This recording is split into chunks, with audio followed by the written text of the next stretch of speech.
You guys, I've literally been talking for like a half hour and the studio did this again. Like it said it went live, but then it went back to go live.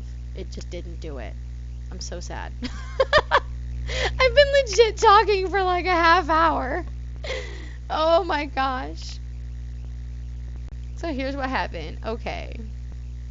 Thank you guys. Uh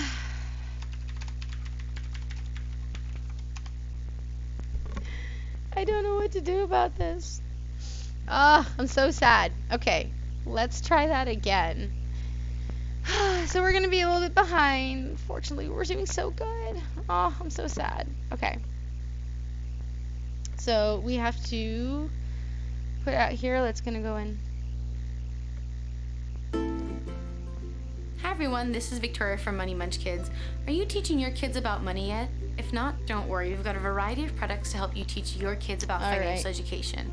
We got Not only this. do we have a full curriculum, but we also have games, digital download activity books, as well as other accessories. Our most popular product is our financial education curriculum. For that curriculum, we have workbooks for kindergarten, first grade, second, and even 3+, which works for up to 7th to 8th grade. We cover a variety of topics such as coin identification, income, expenses, profit, how kids versus adults make money, saving, spending, needs, wants, budgeting, of course, but also topics like businesses, investing, stocks, taxes. The lessons are only 30 to 45 minutes long, and the best part is the instructor's guide works with all the grade levels, so you can teach all your kids with just a single instructor's guide. Our financial education curriculum is also dyslexia friendly, autism approved by the Autism Hope Alliance, and we're also reviewed by Attitude Magazine, which is an ADHD and LD lifestyle magazine. What's great is our curriculums can be broken down to individual activities to accommodate the learning style of your child. I hope you check us out at www.moneymunchkids.com.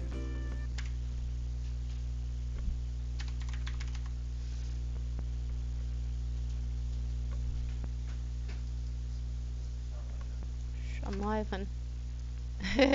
Alright, you guys, so here's what we're going to do. We're going to stick to the schedule. And what we're going to do is I'm going to just... Oh my goodness, come on. I'm going to do my talk at the end. Because this happened again. I'm so sad.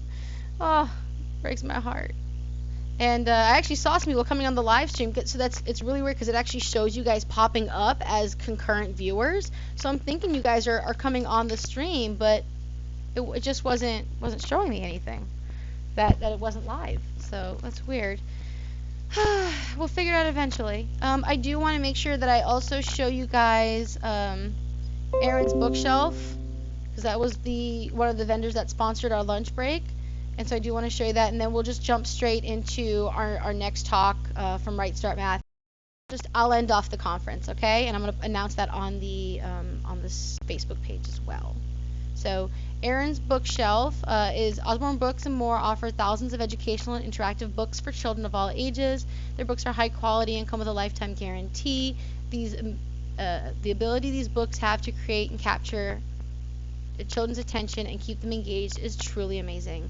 Now, if anyone's wish list is bigger than the budget allows, Aaron's Bookshelf does allow you to host your own online party through their website and earn free or half-priced books. And if any of you would like a group would like an option for an online book fair, all you have to do is just contact them and they'll be happy to provide that for you. Hey Stephanie, yeah, so we're just going to we had that problem again where the live stream looked like it was going live. I clicked the button, it accepted it, and then it didn't. So we're just going to continue on with the schedule, and we'll just do my talk at the end. So I'm going to be there wrapping it up with you guys anyway. So we'll just do the financial literacy DIY at the end of the talk, at the end of the day at 6 o'clock, okay?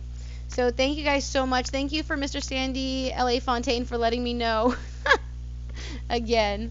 So we're gonna go ahead and I'm gonna load up for you guys. Let me make myself tiny so I don't block anything. And we're gonna bring up Kathleen, I believe. Yes, Kathleen from Right Start Math. Hi everybody, I'm Kathleen Cotter-Lawler, and we're going to talk today about building a solid math foundation. The stuff that we're going to talk about here today is based on the work of Dr. Joan A. Carter. All right, when looking at building a solid foundation, we always start with the base, the foundation.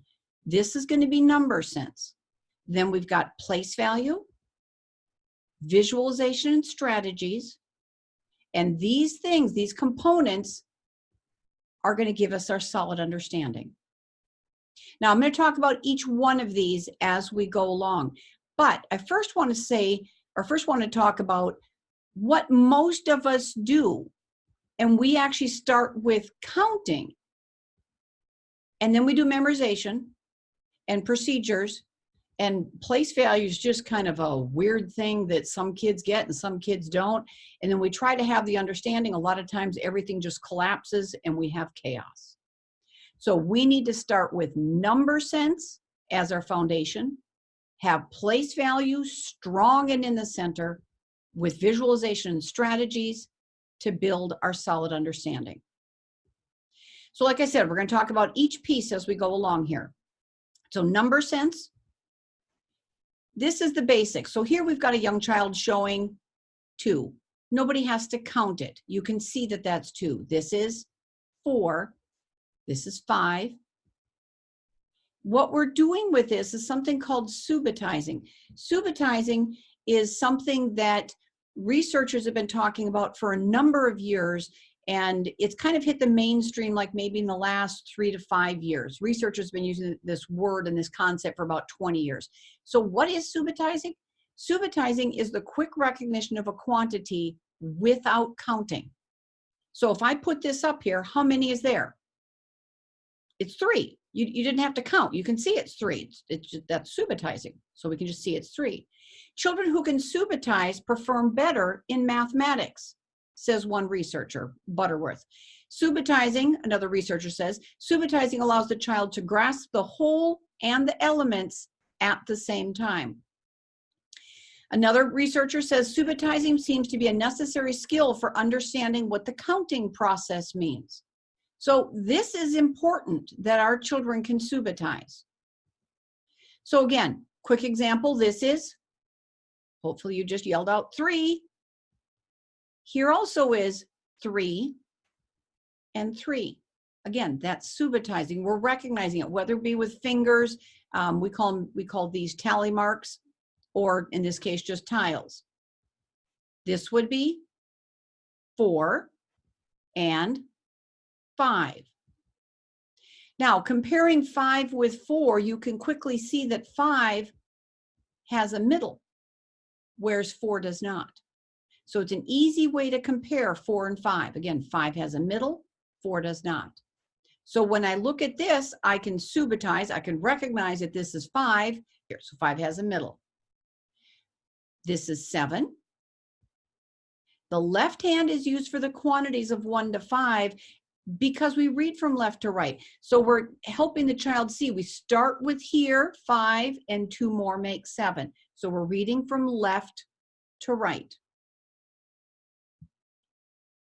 Also, 7 and 7. I can tell this is 7 because I've got it grouped in 5, so I can see that 5 because 5 has a middle. I can see my group of 5 and 2 more, so answer is 7.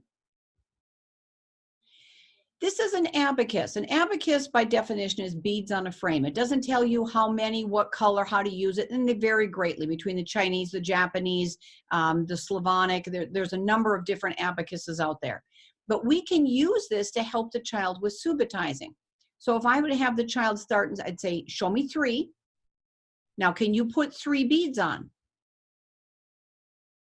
That's subitizing. Now, if the child puts on 1 bead, 2 beads, 3 beads, good job, way to go. Can you do the next row? And I put a little nudge here. Say, can you do the next row all in one shot? And they could scoot the 3 over. And then the next row, 3, next row, 3, 3, 3. So we get comfortable what 3 means. On your hands, can you show me 5 and 5 beads? Can you show me 7? 7. Now notice with the 7, my left hand is like my blue beads, I've got 5. My right hand has the yellow 2 and the 2 yellow beads. So again, we can quickly recognize 7. We can go from what I know, my fingers, into materials, manipulatives, so I can see the 7. 10. Oh, children love 10. All the fingers, all the beads. We have 10. Now, what we recommend is to play games, because games are to math like books are to reading. How do children get good at reading? Do they do worksheets? Do they do flashcards? No, they read books, preferably interesting books. So we do the same thing with math. We have the children play games, not worksheets, not flashcards, but games, because that's when the fun is happening. Games provide the repetition that's needed for those automatic responses. And more importantly, games provide an application for the new information that the children are learning. So let me show you some simple games to work with subitizing. So this first game is called Finger Cards in Order. So I've got these cards that represent my hands. So I'm going to put them in order. So do you see the 1 card down there at the bottom? 1. Can you find the 2? 2, 3. And we can put these in order. I could also do it with tally cards. 1, 2, 3, 4, and 5. And keep going with it. Now notice how the first time I put them 1, 2, 3, 1, 2, 3, 4, 5, and then 6, 7, 8, 9. This one I'm doing it 1, 2, 3, 4, 5, 6. We're putting them in a different order, but they're still in order. I can do bead cards in order. I'm going to do these in order 5 in a row. 1, 2, 3, 4, 5, 6, 7, 8, 9, 10. Again, I'm putting them in order. I'm working with subitizing. We're getting that number sense down. Now, some of you are like, really? Do we have to talk about this? What difference? Why can't they just count? Well, let me show you what counting looks like from a child's perspective. First of all, if I ask you, how many are here? We can subitize and we quickly say 4. What we see is 1, 2, 3, 4. Again, you can subitize, but if you were to count it, this is what you'd see, 1, 2, 3, 4. What a young child sees is different. They see 1, they think this one's name is number 2. This is number 3. Its name is number 3, and this is number 4. They don't see that 4 includes the other ones. Because you think about it, if I were to name the children, John, Anna, Maggie, Matt, does Matt include the other kids? No, he's an individual by himself. But yet 1, 2, 3, 4, this 4 is supposed to include all of them. So there's an inconsistency with it. So that's why we don't want the children to count 1, 2, 3, 4. We'd rather have them see how many's here? That's 4. Or show me 4. There's 4. Just in case you're not quite convinced of that, let's look at adding by counting from a child's perspective. So since you guys all know how to add, let's use alpha instead of numbers. So instead of doing 1, 2, 3, we're going to say A is 1, B is 2, C is 3, D is 4. And we're going to work that way. Okay, everybody comfortable with this? Good, because we're going to do F plus E. Does anybody know what F plus E is? Now, some of you might said 11.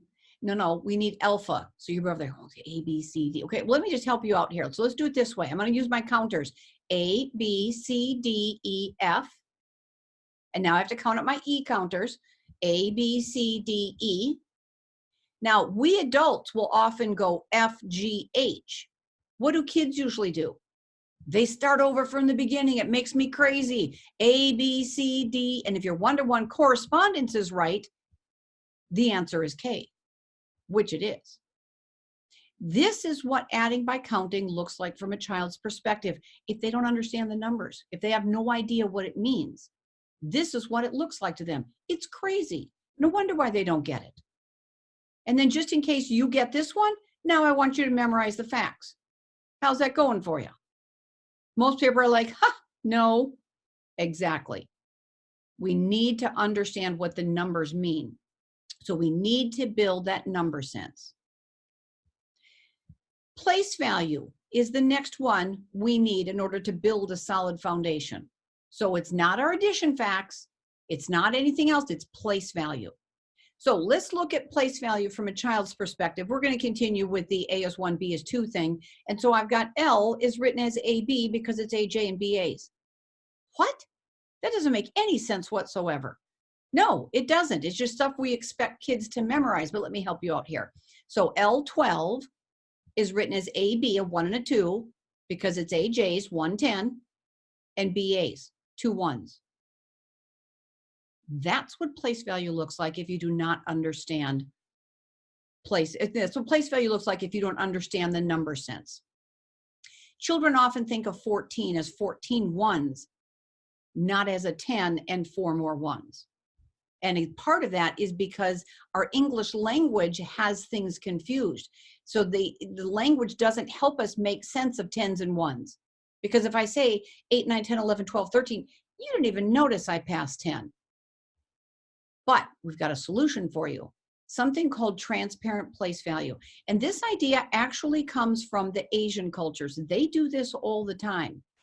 So what I mean by this, or let me show you what it is here. So if I put on this many beads, we have 10, exactly. You subitized, that was pretty good. I'm very proud of you. So we've got 10. This would be, now most of you are saying 20, but let's for a short spell, let's call this 210. Right? Because I had 10 and this would be 210. So we're going to call it 210 for a short spell. We're not going to do this forever. You're not going to be the weird, freaky people down the street that have a weird way of saying their numbers. This is just a short-term thing. Little ones will do this maybe for 3, 4, 5 months. Older ones, when I say older, I mean like 2nd, 3rd graders, 4th graders. They might do this for just a week, couple days. It's just a temporary thing to call this 210. It helps the children understand what 20 means. So if I put this on, how many's there? It'd be 210, 4. 210, 4. This would be 210, 8. And this would be 310. This would be 310, 6. Transparent number naming. So what it looks like is 10 is 10, and 11 is going to be 10, 1, 10, 2, 10, 3, 10, 4, 10, 5, 10, 6, 10, 7, 10, 8, 10, 9, 210, 210, 1, 210, 2, 210, 3, 210, 4, all the way down to 910, 9. It's only from 11 to 99 that our English language has things messed up. We do this for 2 reasons. One, for the patterning, because we think about it. We say 3 million, 3,000, 300. Doesn't it make sense to say 310? Exactly. And again, it's our English language. It's not us. It's not your kids. It's our English language that has everything screwed up. So again, let me run through this again. We got 3 million, 3,000, 300, 310. It's logical. We can see the pattern in there. Another reason we want to do it is for place value. So let's look at place value using the transparent way of saying the numbers. So this would be, say it the math way or the transparent way, this would be 310. Here's my place value cards. I can use my syllables to help me with the place. I've got 310. Okay, so this is going to make some sense to the kids. Here's 310, 7. Here's my place value cards. I've got my 310 and my 7. The way I write this number is I take the 7 and put it on top, aligning my cards to the right. So 310, 7.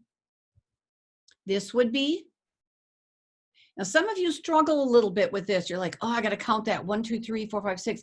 Yes, but look at this. We've got 5 and I've changed the colors and you can see I've got 5 and 1 more. So there would be what? 610. There's my place value card. This number would be 6102. And again, the way I write that is 6102. 10 tens. Oh, kids love this number. 10, 10.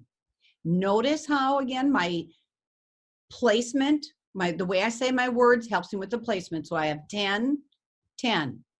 Also known as 100. So here we have 310. 300.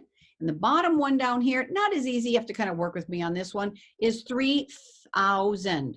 Again, using my place value or my syllables to help me with my place. So here's 3,000, 600, 510, 8. So if I get confused and wonder, what is this 6? What is that 6? I can pull it apart and go, oh, that's right, that's 600.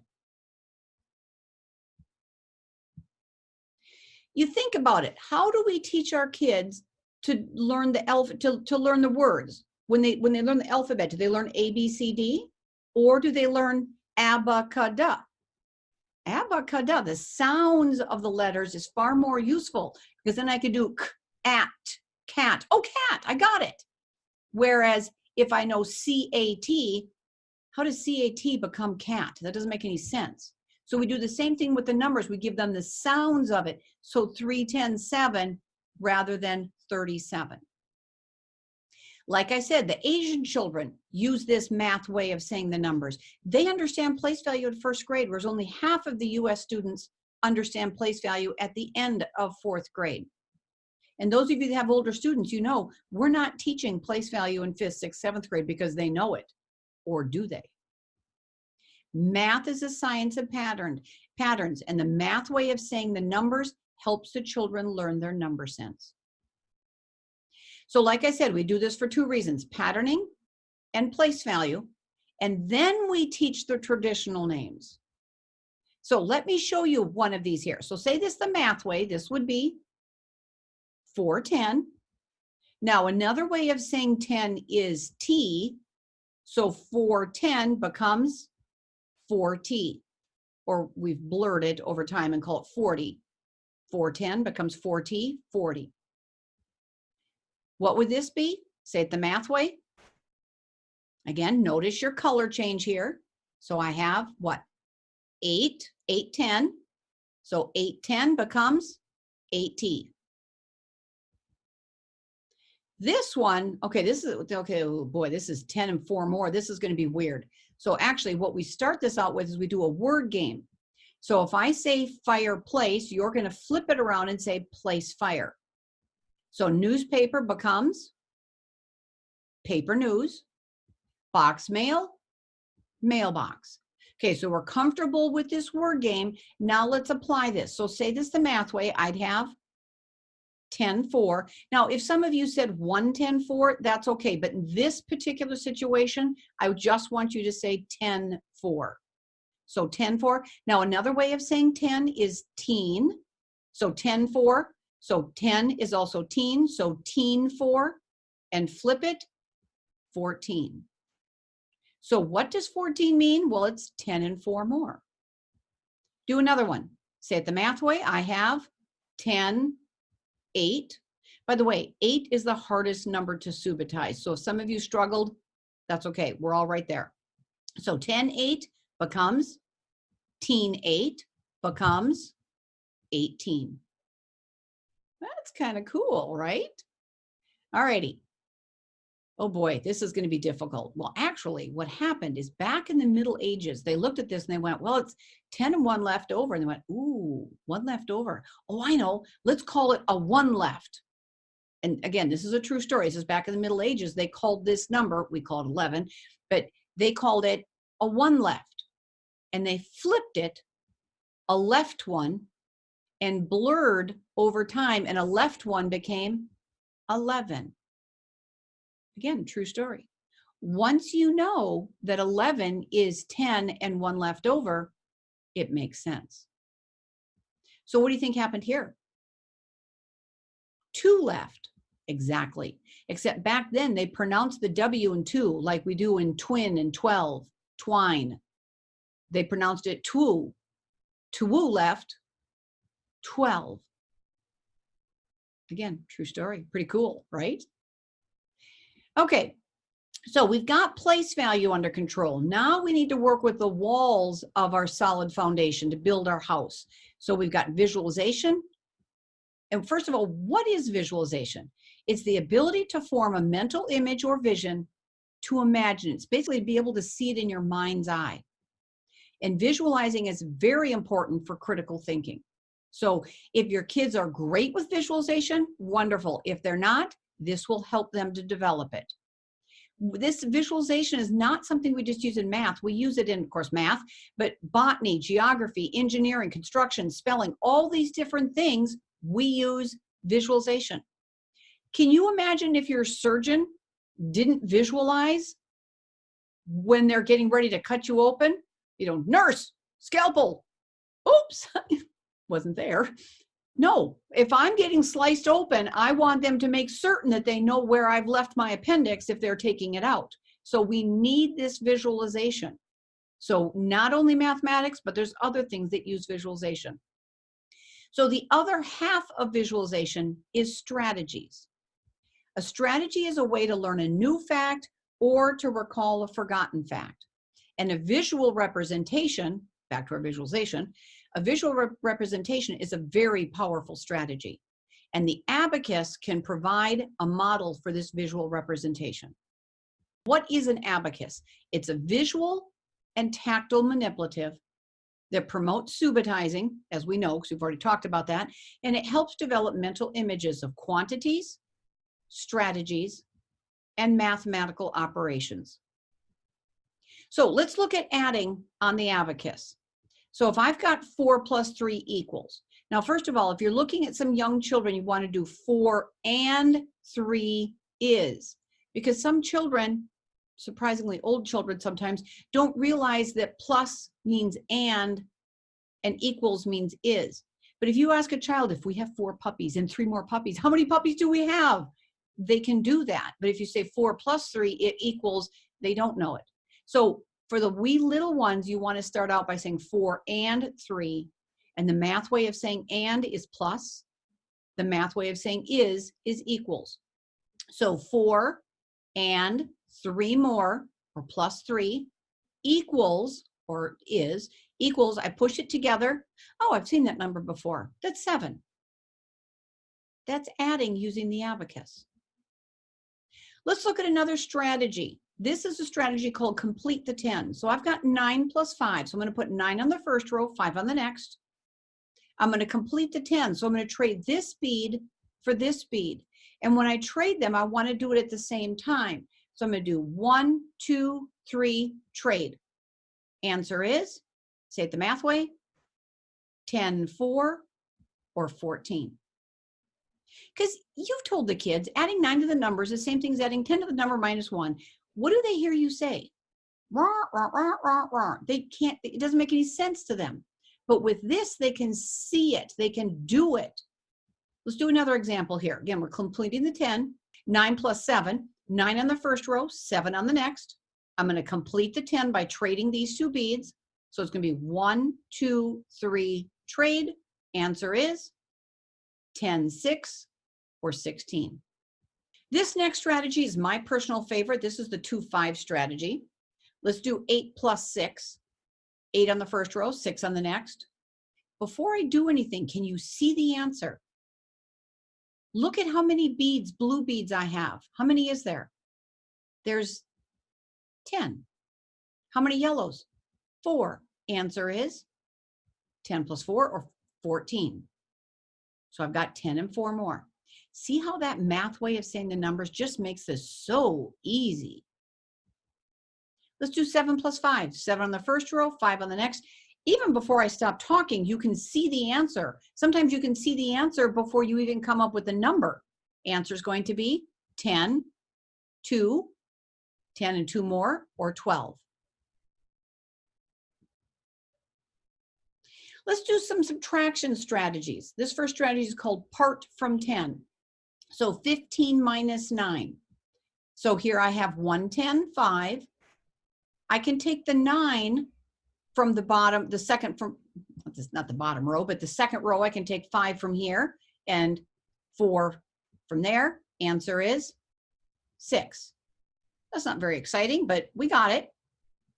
What if I used a different strategy and called it, I'm calling this one all from 10. So I have 110, 5. What if I take the 9 all from that top row? Can I do that? I can. Believe it or not, the answer is still 6. Wow. Okay.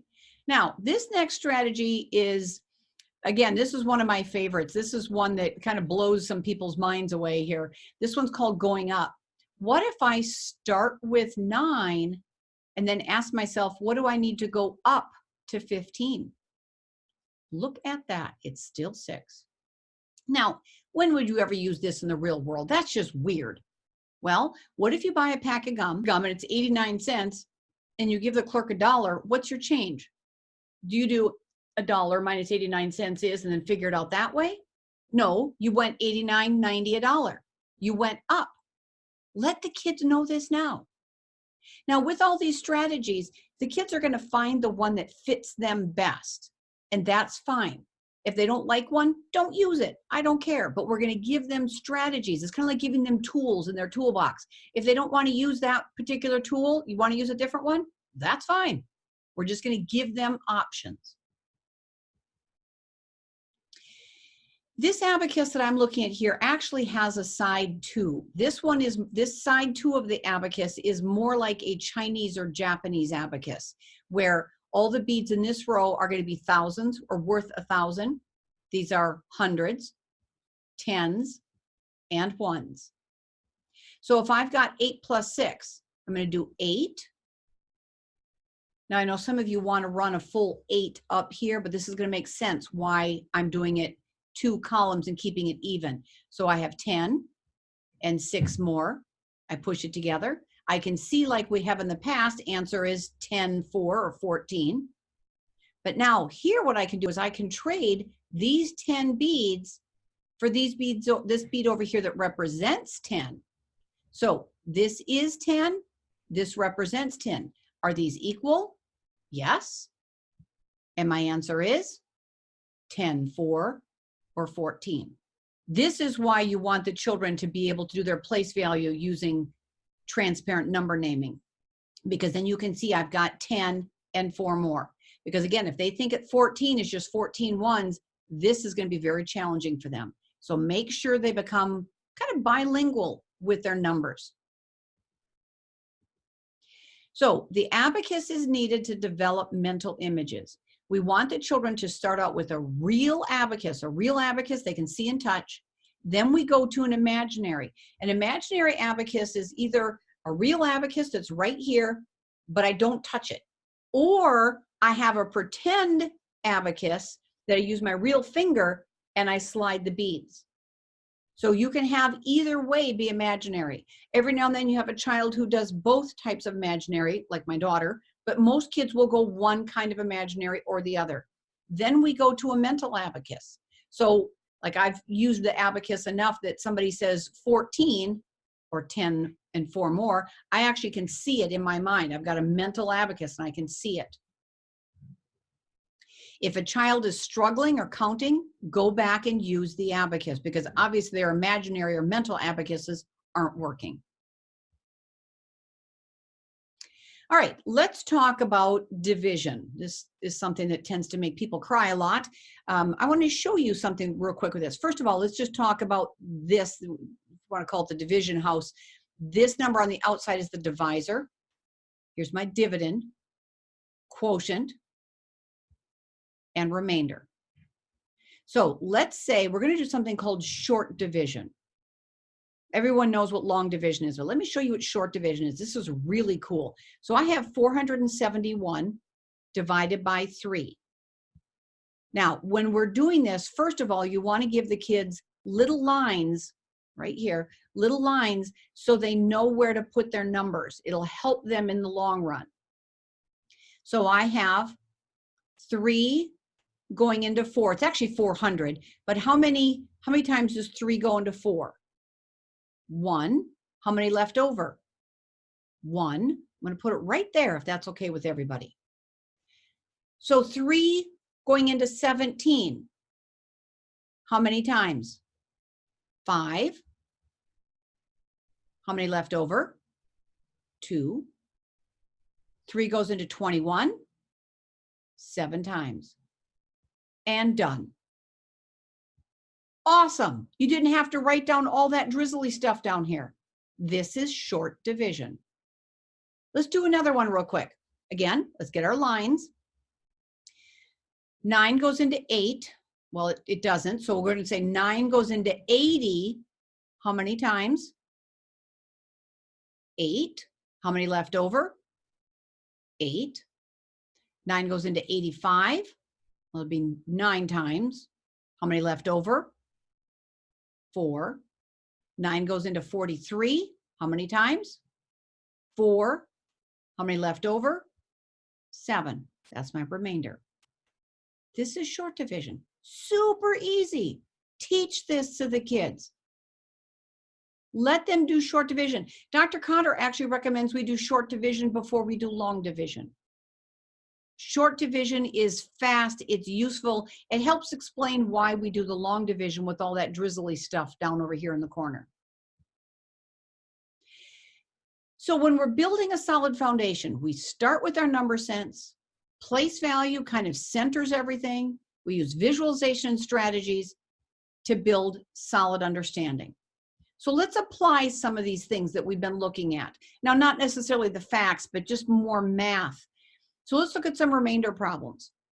Problem 1, if I say 13 children are going on a field trip, that 4 children can ride in a car, how many cars do we need? Now, hopefully you're saying 4 cars, because if you said 3 cars, which kid is not going to get to go? So the answer here is 4 cars. Next problem. We have 13 petunias to plant. I want 4 in a row. How many rows can we plant? Now, again, if you're saying 4, I want exactly 4 petunias in a row, so I can only do 3. Next problem. We have 4 children with $13 to split. How much does each child receive? $3.25. Now, most of you have been paying attention here. I keep using the same numbers, 4 and 13. And look at how my numbers or my answers keep changing. I've got 4 children dividing 13 candy bars. How much does each one receive? 3 1/4 bars. Fifth problem. Jack packages 13 cookies with 4 in a bag and gets to eat the leftovers. How many does he eat? I'm hoping you're saying 1. See how we've got the same numbers, but 5 different answers. That's where we want our kids to not just be able to do their math facts, but to be able to apply it, to be able to understand it. Let me show you another example of understanding. Let's look at some geometry fraction problems. So I've got 8 shapes here. What fraction of these polygons have parallel sides? So this would be parallel. So what fraction of these have parallel sides? 6/8. 1, 2, 3, 4. These are parallel lines. 4, 5. This bottom one is parallel to this top one. 5 and 6. What fraction have perpendicular lines? Here's perpendicular. What do you have for perpendicular? Should be 4/8. 1, 2, 3, and some of you probably said 3/8. But what about this one? This line is perpendicular to this line. This is perpendicular. This is also perpendicular. They don't have to tell. The answer actually is 4. So this one actually is perpendicular lines. What fraction are quadrilaterals? Quad means 4. So quadrilaterals. Answer is 5/8. 1, 2, 3, 4, 5. What fraction are rectangles? 3/8. Rectangle 1. This is a rectangle. 2 and 3 is a rectangle. Okay, some of you are going, no, sorry, that's a square. Actually, the definition of a rectangle is 4 straight sides and 4 right angles, which is also a square. A square is a special rectangle, but a square is a rectangle. It has 4 straight sides, or 2 sets of parallel lines, and 4 right angles. So we need to build this solid understanding, or excuse me, use the number sense, place value, visualization strategies to build this solid understanding. Just as reading is so much more than decoding, phonics, and word attack skills, math is so much more than just memorizing the facts and learning the processes. The goal of learning to read is reading to learn and for enjoyment. The goal of math is to solve problems and to experience the wonder. That's where we want our children. This was actually a quote from one of the kids from a class I was teaching. It was an online class. These were middle school kids, and Bonnie said, we were actually talking about golden ratios, and Bonnie said, it's just one of those things in life that makes you feel satisfied to know. And I thought, go girl. That's exactly where we want the kids. Make them happy to know these things just for the fun of it. In conclusion, math needs to be taught so 95% is understood and only 5% memorized. Dr. Cotter says our goal as a teacher of mathematics is to help our children transform, expand, and refine these beginning ideas into deeper mathematical thinking. So that is my presentation on building a solid math foundation. I hope you found this useful. Please let us know what we can do for you, and have a wonderful day. Take care.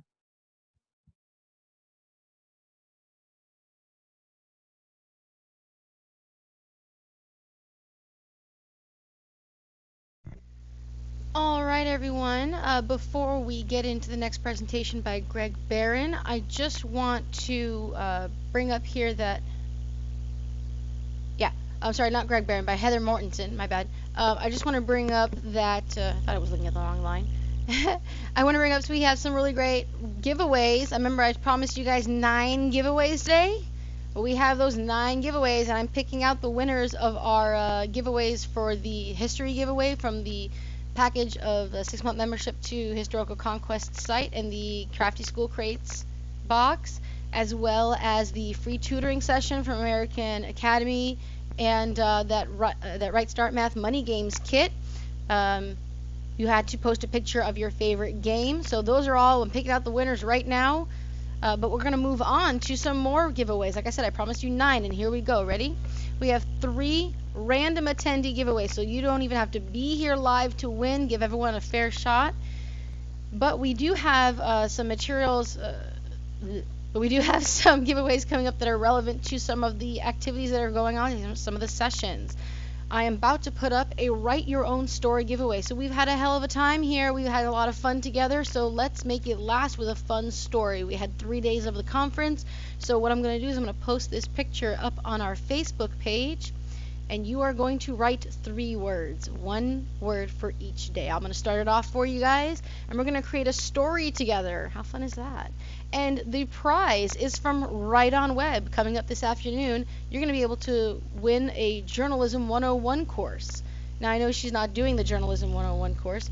Melissa from Right On Web is doing Pen Your Way to Writing Success. So hopefully you'll be able to get some of those tips to help win as we continue the story.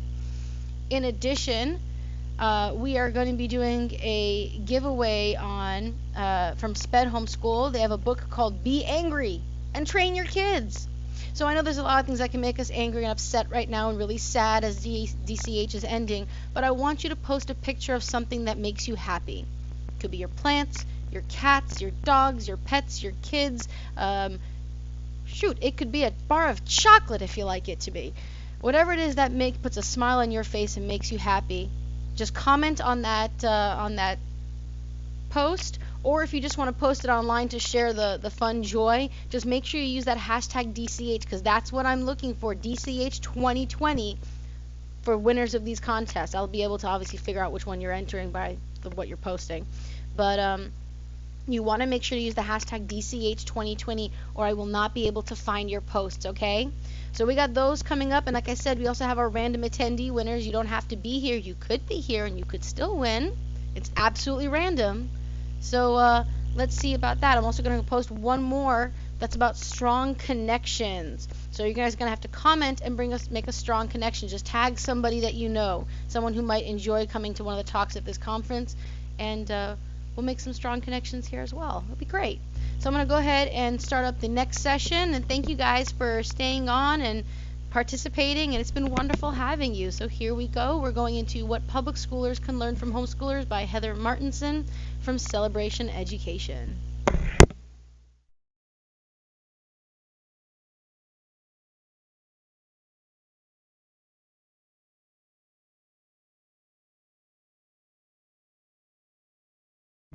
Oops, wrong player. Let me get that back for you in the correct one.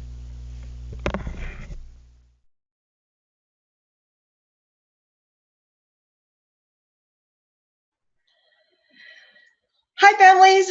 My name is Heather Martinson. I run Celebration Education, which is a learning program here in Southern California. Just a little bit about myself. I started homeschooling back in the 90s. I knew before my oldest was born that I would be homeschooling my children. Today, I'm going to be talking to you about things that you can learn from homeschoolers and what public school families can learn from the homeschool movement. And I'll share with you a little bit about what I learned along the way in my own homeschool journey.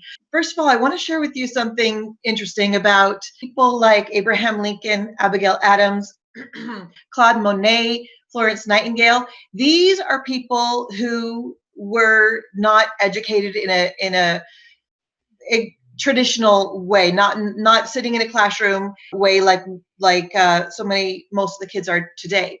Instead, their parents, when they're growing up, allowed them to learn in different ways, or they didn't have access to education, one thing or another. These people, when I was growing up, I remember in school being taught that for Abraham Lincoln, it's amazing what he was able to accomplish in his lifetime, despite the fact that he had little to no formal education. Thomas Edison and Winston Churchill, all these people. I mean, there's lists and lists and lists of people who grew up outside a traditional classroom. What I've learned actually is that maybe these people became great because they learned outside of a traditional classroom. A traditional classroom does not accommodate the learner as well as good as it can be in a different situation. So sometimes getting away from school is the best thing that can happen to a great mind. So if that's you, that's your child, this is an excellent opportunity for you to make the most out of the situation. So it's been thought that a good education is if your child learns to do what all the other kids are doing. But the truth is,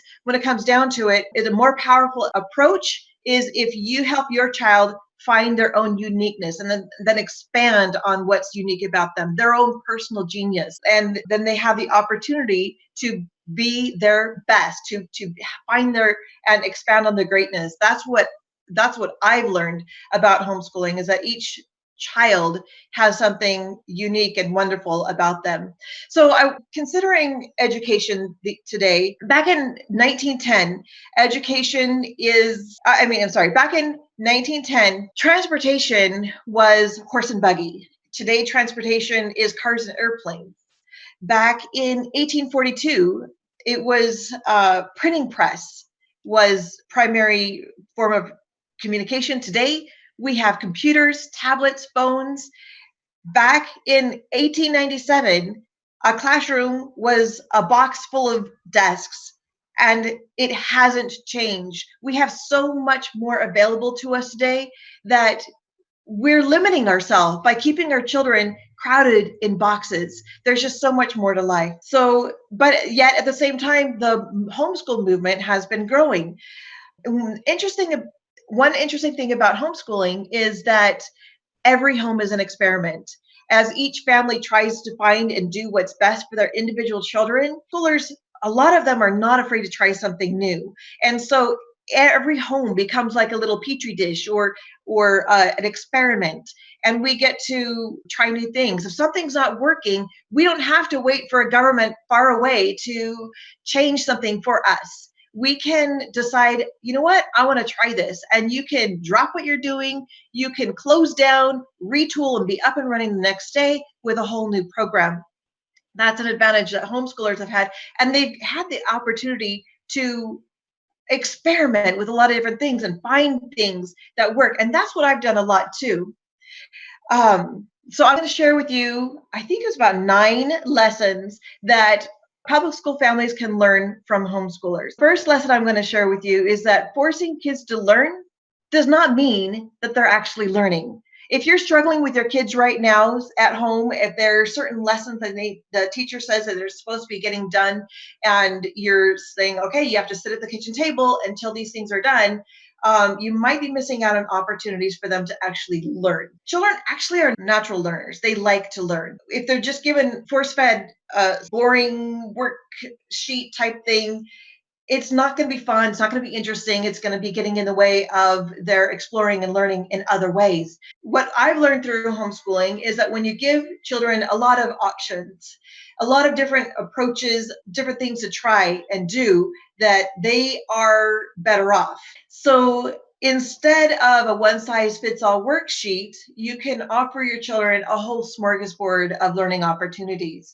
Let them pick and choose the things that are most delicious to them, because learning does feel good. Then they're really good at choosing what's just right for them. They don't like the stuff that's too easy because it's boring, it's baby work. They like things that are new, things that are just at the edge of their learning experience, things that are just right, ready for. And of course, they're not going to choose something that's too hard. They're really good at choosing the materials that are just right for them. So help your child choose what they get to do for school. Additionally, they will often choose things that are of great interest to themselves. Interesting equals learning. So if they're interested in a subject, let them run with it. Let them learn as much as they want in that particular subject. And it's okay if other things are put on the shelf for a while.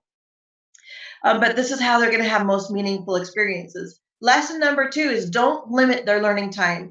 I think one of the things that a lot of families are learning right now is they're surprised at how little bit of time it takes for them to actually do schoolwork. That families are noticing that it's only 2 to 3 hours a day that they're spending schoolwork and they get everything done. That's not unusual. It really doesn't take forever to learn things and to get good learning in. So, however, what I'm trying to say though is that don't limit their time, because if a child wants to learn something, there's no reason to stop them. So if you're giving your child a worksheet and telling them in schools, they'll say, okay, you've got 10 minutes to do this worksheet. They will rush through it as best they can and then turn it in and forget about it. But if it's a subject that a child is really interested in, you don't have to limit them. They can learn for as long as they like. Let them explore, investigate a subject for however long until they're satisfied. Friend who she was in their homeschool, they were learning about caves, and her children decided to turn their bathroom into a cave. And so they put up stalactites and stalagmites and bats and bugs, and the whole bathroom was this dark cave where they learned about all these different creatures and things inside a cave, and it was an immersive experience. But the bathroom was a cave for a couple weeks. That is so much more enriching than a worksheet, and the child is going to remember those experiences. Now, lesson number 3 is school subjects do not need to be divided up. Imagine eating a cake, one ingredient at a time. It's bland, it's icky, we don't even want it. However, if you pull all the school subjects together, it becomes a really yummy experience. So imagine if your child's interested in dinosaurs, all the school subjects can be covered through this one topic. Obviously, paleontology is a science. You can read and write about dinosaurs. You can measure dinosaur sizes, make dinosaur timelines. You can chart which continents have found the most dinosaurs and graph the percentages. There's tons of math just in dinosaurs. Then, of course, you can study what civilizations throughout time have thought about dinosaurs. There's just so many things areas you can go into with a single subject, and you can do this with virtually any subject.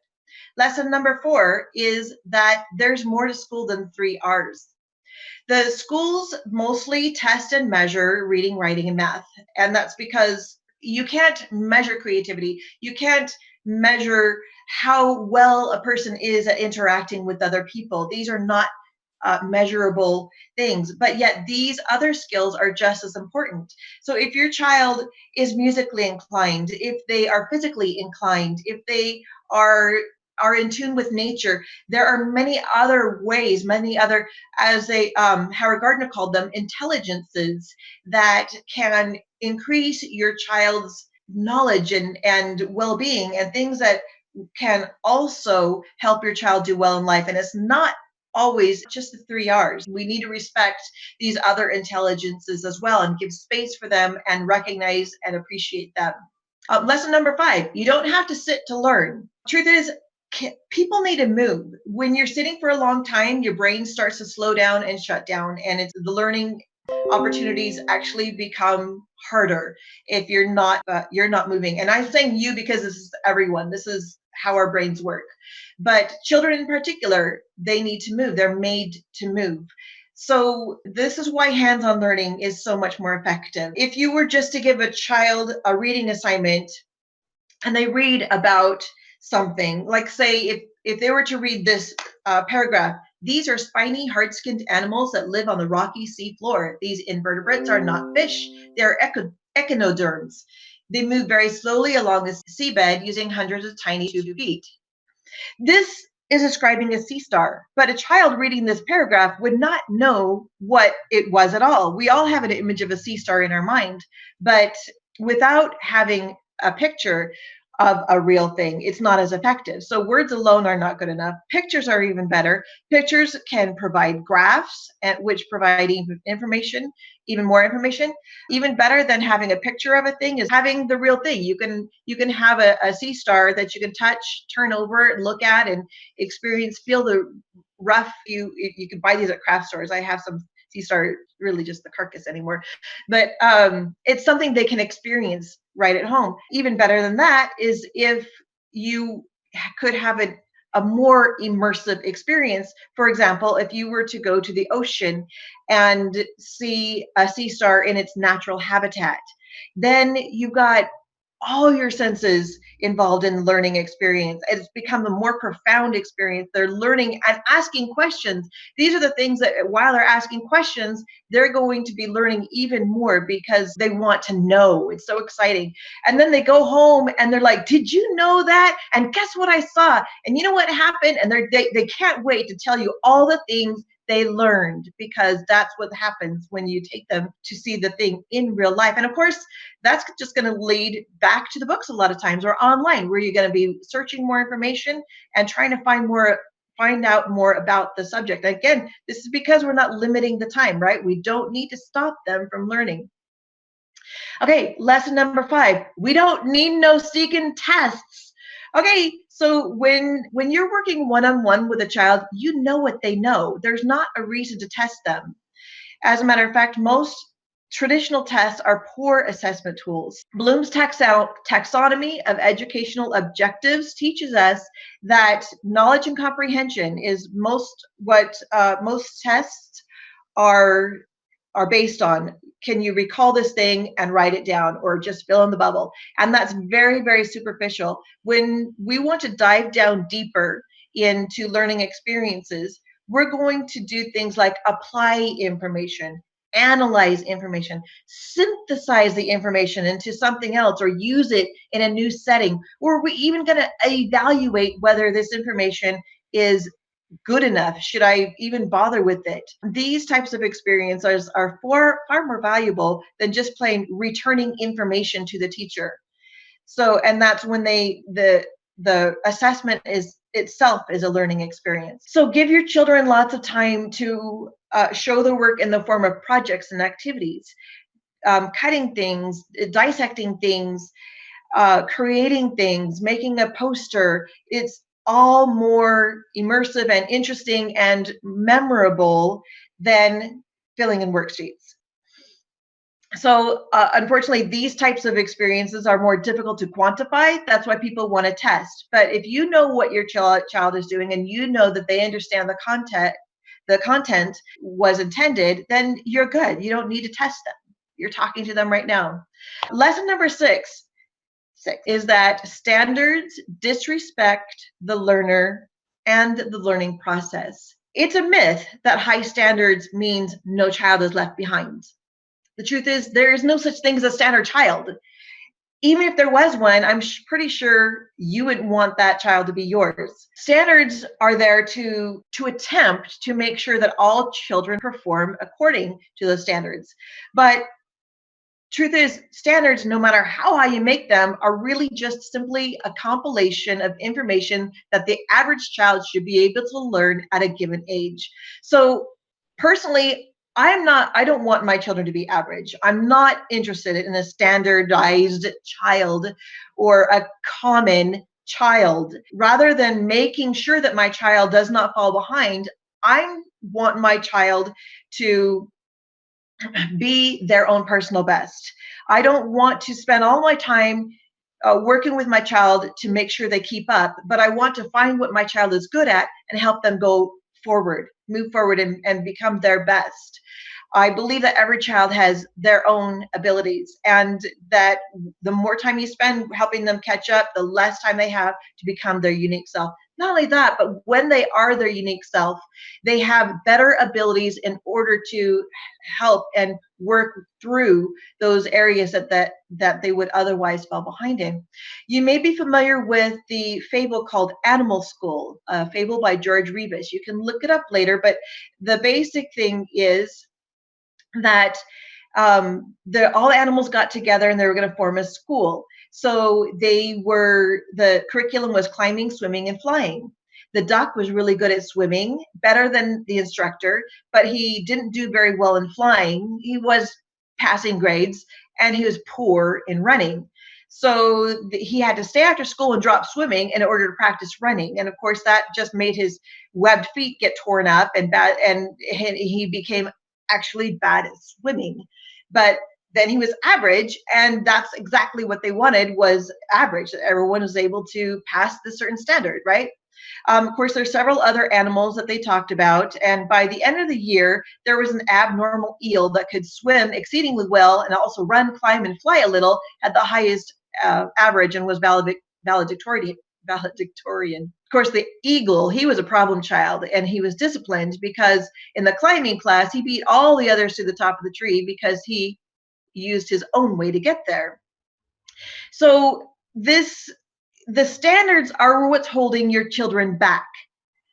And the idea that you want to make sure that your children don't fall behind is holding your children back. I know this is a big leap for a lot of people, but it's an important one. And when you can get to the point where you say, I don't care if my child is falling behind in math, or I don't care if they're dyslexic and they're not reading up to grade level right now, that is when it's like golden, because that's when you can work within the things that your children are good at and help them find that value within themselves, that they know that they are not stupid, that they know they have good things and things that contribute and help make. It's amazing. It's like magic once you release yourself from the state standards.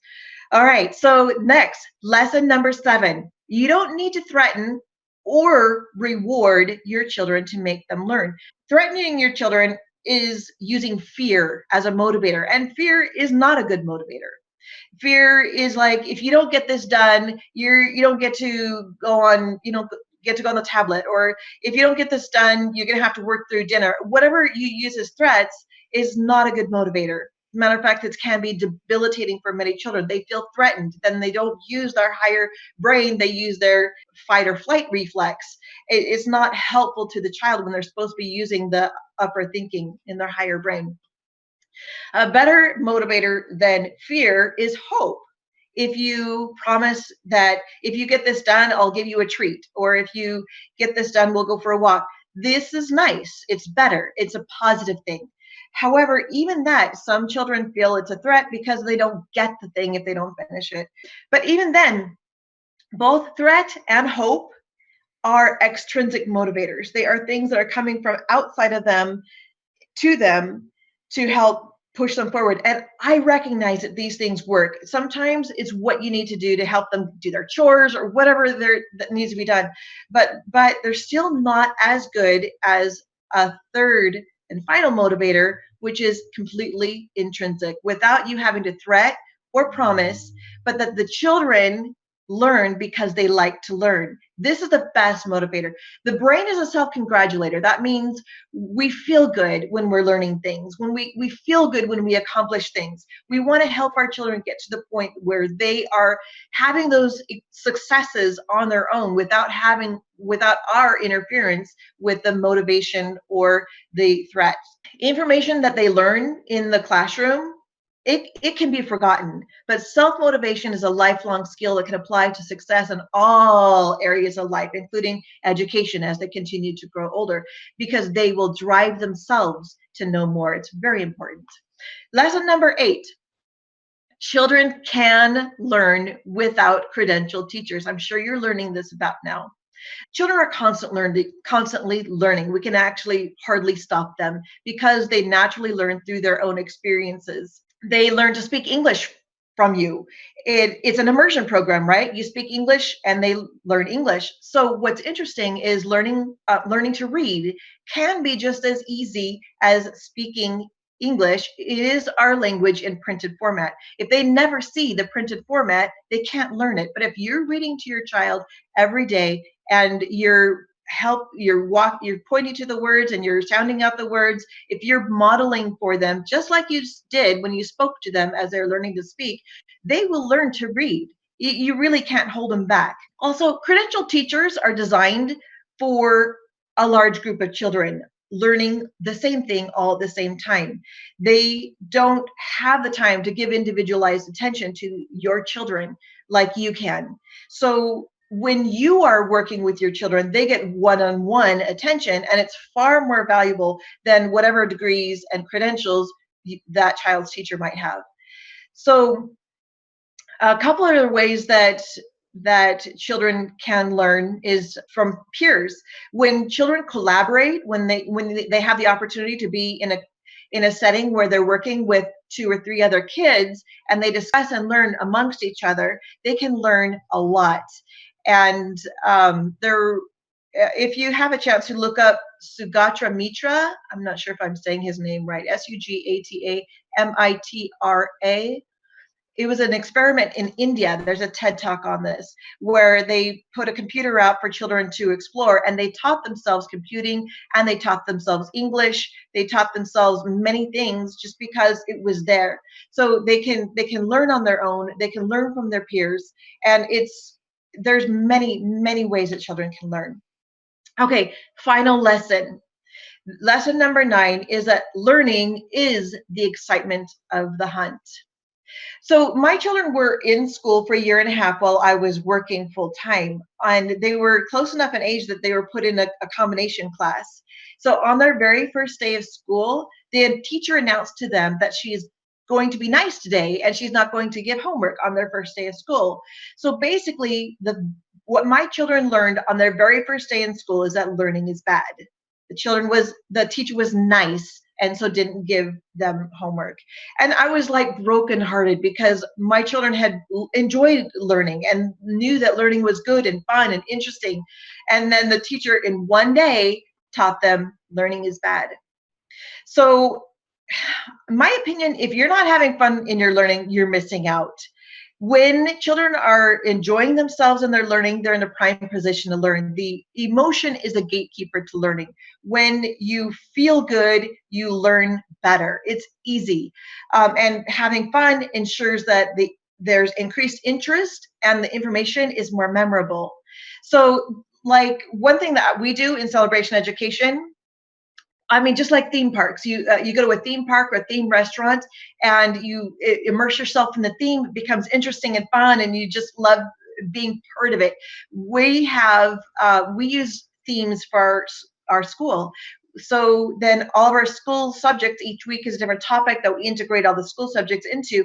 It just makes it like a theme park of learning, and it's so fun, and their interest is heightened. If anyone wants to know more about learning through themes, feel free to reach out to me, because we've been doing it this way for 17 years. Anyway, so when learning and fun are synonymous, children come to really love learning, even the hard stuff.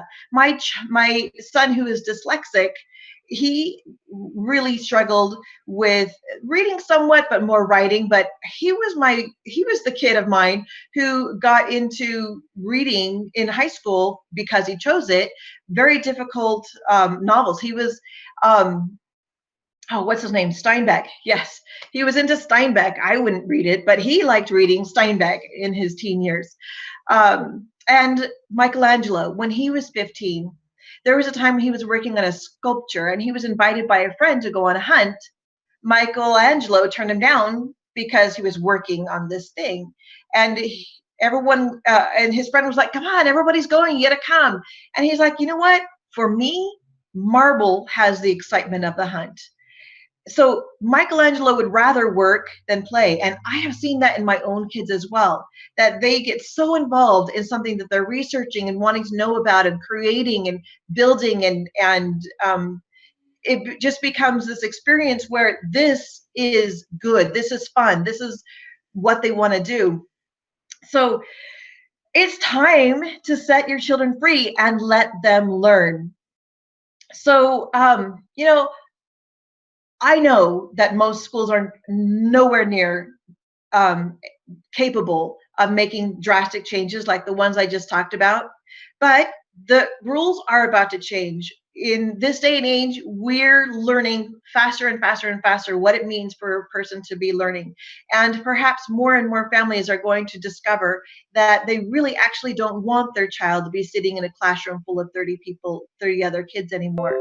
I'm hoping that more and more families will choose alternative learning environments for their own children, that they will give their children the opportunity to be those a great person. They don't have to be famous, but to be their best selves. So we don't have to wait around for someday when the government decides that things will be different, but we can make a difference in our lives for our children today, because the future of education has already begun and it is so exciting. So who's ready to make a difference for a child today? I look forward to talking to you. If you want to reach out to me, Heather at celebrationeducation.com. I'll talk to you later.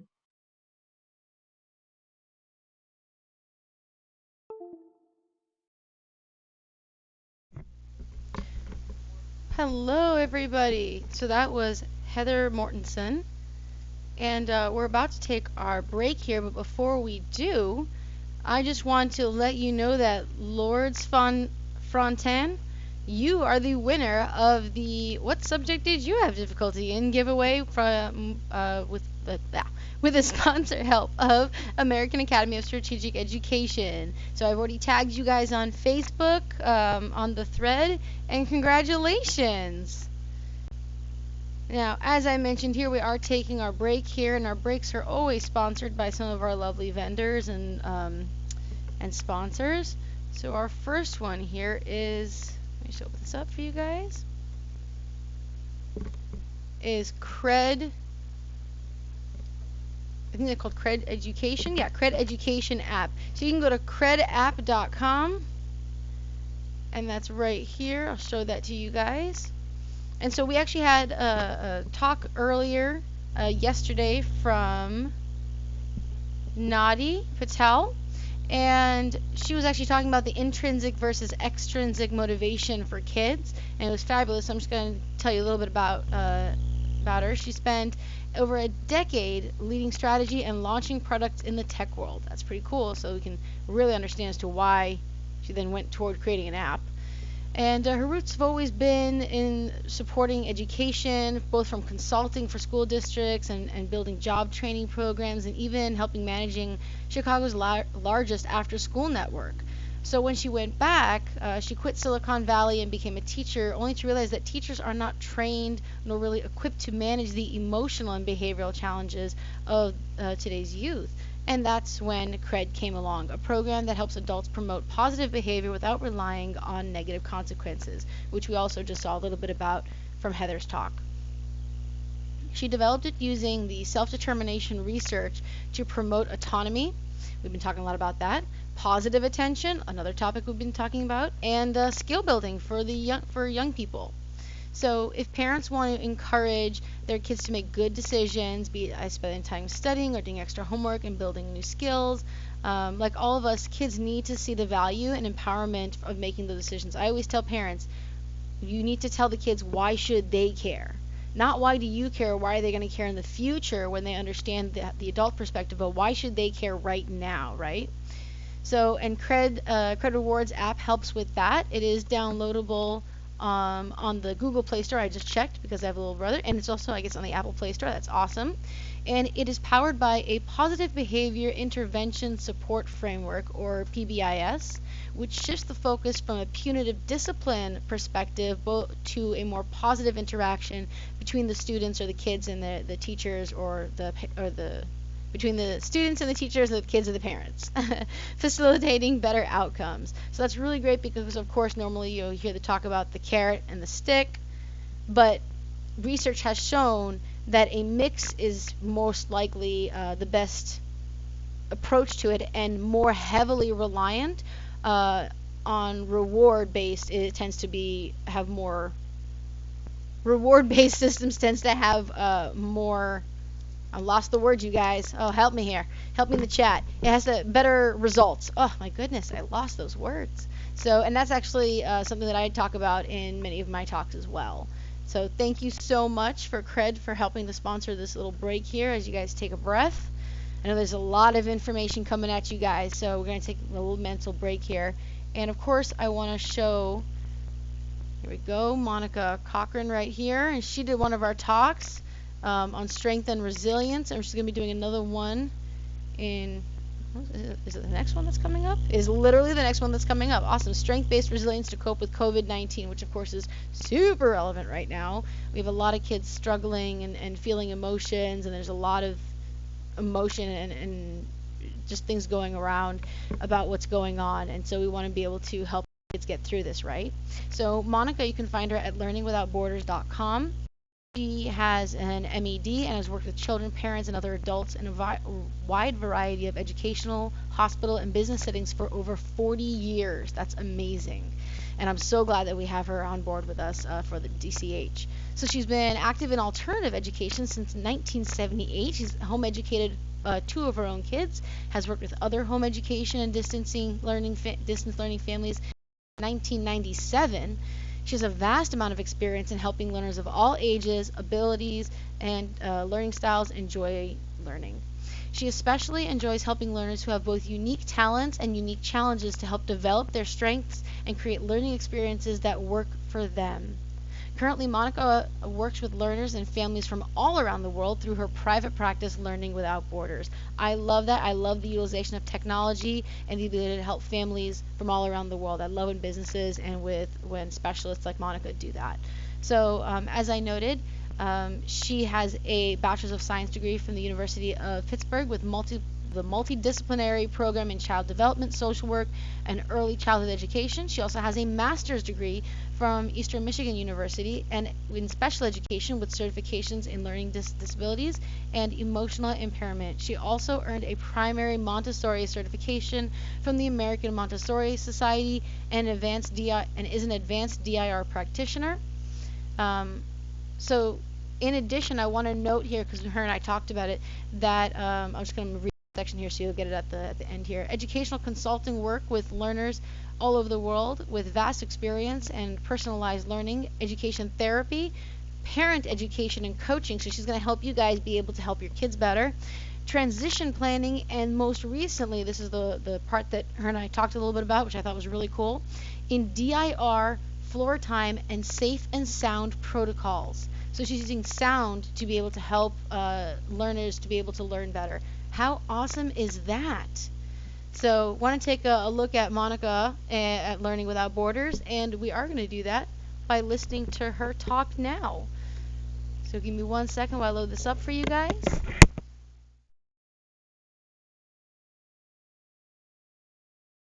Also, totes, Mr. Sandy, we will see you later. You can come back to us in the replays. Hi, and welcome to another amazing session at DCH. I have here Monica Cochran with me. Monica, say hi. Hi, Victoria. And can you tell parents who may have missed your previous session a little bit about yourself and your background before we get into your awesome talk about strength-based resilience? I sure will. First of all, I do want to thank you again for having and putting this on for parents. I know that some of the parents are new to homeschooling, some have been doing it for a long time, but these are very unprecedented times right now. So, and I think they're challenging for everyone. So I do want to thank you for putting this on and for inviting me too. But as Victoria, we met at another conference, I've been an educator for over 40 years now. And I've been in alternative education for most of it. And so I've home educated two of my children. I've worked with home learning families and in alternative schools, home learning families for about the last 20 years and a number of different different organizations. And then 2 years ago, I decided to kind of cut back a little bit and have a private practice. So that's my Learning Without Borders. So I'm able to do a lot of different things. And I do work with kids all over the world online. I do personalized learning and educational therapy for kids. 'Cause a lot of the kids I work with are kind of quirky learners. They have highs and lows. I do a special kind of play therapy called DIR, which is developmental individual differences and relationship based coaching and play therapy for kids. I do parent education and coaching, and I also work with kids with transition planning. And just very recently, in the last couple of years, I started doing a sound therapy because we've just seen so many of the kids um, have sound sensitivities, and it's called Safe and Sound Protocol. And it kind of fits in with this resilience piece here. So it's on my website if you want to check that out too. That's awesome. I also just want to say that like it's awesome that you use sound therapy because that's pretty new as far as like a type of therapy. Yeah, it's exciting. And like I said, I've been able to do it. It's been quite an amazing change for a lot of kids and adults. I've actually worked with some adults also too who have hyperacusis. So, but today what we want to do is we want to explore what the effects of stress and trauma, we call it the big T and the little t, have on learning. And I think we're all in that space right now because of COVID-19 and the Yes. neuroscience of what's happening between our mind and our body, because it is a two-way conversation.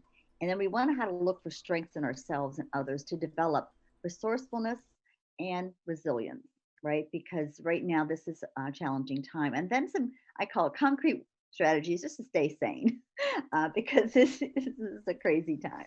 First off, I think we're all pretty aware of stress. I mean, this is not new. Hans Selye talked about stress many, many years ago. And actually, we need some stress in our lives just to continue to grow and develop.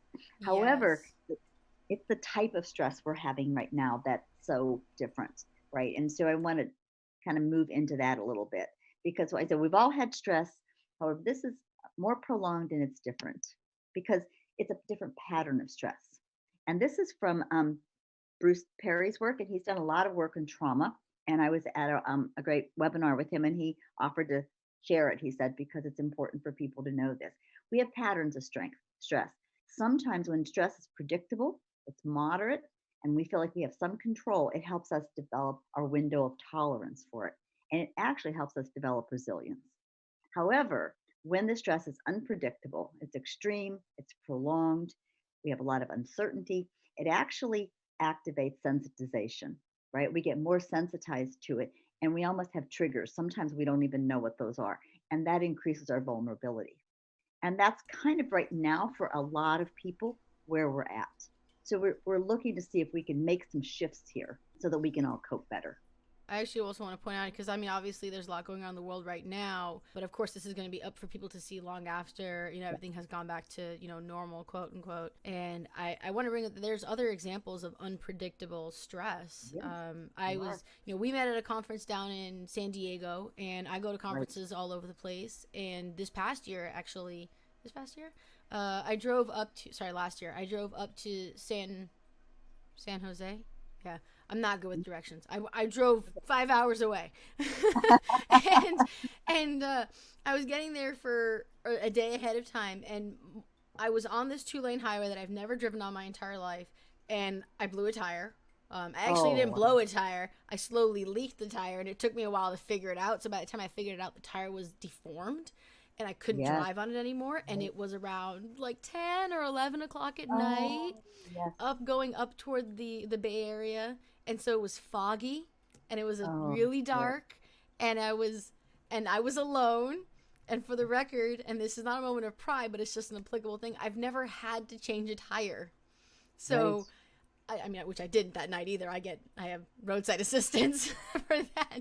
But I was like, So great. the signal was choppy, and it was suddenly I was very alone in a very dark place, and there are things that can still happen, beyond what's going on in the world right now, that are very unpredictable, extreme types of stress, and still have to deal with it. Yep. And we know that there things happen, losses and all different kinds of Yes. things happen in our lives. But it is a particularly challenging time because generally it's a stressor in one part of our lives, Mm-hmm. right? And now we have them in our home, right? We have it in our community, and we also have it in the environment. So Now it's we're right now, everywhere. It's it's pervasive. everywhere. So it's at that kind of time right now where we're having to look for a little almost islands of safety. We're having to create them. I call it our little bubbles of safety.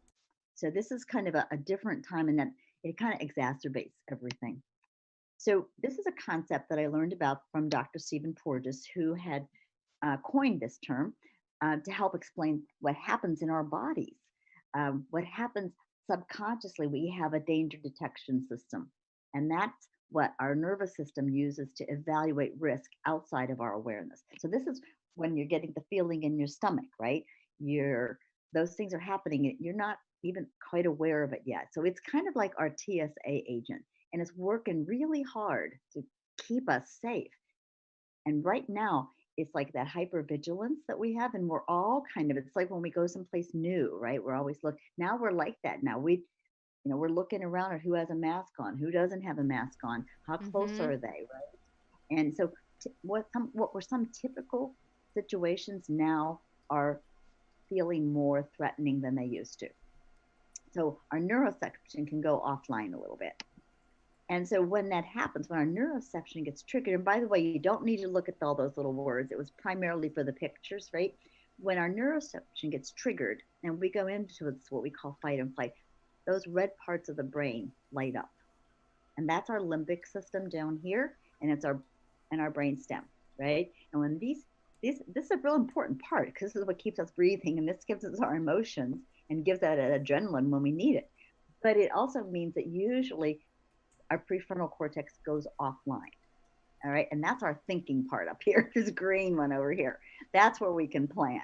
This little system, they're not very good planners. Okay. That's a good reactor. But this one's our planning part.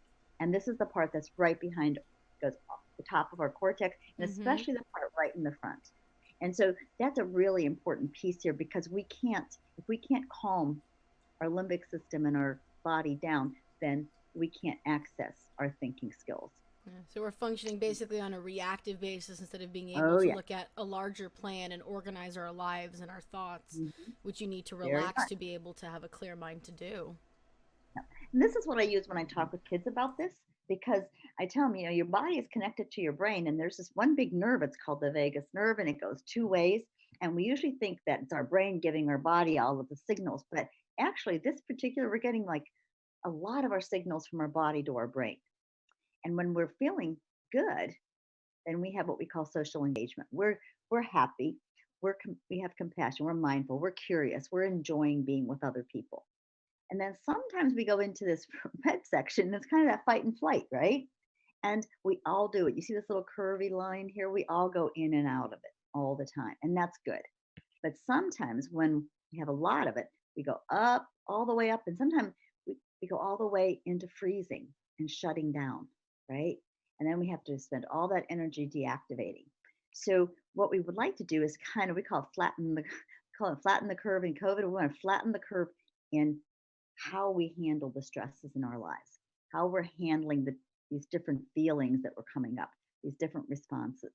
So what we want to do is we want to go into a little bit of fight and flight, and then we want to come back into social engagement, a little bit in, a little bit out.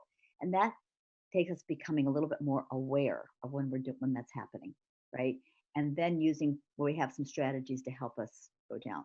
But I think this one, I have a grown-up version, but this one's still my favorite one because the grown-up version has lots more words, but I think the pictures kind of tell the story, right? So we want to experience the stress, we want to recover, and then if we can, we want to put a little pause in so that our bodies can rest, right? We call it rest and digest and get ready for the next experience. So when we keep going up, up, up, we're not giving our body a chance to do that. So there's a couple of ways that we can work on this. So when we give ourselves that chance to rest, we're going back into social engagement. Now, sometimes we go to sleep too, and that's always good too. Sleep helps our bodies rest and rejuvenate. So getting good sleep, we talked about some of these other things, getting good sleep, drinking water, all those kind of things. Those are kind of givens, right? And sleep especially is very restorative. And it might be interesting to note that I actually spoke to a sleep professional a couple days ago, actually. And what's interesting is that sometimes you may not realize that you're experiencing the stress, and you are definitely going to, even if you think you're handling it really well, they're still going to have that experience. And it often comes out when we're trying to physically rest, where you're feeling anxious, you can't sleep, you're just not being able to fall asleep. I've started implementing a tactic, which is to consciously think about relaxing those muscles, because a lot of times we're tense and we don't even realize it, and we're experiencing that stress, and it'll often show up in our sleep. And body scans are a really effective way, where you really tense it and then you relax it, and you tense and you relax so that you get a chance to have that experience. So these are some of the bottom up steps. These are going to go from our body up. All right. And those are the ones when you're in the moment. This is the in the moment kind of things. You're feeling the anger coming, you're feeling this. And for adults, especially right now, that what this flight attendant says, put your own oxygen mask on first, absolutely, before we try and calm a child down, help a situation, breathe in and then take a long exhale, because it's really the exhale that helps us reset. So that's important. Check in. How do your hands feel? Your feet? Do you have clammy, are your hands cold? Do you have clammy fingers? Is your heart racing? What's happening? Grounding ourselves physiologically, breathing out, putting a hand over our heart, walking, even smelling a flower can help us get grounded. Rhythmic music is really important, especially to the beat of 60 to 80 minutes, 60 to 80 beats per minute. I'll try that. Activities automatically that have like using wind instruments, singing, right? Exercising, dragon breaths for kids. They love those. Humming is a great one. And anything that has a rhythmic movement, dancing, climbing, rocking. These, they have a special name for them, but it's called I always have a hard time with this, somatosensory. And basically that goes way back. That was our initial first safety features from when we were in utero, right? So when we see kids that are rocking and they want this rhythmic dancing, that's why it takes us back to that very safe time. As we move a little bit further up, being able to label your emotion, not deep processing, but just acknowledging, oh, I'm feeling irritated, I'm feeling angry. And when we can have some more differentiation and discernment, we can go from irritation to annoyance. We don't have to go from 0 to 10 like in, really fast. That can help. Mm-hmm. Loving touches, even hugging ourselves, right? Loving compassion, smiling is huge. When we can have a smile that makes our eyes crinkle, right? That's a real smile. So we call these cues of safety. These are all the cues of safety that our bodies need. And I just want to point out, because I actually see this happen even in a lot in adults. I know recently I've spoken to a few adults where they're like, I'm just angry about what's going on. And we do have the 5 main emotions. But, and you can even Google it. There's actually, I have a copy of this somewhere. It's an emotional wheel where it's like, okay, here's your main 5, and we as adults, and even some adults have difficulty with this. We're like, we're angry. We know that we're irritated or we're anxious, but children don't.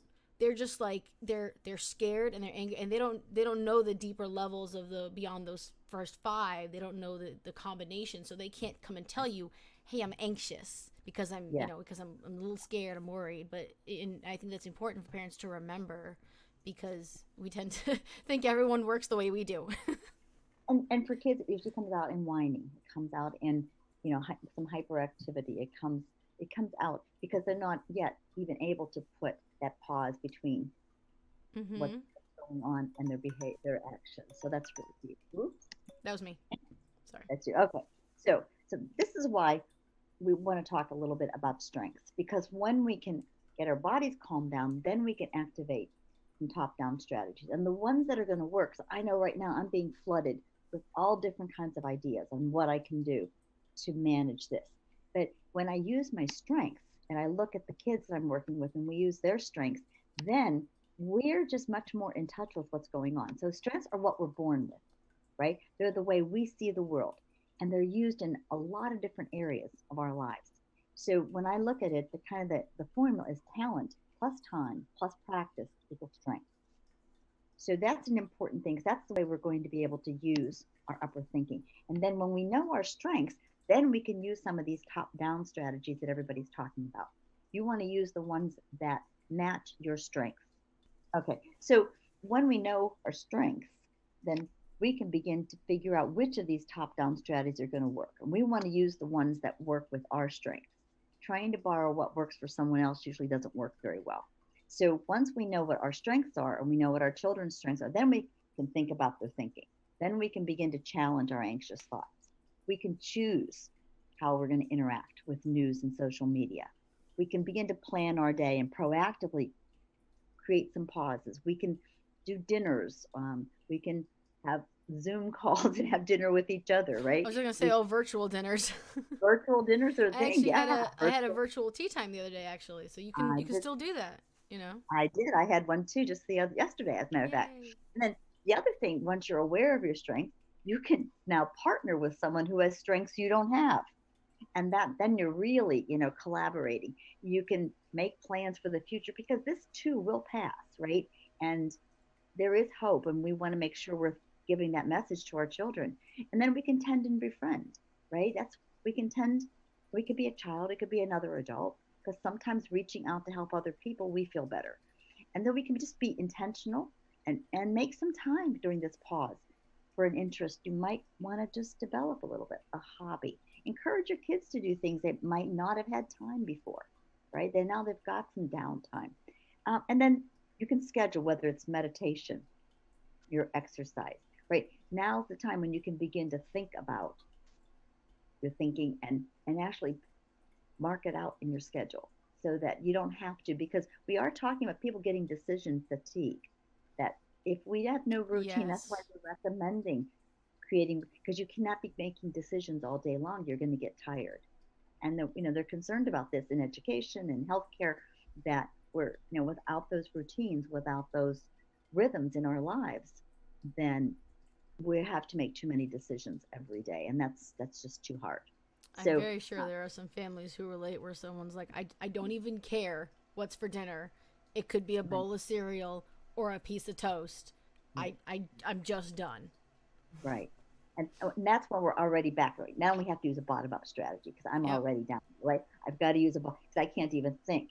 Now I personally, this has made it my life. I plan out more meals now than we did before because we're not going to the store and picking up one or two things anymore. So we are planning, but I'm not doing that when I'm frazzled Mhm. or at the end of the day. Like somebody told me they took them 2 hours to put an online order in, but they started at 9:30 at night. Whoa, Yeah. Maybe I that's can't not the time to do that. I can't handle that much frustration that late in the day. And it's perfectly fine to tell your kids, I need some downtime here. We did a lot of things today.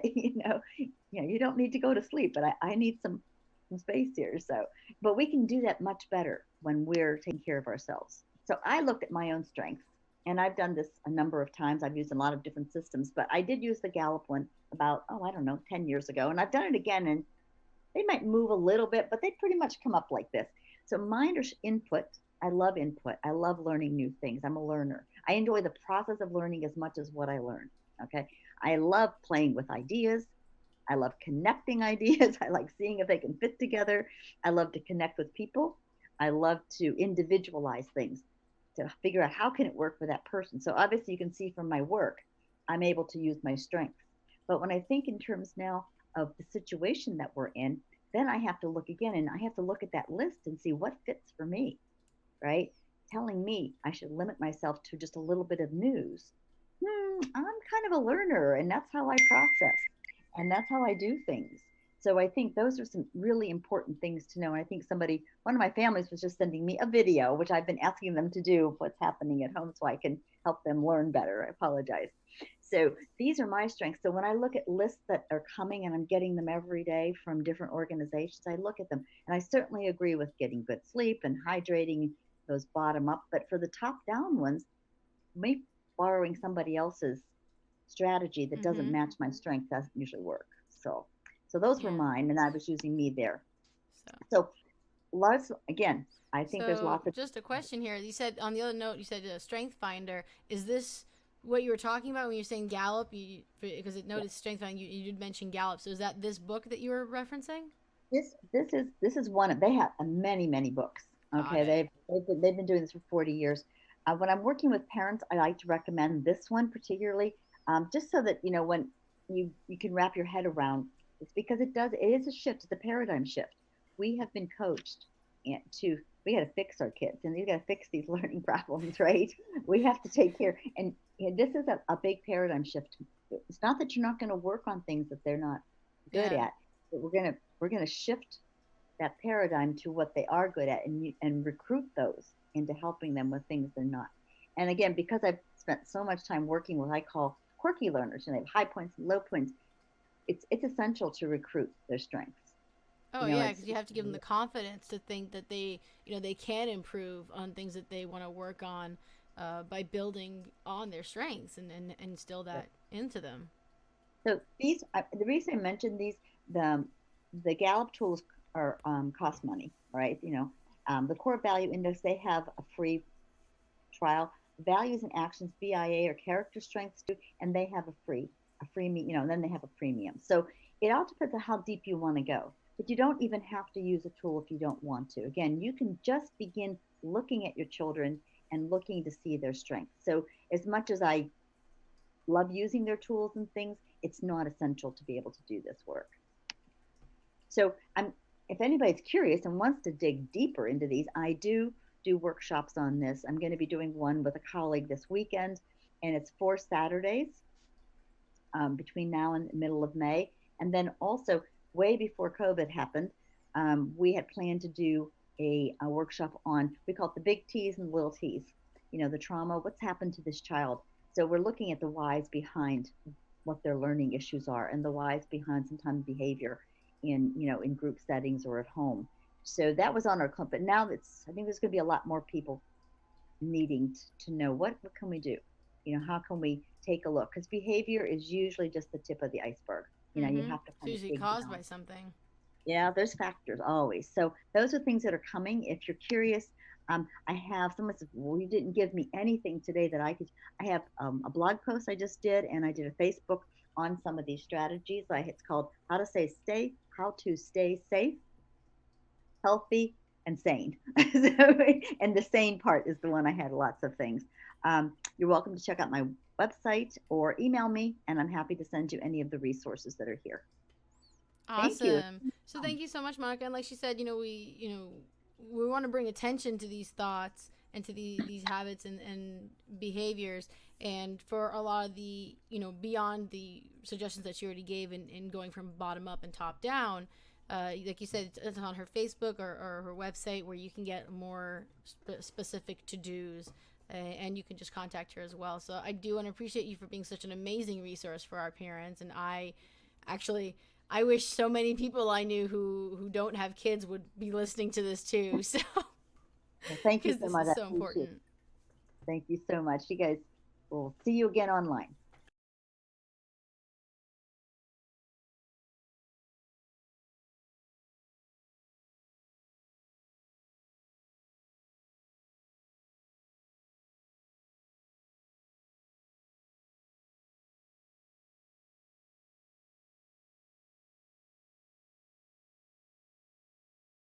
All right, you guys. Before I go ahead and start Greg off here, I just want to note the winners of some of those contests that we were doing, some of those raffles.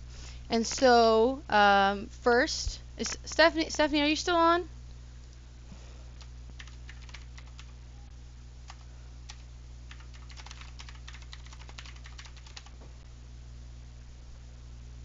Because Stephanie, it's going to probably take a lag for you to get it, but Stephanie, you won the historical conquest 6-month membership to huntthepast.com.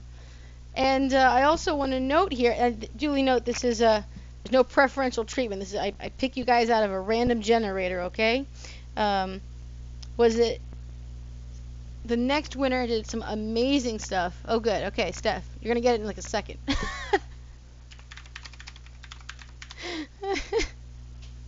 So, okay. We also had a second winning prize for that one. That was the one you guys posted a picture of the coins or the faces on the coins of the bills, and you made sure to hashtag us. So thank you guys, everyone who hashtagged it, because it makes it so much easier to find. And the second prize for that was the American Symbols box from Crafty School Crates, and the winner for that one is Carrie Jensen. So I don't know if you're live with us, Carrie, but you won, and I'm going to tag you guys. I'll contact you on Facebook to get your information to make sure to pass on to the companies to be able to get you your prizes. And I just want to note here, you guys should go and check out some of the posts for these other people posting to win these prizes. Mainly I want to point out, and again, I didn't choose this on purpose, you guys come out of a random generator. Carrie put some really cool old coin pictures there that are amazing, so you guys should go check that out. I also want to note here that the game school or the game schooling giveaway, where you guys posted a picture of your favorite games that you had, and the prize coming from Right Start Math, the Money Games Kit. Angie, you won that prize. Congratulations. I am so excited for you. And I just want to note that she had a really cool game called Sleeping Queens, which is really cool. And someone was asking her some questions about it. So if you have questions about the game, you can just go and, I'm volunteering Angie here to answer your questions. All right, let's get Greg going here. Hi, I'm Greg Barron. Thanks for being here. In this workshop video, I'm going to teach you how to write a 3-sentence paragraph and then easily turn those same 3 sentences into a 5-sentence paragraph. Along the way, we'll be using the whiteboard here, and we'll also be using the computer to read our story. Parents tell me when we do a workshop that they love to see me occasionally make mistakes because it helps them know they don't have to be perfect. So along the way, I'm just going to let the camera roll, and we'll go from there. Okay, so right now I'm going to head to the computer. Okay, so we're at the computer now, and this is the CEA map from the Bear Method book, and I'm going to make it a little bit bigger for our purposes.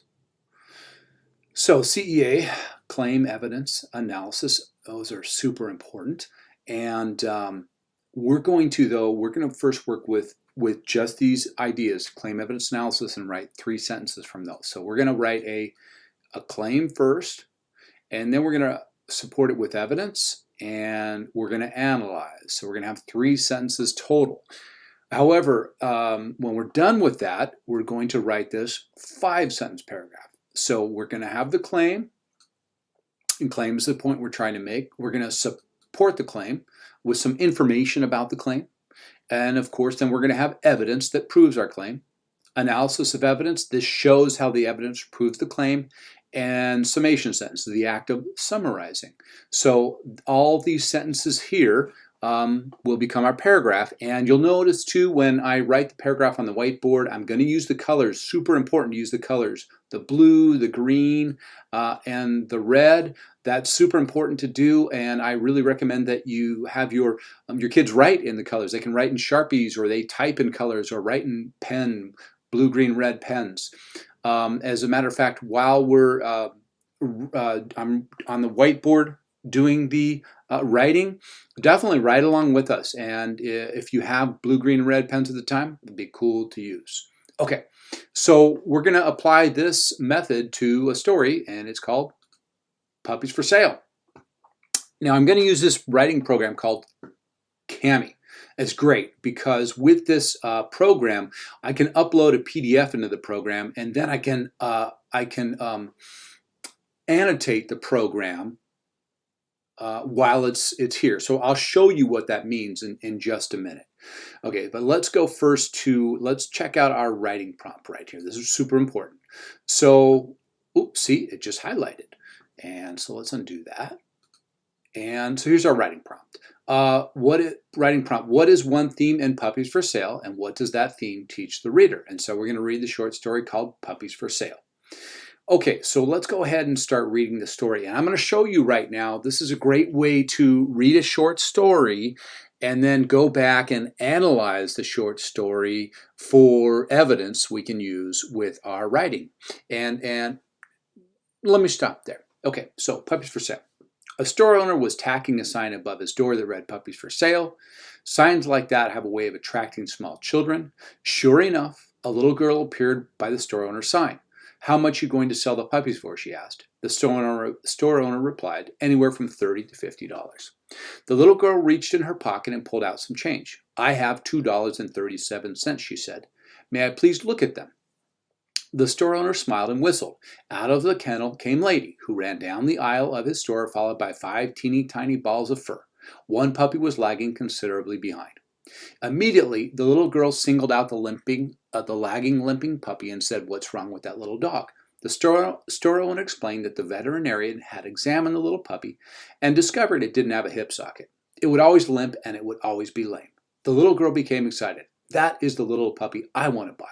The store owner replied, "No, you don't want to buy that little dog. If you really want her, I'll just give her to you." The little girl got upset. She looked into the store owner's eyes, pointed her finger, and said, "I don't want you to give her to me.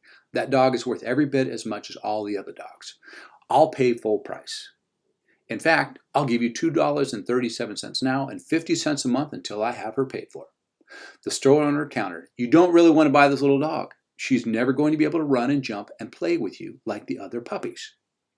To this, the little girl reached down and gently pulled the hem of her dress up to reveal a badly twisted leg, a crippled left leg supported by a big metal brace. She looked at the store owner and softly replied, "Well, I don't run so well myself, and the little puppy will need someone who understands." All right. That's a sweet story, right? Okay, and this is a great story because it's a high interest story, and everyone's going to love this story, and our kids will be able to analyze it. So what we're looking for is, let me go back to our map. And what we're looking for is evidence. And what we're looking for evidence of, well, we're looking for this. What is one theme in Puppies for Sale, and what does that theme teach the reader? So we're looking for evidence of the theme. Oop, and I highlighted it again. Okay, so now before we get there, we're going to figure out what the theme is. And for that, I'm going to go back to the whiteboard. Hi. Okay, so we're back at the whiteboard.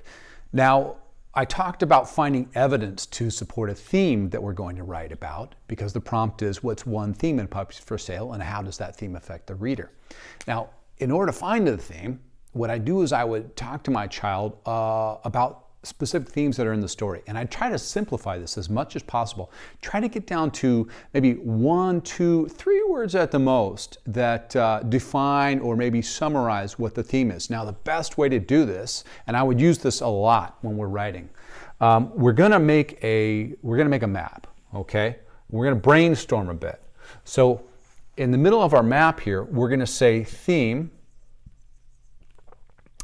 in Puppies for Sale.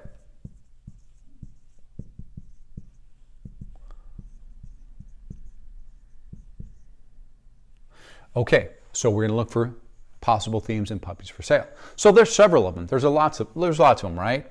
So for instance, like be kind, right? Be kind to others. Okay. What else? Let's see. How about we could be caring? Okay. And if we want, we could be a little more advanced. So let's say, how about something like empathetic?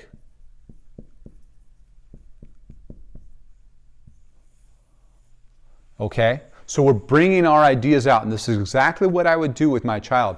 I'd be throwing my ideas out about what the theme is in the story. How about this one? How about let's be compassionate?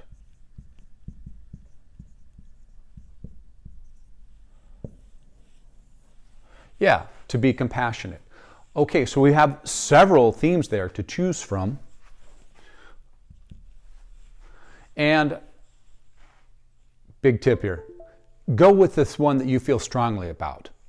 So when you're teaching, I'm going to go with compassionate because I feel strongly about that. I relate to the most in the story about being compassionate. And if I feel strongly about it, then I'm going to teach it. Now, your child may say, well, I think be caring is the most important thing. And so what I would do is if I felt strongly as well, I would go with that theme. But if I feel strongly about, say, being compassionate or being kind to others, I would work at that one first, and then let's run it a second pass. Let's do it a second time. Let's use that one. So we're going to use their ideas, but first, go with what you feel good about, because that's going to build your confidence, and then your child is going to feel the confidence coming from you as well, and they're going to be more interested in what they're doing. Okay. All right, so we're going to go with compassionate. The theme in Puppies for Sale is to be compassionate. So what are we going to do now? Well, we're going to go back and we got to find our evidence now to support this idea of being compassionate. So we're going to go back to Cami now, and we're going to go back to Puppies for Sale on the computer. Okay, so we're back at the computer. And our writing prompt again is, what is one theme in Puppies for Sale, and what does that theme teach the reader? Okay, so what we want to do now is we want to browse through the story, skim through the story, and find that evidence. And we're going to highlight in green because, see how this is green right here? We're going to highlight our evidence in green. This is a great way to do it with your kids. So I'm going to skim through. We'll start with this paragraph here. And by the way, I'm going to click on drawing, and you'll see why I do that here in just a minute. So a store owner was tacking a sign above his door, the red puppies for sale. Signs like the way of attracting small children. Sure enough, a little girl appeared. Okay, and I'm skimming through this. Is there evidence now of being compassionate? I don't see it. So we're going to put an X next to that paragraph, and we're going to skim to the next paragraph. The little girl reached in her pocket and pulled out some change. She says, I have $2.37. May I please look at them? The store owner smiles and whistles. Out of the counter comes lady. She runs down the aisle, followed by 5 teeny balls of fur. One puppy is lagging considerably behind. Do I see evidence? No, I don't really see evidence of being compassionate. Let's go on to the next paragraph. Immediately, the little girl singled out the lagging, limpy puppy and said, what's wrong with that dog? The store owner explains that the veterinarian had examined the little puppy and had discovered it didn't have a hip socket. It always limp and be lame. The girl became excited. That's the puppy I want to buy. Well, okay. Let's see. So the little girl becomes excited, and the store owner says, you don't want to buy that dog. If you really want her, I'll just give her to you. Let's go ahead and let's highlight this because she does become excited. And she's thinking about buying the dog. So we highlighted that evidence in green. Okay. So we're looking for the strongest evidence that we can find. So let's see if we can find stronger evidence. Let's go on to the next paragraph. So I'm going to go back to my drawing. And the little girl got quite upset. She looked in the store owner's eyes. She pointed her finger and said, I don't want you to give her to me. That dog's worth every bit as much as all the other dogs. I'll pay full price. In fact, I'll give you $2.37 now and 50 cents a month later until I ever paid for. Well, okay, so there's some evidence there. So let's go ahead, and she gets upset. That's definitely evidence. And she says, basically all this is some really good evidence. Boom. She gets upset. She looks into his eyes, points her fingers. I don't want you to give her to me. All that is good evidence. But we're looking for the strongest piece of evidence that we can find. So let's see if we can even find stronger evidence. So I'll go back up to our drawing. And the next paragraph, the store owner counters, you don't really want to buy this dog. She's never going to be able to run and jump and play with the other puppies. No, not really evidence for us. Okay, so we've looked through this paragraph. Nothing. Nothing here. Evidence. Here's some evidence here. Here's some evidence here. And this paragraph, no. So we're on to our last paragraph. To this, the little girl reached down and gently pulled the hem of her dress up to reveal a badly twisted leg and crippled leg supported by a big metal brace. She looks at the store owner and softly replies, well, I don't run so well myself, and the little puppy will need someone who understands. Oh, wow. Okay. All right. So let's mark that up because that's terrific evidence right there. Okay. So I have to choose now. Which evidence is the strongest? Well, She becomes excited. That's a little puppy I want to buy. That's okay. It's okay, but it's definitely not as strong as this evidence, and it's definitely not as strong as this evidence right here. So let's see. We've got an entire paragraph to work with. That's going to be a lot of information to work with, and I think it's going to be a little too much. So let's go down to this last piece of evidence here. This is pretty strong, and especially when she says, I don't run so good well myself, and the little puppy will need someone who understands. Is that evidence of being compassionate? Absolutely. Absolutely. So we have this evidence highlighted, and I'm going to write EV, and I'm even going to put a big exclamation point. Okay, so now I know that I'm going to use this evidence right here in my paragraph. Okay, so again, when you're going to teach, go with what works for you, what you can teach the most effectively. So again, for this, I feel the best about teaching this quote right here. You may feel this is the strongest one, and your child may argue for this. And so again, do what works for you. In the beginning, I really would suggest, though, to keep it as simple as possible. And just hang in with me as we move now back to the whiteboard and we write our paragraph. And you'll see how working with simple evidence as possible again in the beginning is going to really help you become a successful teacher and your child become a successful writer. Okay, so we're going to head back to the whiteboard now. Okay, so we're back at the whiteboard and we're going to write our paragraph. We're going to start with the 3-sentence paragraph first, claim, evidence, analysis, and then I'll show you how to quickly turn that into a 5-sentence paragraph. So I have my story here, and I got my prompt here. What's one theme in Puppies for Sale? And what does that theme teach the reader? But I also have this here too. This is my cheat sheet. I know what I'm going to write ahead of time. So when I'm teaching, for the most part in this manner until I feel real confident with it, I'm going to have my paragraph written ahead of time so that I feel confident and my child feels confident. And that's also where, use the example paragraphs and essays that are online in the resources folder. That'll really help you get going. So you don't even have to create new content. You can actually use the information that's already there. And if you don't have it written out ahead of time, that's okay. But I really suggest that in the beginning, as much as possible, have the end goal in mind. Have what you want to write down ahead of time. So I have mine here, so let's go ahead and do this. And by the way, see, I got my blue pen. So I would go ahead right now and be writing, and write down what I have with me, okay? So on a piece of paper, if you got a blue, green, and red pen, then go ahead and write with me. And then we'll turn it over. We'll write our 3-sentence paragraph, and then we'll turn it over at the bottom, write the 5-sentence paragraph. But it's really helpful if you do it with me. Okay, all right, so here we go. What is one theme in Puppies for Sale, and what does that theme teach the reader? So we're going to use the prompt to answer the prompt. If it says what's one theme in Puppies for Sale, we're going to say one theme in Puppies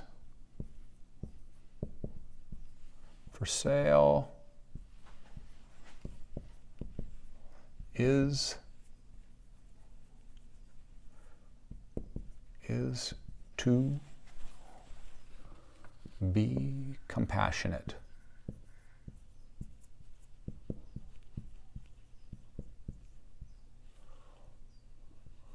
I'll try to write as nice as possible. My wife tells me I scribble too much. Okay. All right, so there we go. There's our claim right there, and it's in blue. Now we want to get our evidence. And remember to go back and forth between the CEA maps so that you can follow what we're doing. So I'm just going to grab my green marker. Okay, so now we need to write our evidence down. We have our claim, and we've got it. We've got our evidence already marked. We already highlighted it. Okay, so here we go. We want to introduce our information. So we're going to tell when that happens. So at the end of the story, the girl tells the store owner, I don't run so good myself. So let's go ahead, let's go with that. The girl says,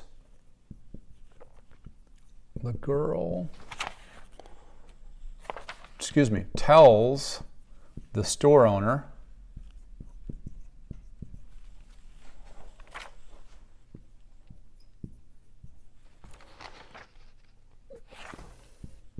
well, I don't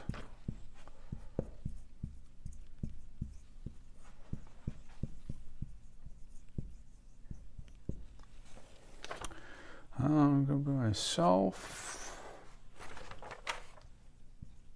and the puppy.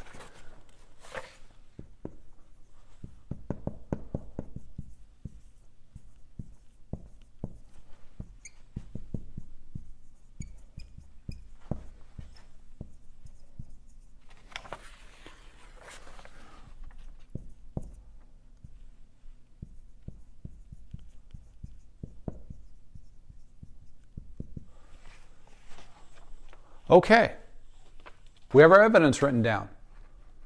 So, claim, one theme in Puppies for Sale is to be compassionate. Evidence, the girl tells the store owner, well, I don't run so good myself, and the little puppy will need someone who understands.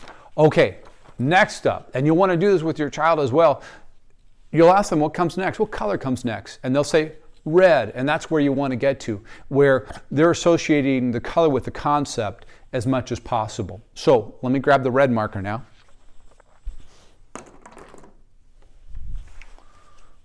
Red for our evidence.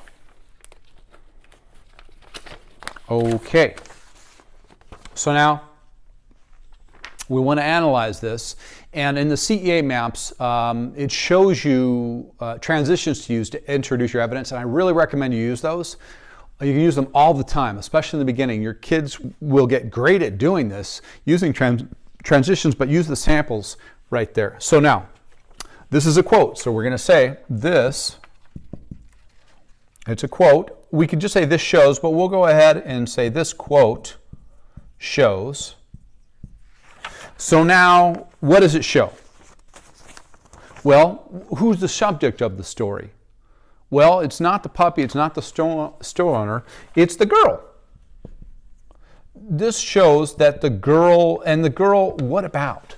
What about life and situation has brought the girl to the place where she's at now, where she's compassionate, okay? And that's a teachable moment right there, where I'm trying to direct my child to a word or idea that they can use that really summarizes what they're trying to analyze or relate. And so really, this quote shows that the girl's, you know what the word is? A good word is experiences. Okay, so this quote shows that the girl's experiences have taught her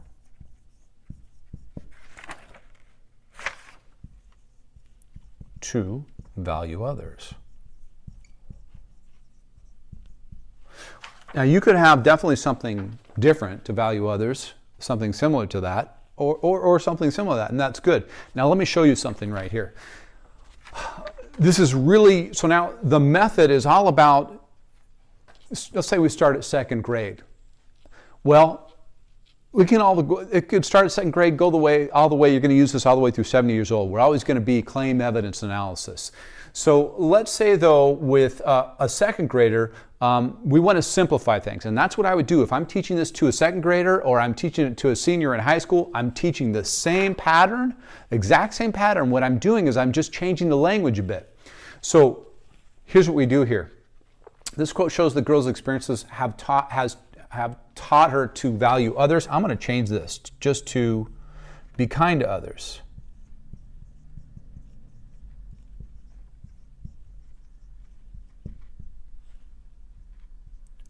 Okay? This quote shows the girl's experiences have taught her to be kind to others. This quote shows the girl's experiences have taught her to be kind to others. Okay, so I just simplified that right there. Be kind to others. I could also say this. I could also say how about be caring? Much simpler. So this quote shows the girl's experiences have taught her to be caring, okay? And that works as well. So let's see. We've got our claim, we've got evidence, and we've got our analysis right now. Okay, so we've got those 3 sentences, right? But we want to take those 3 sentences and we want to build on that. So now we're going to take these 3 sentences and we're going to make them 5 sentences. So we're going to add, we've got claim, evidence, analysis, but we're going to add supporting detail and we're going to add summation sentence. So easily take 3 sentences to 5 sentences. So what we want to do then is on your piece of paper, just rewrite. We're going to, down below or on the other side, just turn the paper over and we're going to just add our 2 sentences. Okay, so we're ready now to write our 5-sentence paragraph. I got my blue marker. I'm just going to add 2 sentences. But we got to go back and we got to start where we left off. So we're going to go with, again, one theme in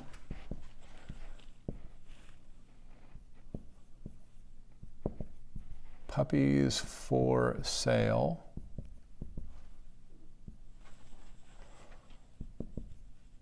is to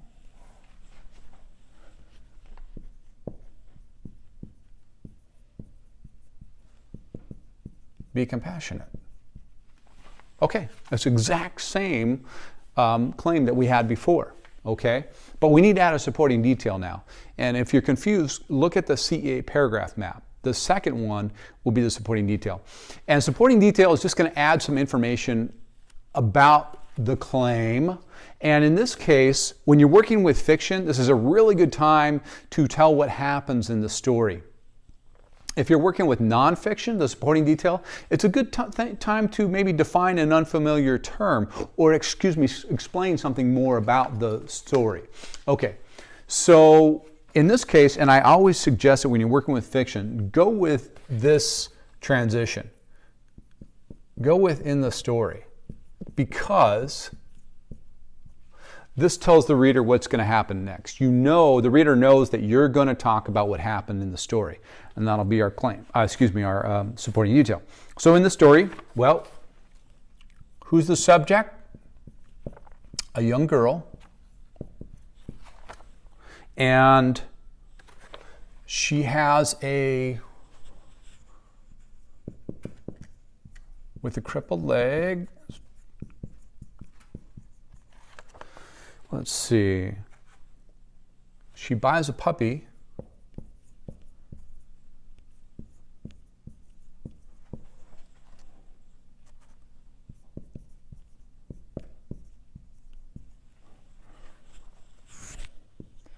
And it has no hip socket.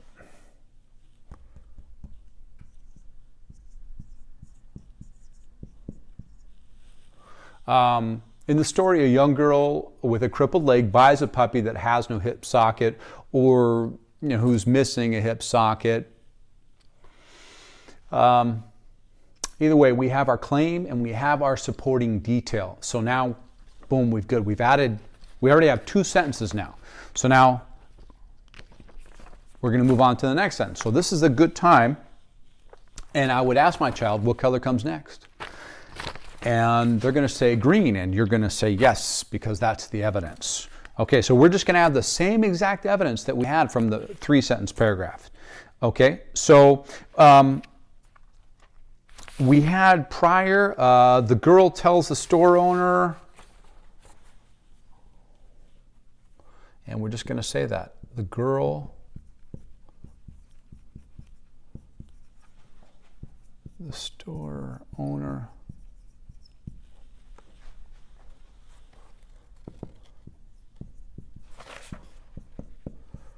well, I don't run so good myself. And the little puppy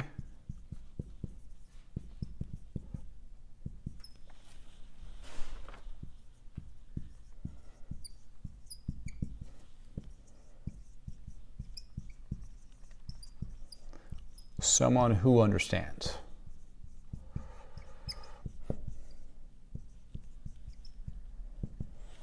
Okay, Claim supporting detail evidence. And I'm going to read it again to make sure it makes sense. One theme in Puppies for Sale is to be compassionate. In the story, a young girl with a crippled leg buys a puppy that has no hip socket. The girl tells the store owner, well, I don't run so good myself, and the little puppy will need someone who understands. You could also, if you want to, you could say right here that you could talk about when this evidence happens. So after the girl shows the store owner her crippled leg, you could add that information right there, but it's okay. Remember, in the beginning, we're going to keep this as simple as possible because we want to make it as easy as possible for our kids to follow and understand. So I'm going to ask my child what color comes up next, and they're going to say red. Red. All right. So here we go. And I'm going to use my same analysis that I used before. So this quote shows the girls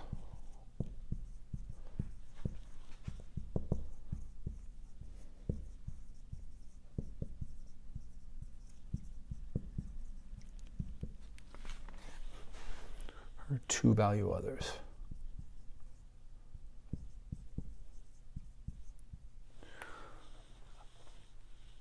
Now you start seeing those colors coming together, right? Claim, supporting detail, evidence, analysis. This quote shows the girl's experiences have taught her to value others. Okay, so now I'm going to ask my child, well, what comes up next? And they're going to look at the map and go, red. Yeah, and red's analysis. And so we got some choices here. The transitions, I really recommend you use the transitions that are on the map there.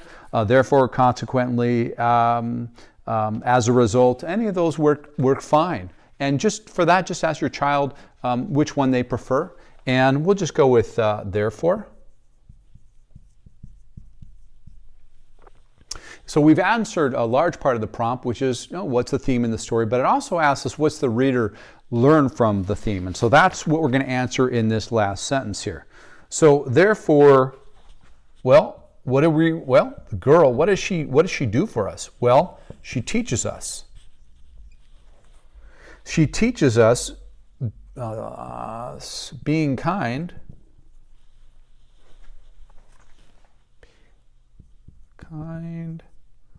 and caring to others is the best way to live.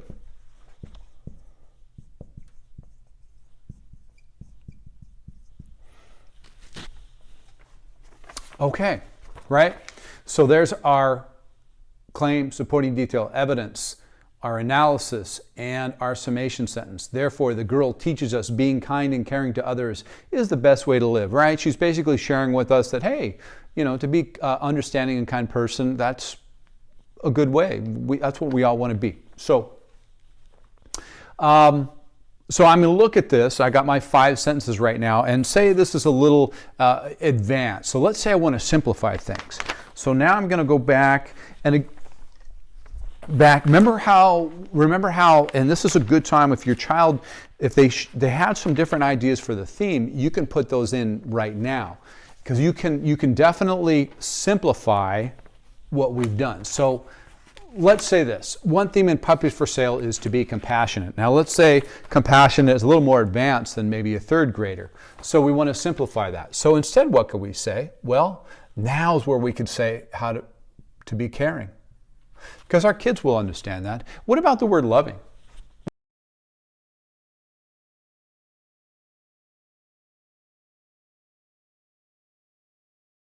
Will kids understand the word loving? Sure. A 2nd grader is absolutely going to understand that one theme in Puppies for Sale is to be loving. Our kids will understand that a lot. And they'll start learning as well as far as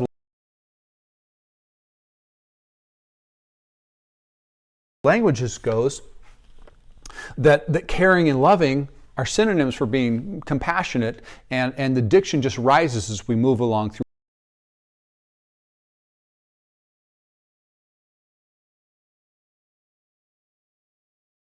writing our paragraphs. So in the story, a young girl with a crippled leg buys a puppy that has no hip socket. We're going to leave that. and the girl tells the store owner, well, I don't run so good myself, and the little puppy will need someone who understands. We're going to leave that evidence. So this quote shows the girl's experiences have taught her to value others. Hey, we could change that.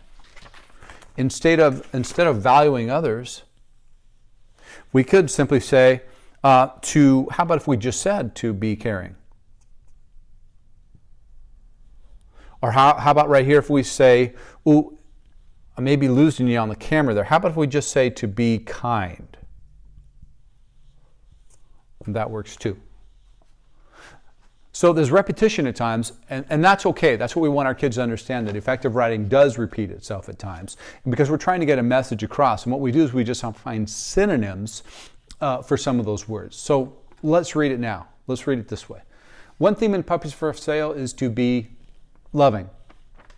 In the story, a young girl with a crippled leg buys a puppy that has no hip socket. The girl tells the store owner, well, I don't run so good myself, and the little puppy will need someone who understands. This quote shows the girl's experiences have taught her to be kind. Therefore, the girl teaches us that let's cross this out, being caring to others is the best way to live. Does it answer the prompt of what's the theme in the story? Yes. Does it explain what the lesson that we learn is? Absolutely. So in these 5 sentences here, we've answered the prompt. Now the cool thing is that we've gone from 3 sentences. We went from a claim, evidence, analysis, and we expanded this by simply adding 2 sentences supporting detail and by adding the summation sentence. So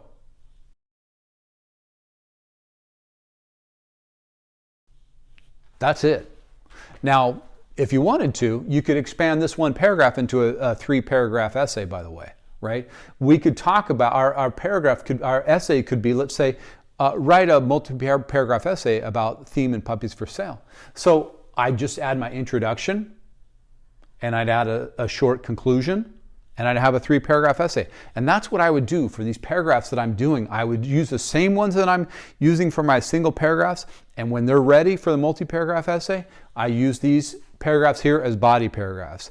And you can find that in the book. You'll see the essay maps, and you'll see where the paragraph map becomes the body paragraphs of the essays. Okay. Well, that's it. That's it. I hope that you followed me along the way and watch it again and again as need be to learn the process. And I hope that this has taken something that's very complex and that you've seen the simplicity of it. And I think that I'll leave it at that. I want to thank you for watching the video and doing what you're doing, and I really appreciate you. All right. Thanks very much.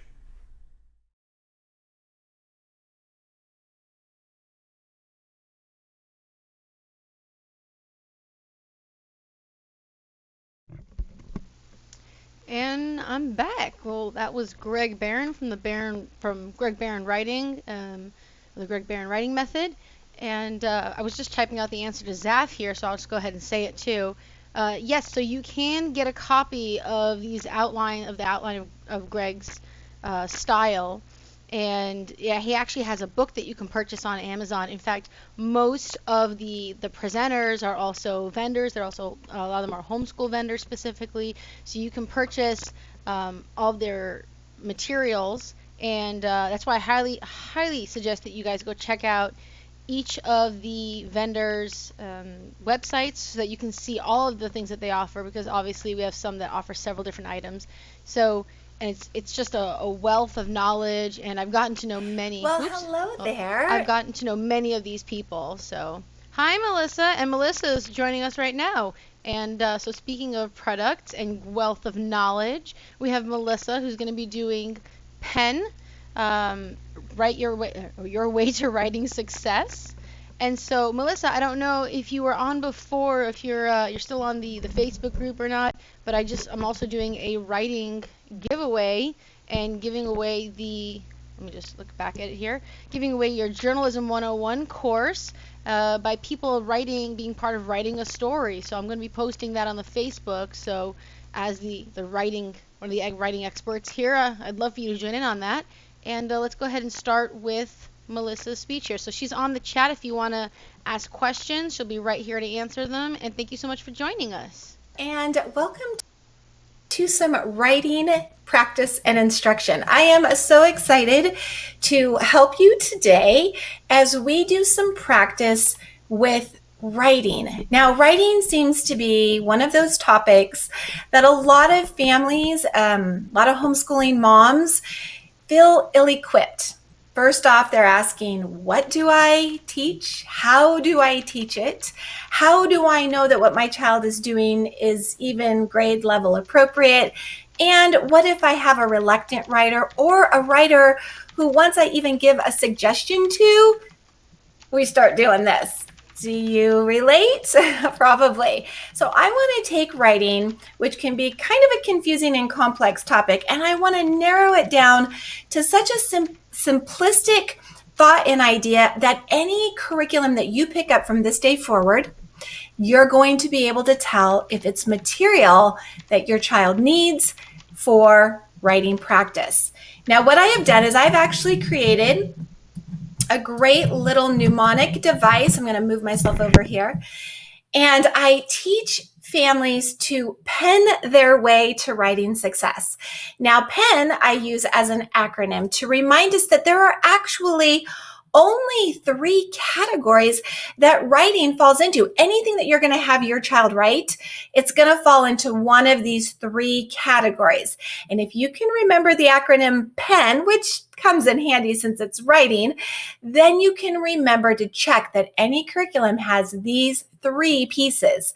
You want your child from 3rd grade all the way through high school, college life to be aware of these 3 styles. Now, younger children, you can still be exposing them to these 3 different styles, but I encourage a lot of reading at home, and you can talk to your children about what are they doing in this story? What is the purpose of this story? Because honestly, if we're reading a science book and we're reading a sweet story, a childhood story, there are 2 different purposes behind that kind of writing. Correct? So that means when we are the writer by 3rd grade and up, we really want to be focused on practicing all 3 of these core standards of writing. So we're going to jump in and I'm going to teach you about these. The 3 are persuasive, expository, and narrative. And I know right now some of you are like, that seems too simple. That's just 3 styles. I don't know. It seems a little too easy. We really are shooting to have a strong homeschooling curriculum. I promise that you are. And before we jump in any further, I want to introduce myself. My name is Melissa Webb. I am a credentialed teacher. I homeschooled for, depends on if you want to accumulate it all together or just count the years, 6 to 9 years, somewhere in there. I also worked for a charter school where I supported hundreds of homeschooling families for a decade and a half. So I absolutely know what children need when it comes to writing. And I have a passion, if you can't tell already, I love to teach all of this. So I'm going to teach you, and then we're going to go over each of them in a little bit of detail. And by all means, if in the future you want more support or encouragement, I have a website. You can come and visit me at writeonweb.com. Okay, so let's go ahead and talk about the 3 core writing genres. Now, a genre is just a fancy word for a category. You've probably heard of like artistic genres or different musical genres. They're just a class, right? They're a type or a category, and that's what I want people to remember. So we're going to talk about the first one, and that's persuasive. What kind of writing would I find if I were reading persuasive writing? Well, anything that would be trying to convince me to agree with the author's point of view. So it has a very specific purpose. Persuasive is meant to persuade. Now, you can see a couple of samples that I have right here on my slides. Here's an article, The Downside of Drugs, Caffeine. Anything with energy drinks, coffee, soda, pills, caffeine is bad. And they've got all of these very negative images about caffeine is terrible, why our children should not be using caffeine, why we shouldn't be consuming caffeine. You can see it has a very clear opinion. This would be an example of persuasive. Or you see on a lot of socials, right? Eat breakfast, right? Or go keto, right? Whatever it is, if it has an opinion and it's trying to convince you to follow along and to agree, then that, my friends, is a persuasive style of writing. Now, the second kind of writing is expository writing. And one of the things that I always teach my students is that when you see these big words, just chunk them down to their base or their root word. And in here, we're going to see the word expose, expository. Do you see it in there? Now, that's just when we're exposing facts and information. It's when we're writing informatively. So now you can see this example over here on the far right. Are energy drinks good for you? Now look at this. This is different than persuasive.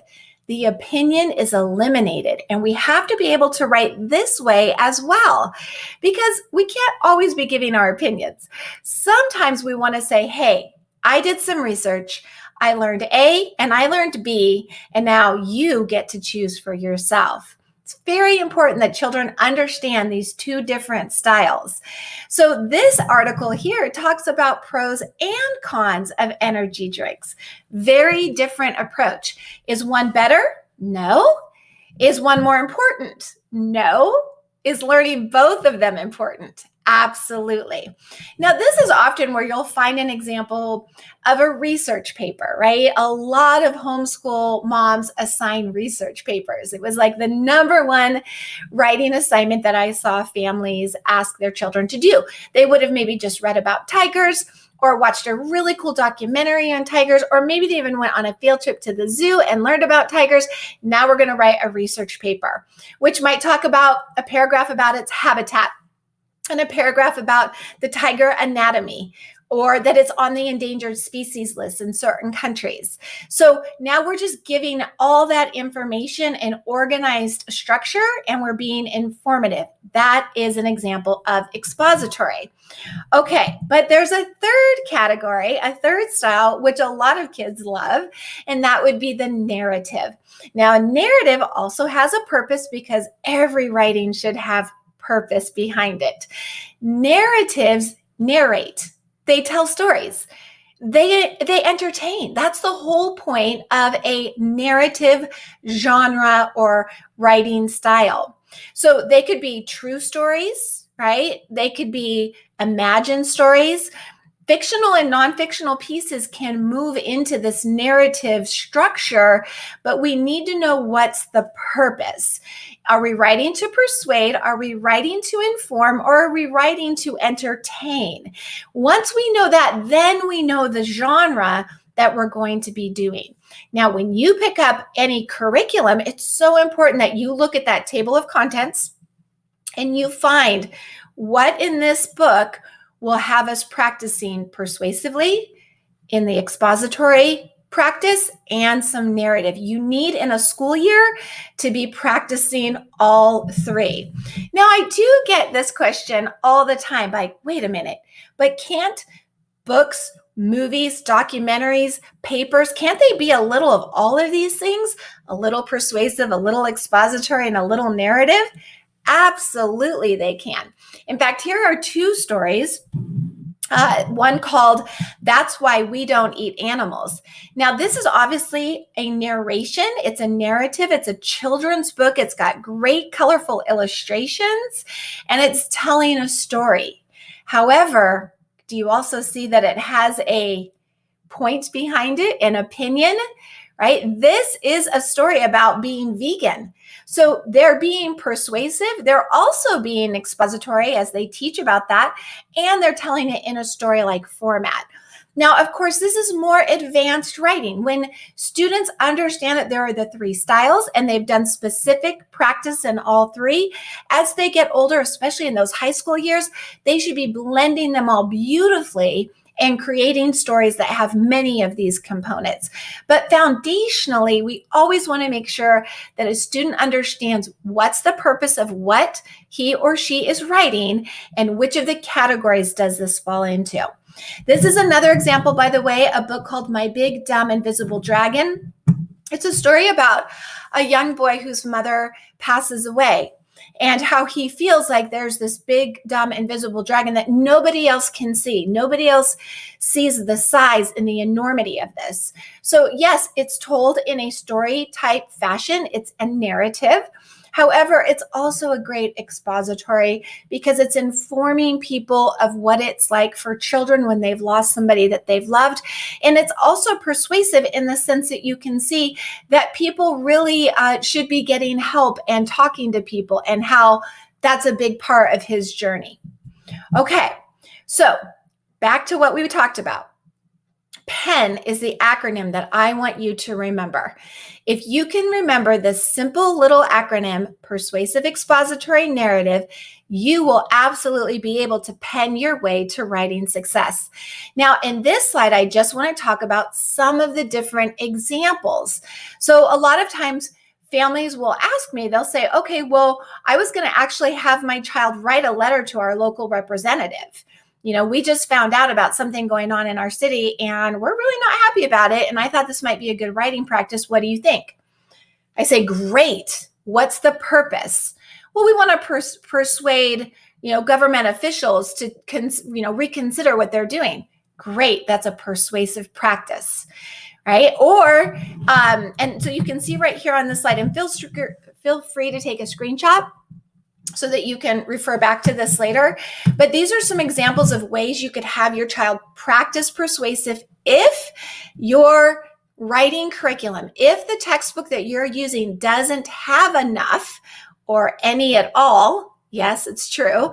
Then here are a few ideas of things that you can do. And what I want to point out is the things that are in the list of persuasive and the things that are in the list of expository are so similar.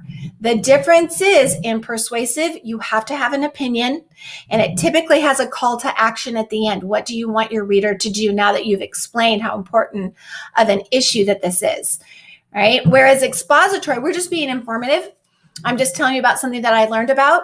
So even down here, number 3 are exactly identical. Write a product review for a company, and under expository, write a product review for a company. How could those be the same? Well, they're not going to be the same in their purpose. This could be a review by this item. This could be a review, hey, I have an Instant Pot and I have a crock pot. I like this one for this. I like this one for that. Right? Think back to the ones I just showed you a minute ago. The product review about how caffeine is terrible versus there are pros and cons. That's how they would be different. And then for narrative, here are a few ideas as well. Now, one of the things that I want to be sure that you get, and I'll find a way to link all of these things for you, is this little handout that I have created. This is actually how I laid out my lessons for this past school year. In my opinion, I am such a big believer in quality over quantity. There are kids who tell me, oh, I write an essay every week. And I say, that's great practice, but are you getting really thorough with your writing? Like you're brainstorming, you're doing your research, you're outlining, then you're creating a rough draft and you're revising that, and then you're doing an edit on that. Like, are we doing all of the writing steps? Because in my opinion, one quality piece at the end of the month, knowing that students have done all the writing steps, is one, going to be more memorable for that child, and 2, be such higher quality than just, pumping them out one after another. So I recommend that when you plan your schedule, you pick one category that you want to work on. So opinion essays fall under persuasive writing. So in September, that's what we did. And then in October, we did some informative practice. That falls under the expository practice. And then we did narrative. And you'll start to see that there's actually repetitiveness here, right? Persuasive, expository, narrative, descriptive, which actually doesn't fall under core standards, but that's where poetry lives. I have a heart for poetry, so I always make sure to throw in some fun, especially when the school year is typically kind of lighter in December and January. We've got some breaks in there. Then we jump right back in February. We do persuasive, expository, and narrative again, just different assignments each time. So I have for you, and again, I will find a way to link this to you. I have a blank form right here, and it's got your little pen acronym on it for you. It reminds you what they are, how in 3rd through 5th grade, these are the standards that they're to practice. 6th through 8th grade has this.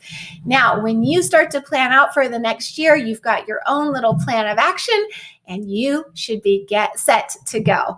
Now, I would love to be able to help you at any time along your journey, so feel free to reach out to me.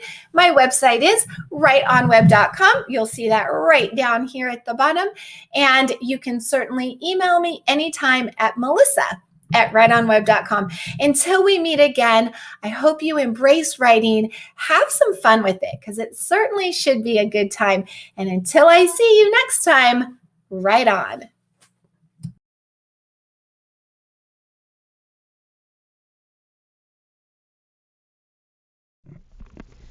Awesome. So that was Melissa from Right On Web. And again, I'm going to be posting a giveaway that she is generously giving the prize for.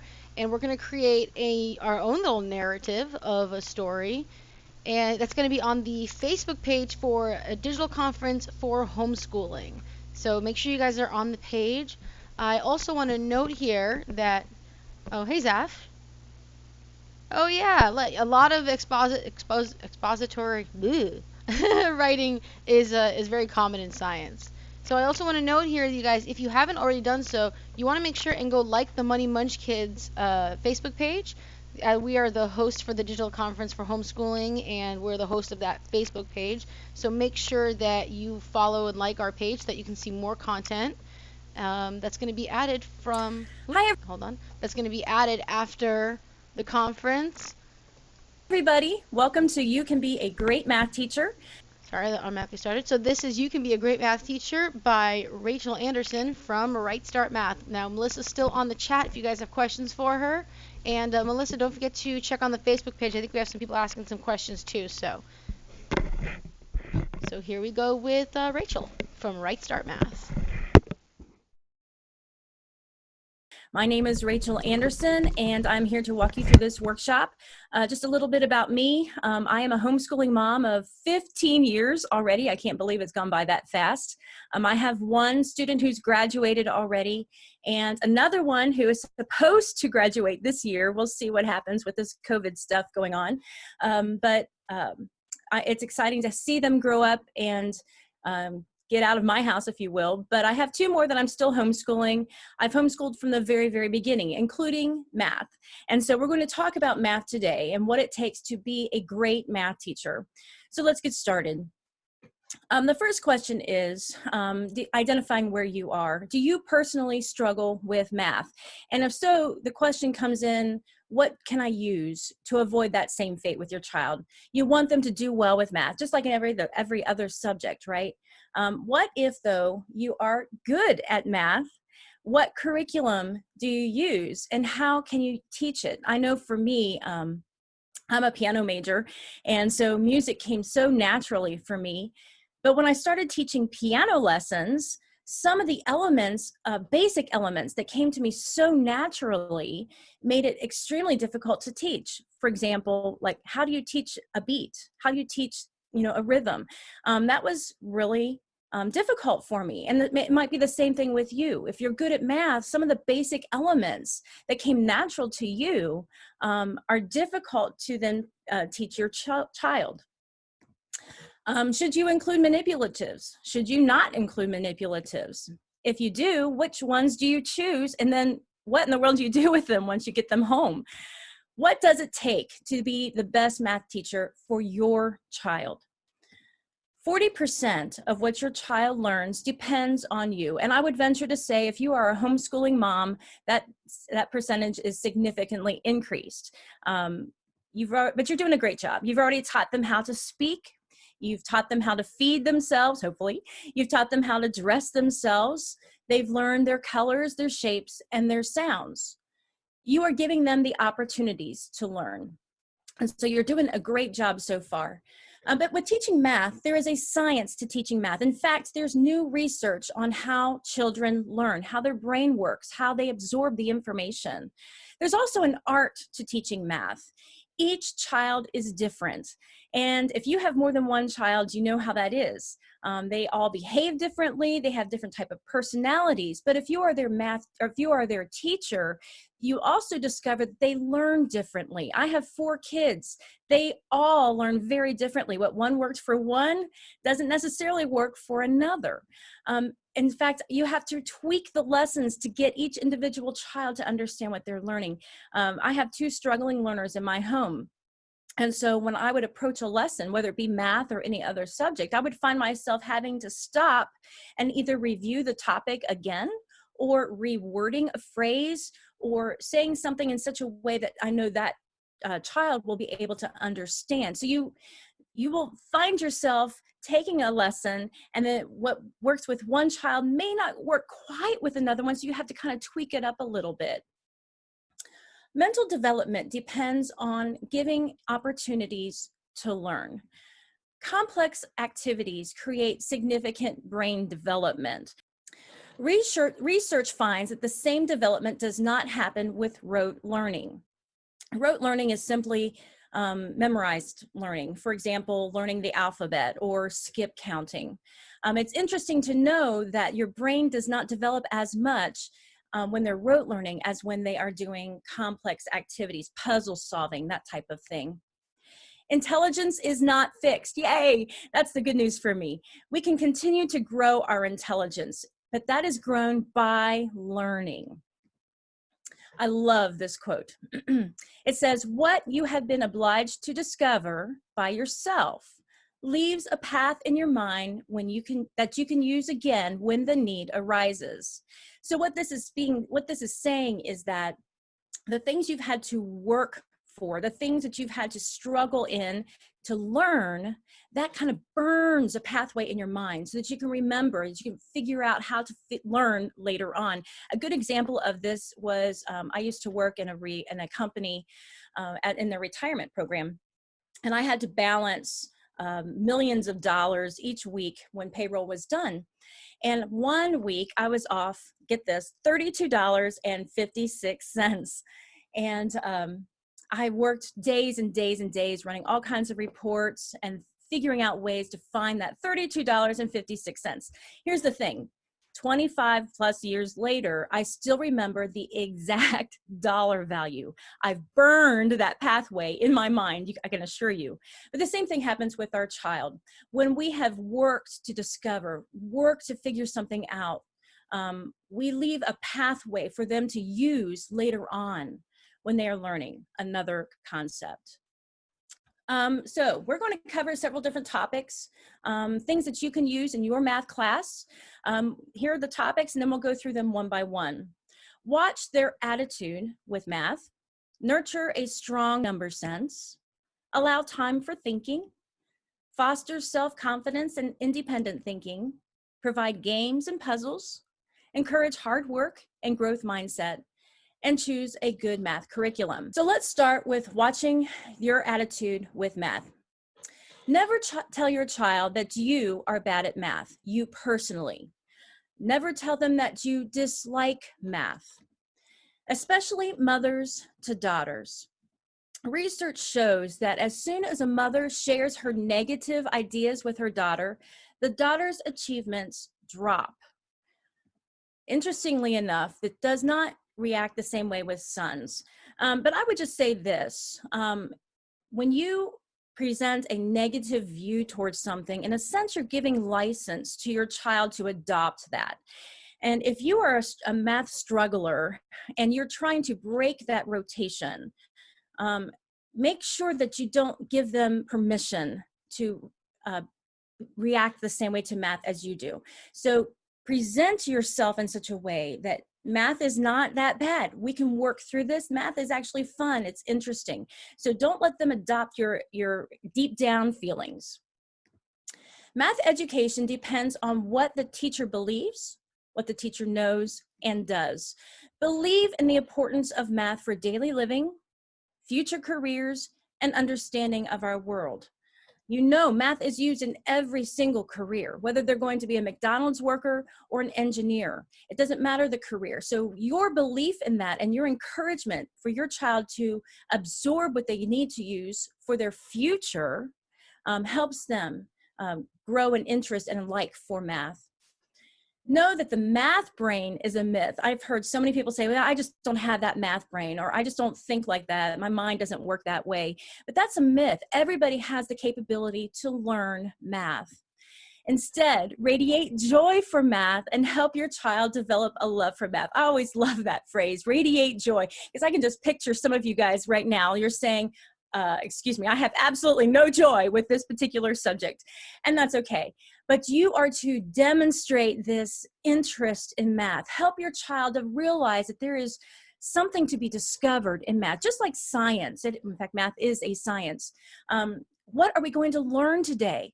Oh, I cannot wait until we get going in math, because you are going to have so much fun with figuring this out. Present math in a joyful way, in a happy way, not like, oh, I don't want to do math today. You know, they feel that and they react to that. So your presentation of the subject will help them either enjoy math or learn to dislike math. By the way, arithmetic is one of the elements in math. And in fact, many curriculum focus almost exclusively during their elementary years on arithmetic. And what I'm talking about with arithmetic is adding, subtracting, multiplying, dividing, right? But there are so many more elements to math. Take a look. Geometry. Take a look at all of these elements in math. There's more than 200 math branches in math. Okay, so your child is not wildly thrilled with arithmetic. That's okay. There are other elements. In fact, one of my sons, I told you he's a struggling learner. Arithmetic was really hard for him. I'm not going to lie. It was really hard for him. He has memory deficiency, so memorizing and learning things was quite complex for him. But I gave him a geometry lesson, and his eyes would light up. He just loved it and ate it up. In fact, there were a couple of times when we'd have a couple of days in a row of geometry lessons, and he was like, let's do more, let's do more. So if you are feeding your child a strict diet of arithmetic and they are getting frustrated, they're getting tired, their love of math is starting to dwindle, I encourage you to find another element of math to teach, because you just might find that you are energizing them with a whole nother element of learning in math that reaches their deep need and their strength. So watch their attitude with math. The next thing we're going to talk about is nurturing a strong number sense. So number sense, let's talk about that for a minute. If you don't have an image in your mind, that word does not have a meaning, right? So let's think about foreign languages. In fact, a lot of programs out there that teach foreign languages start exactly like that. They show a picture and then they tell you what the word is in that language, right? Entire curriculums are written about that. So let's apply that to math. All right, you have to see a quantity in your mind in order to attach the word. So many curriculums start with like the symbol, like 7 or 5. I'm trying to write backwards, so if that's backwards, ignore that. But they want a lot of curriculums focus on that symbol. But let's step it back a little bit and let's talk about what quantities are. Arithmetic is based on quantities, by the way. And what we want to do is start the child with what they already know. So if you were to say, McKenna, show me 3, they're going to show you 3, right? Okay, now we're going to take what they know and we're going to put it into a manipulative where they can not only see as easily, but they can also expand their understanding. So we're going to show 3 beads. Again, quantities, all right? Once they're getting that down, then you say, okay, now here's the symbol for 3, all right? Let's go on.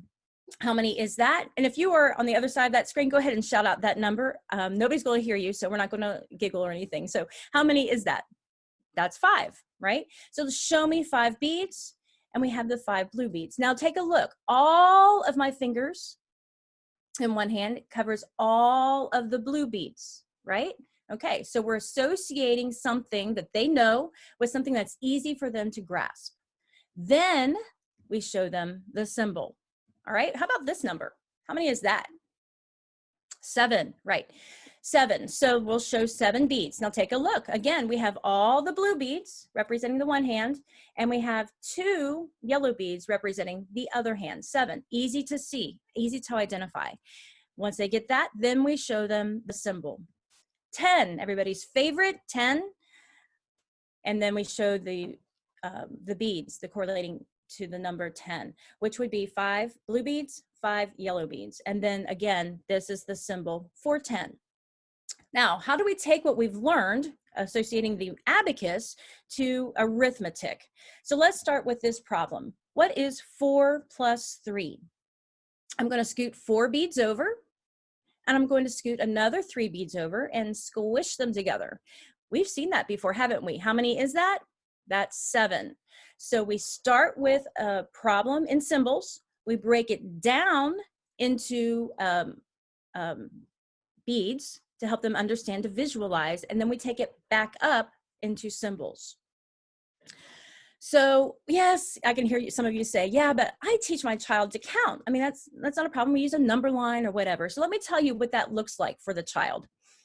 Because you are already familiar with with adding, so you already know 2 plus 2 is 4, right? I'm going to change that up a little bit, and we're going to associate numbers to letters. So A is equal to 1, B 2, C 3, and so on. All right, so here's our problem. We have F plus E.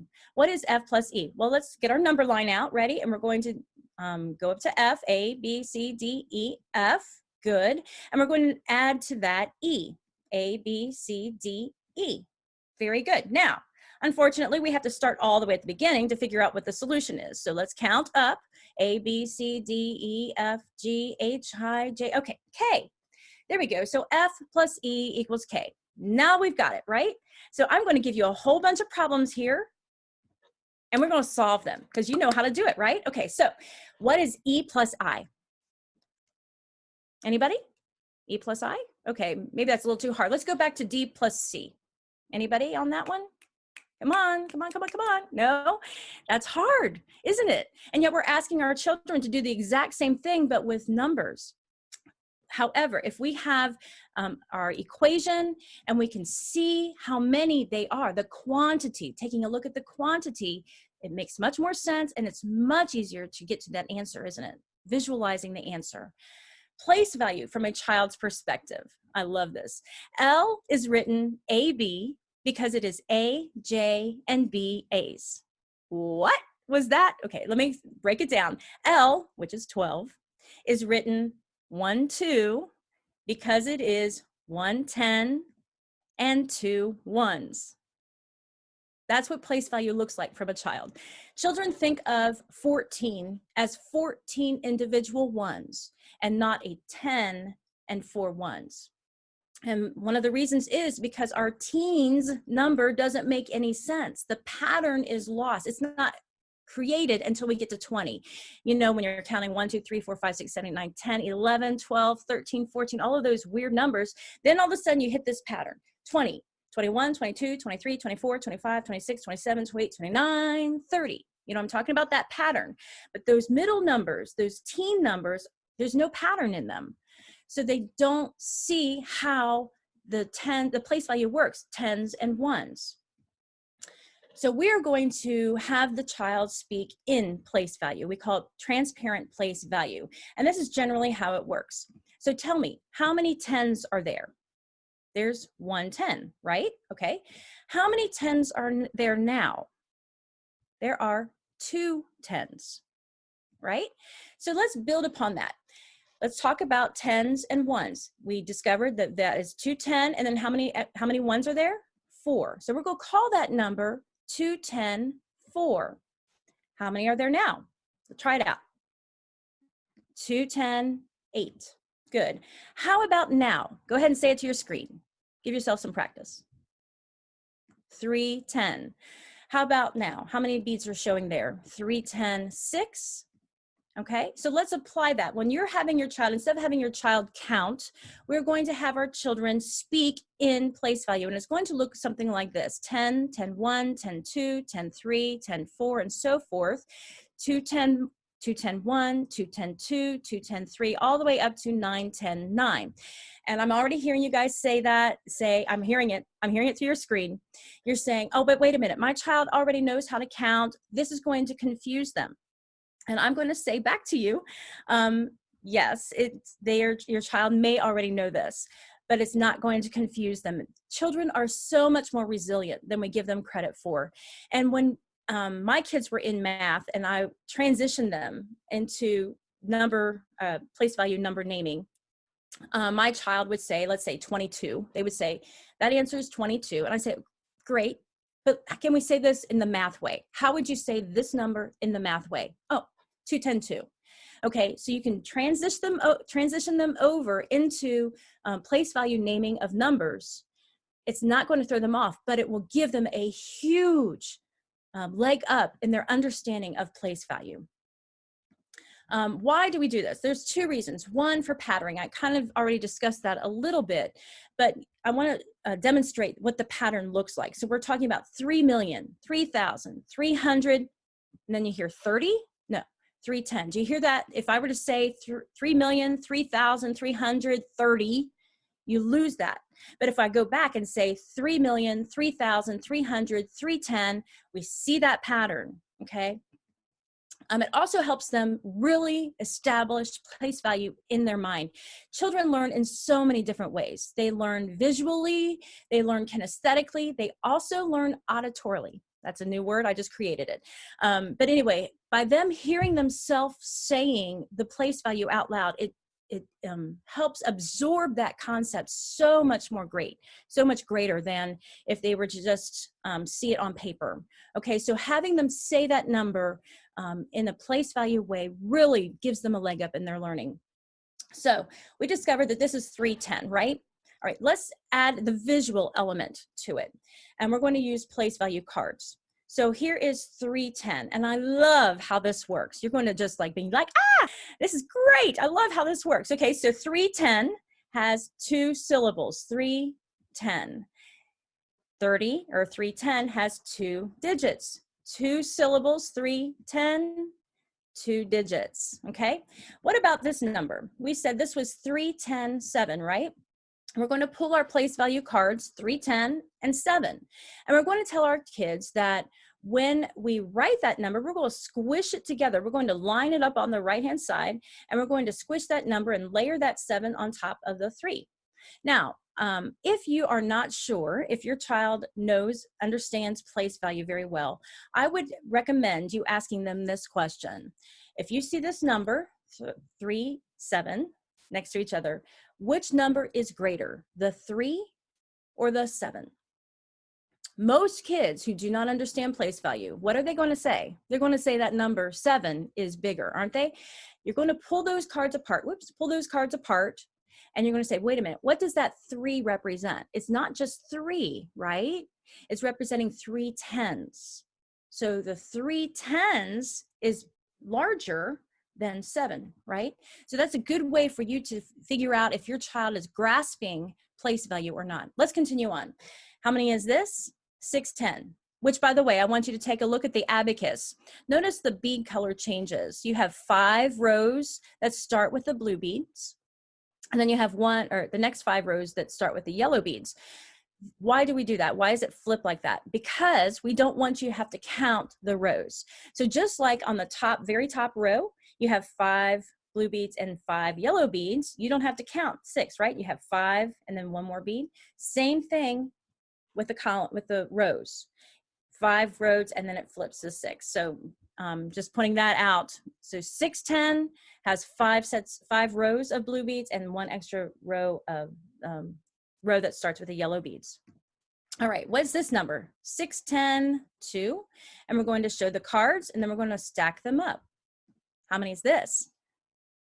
10 tens, 10, 10, or it's also known as what? I've heard all of you guys say that up front. 100, 100. Oh, and isn't this great? 3 syllables, 100 for 3 digits. Isn't that awesome? All right, so when I taught my kids, I always got them giggling on this. I said, the only time you're allowed to stick your tongue out at me is when we're talking place value. So I would say 310, 300, 3 syllables, 3,000, 4 digits, 4 syllables. And of course, the kids all giggled. So we had fun with that. Have fun with math, radiate joy, right? Okay. So when you're building large numbers, this is kind of how it would look. You would pull your place value cards and then stack them up again, lining them up on the edge. So that's what that would look like. Just as reciting the alphabet doesn't teach reading, counting does not teach arithmetic, right? So if I had my child learn the alphabet, A, B, C, D, E, F, G, H, I, and so forth, if they learn that, I can't go to them and say, okay, now spell cat, sweetie, right? They have to first understand the sound of the letters, right? The C makes the K sound, the A makes the A sound, the T makes the T sound. They have to know how those letters work and how they function. Same thing with numbers. They have to understand the quantity, and transparent naming of numbers help the child do that.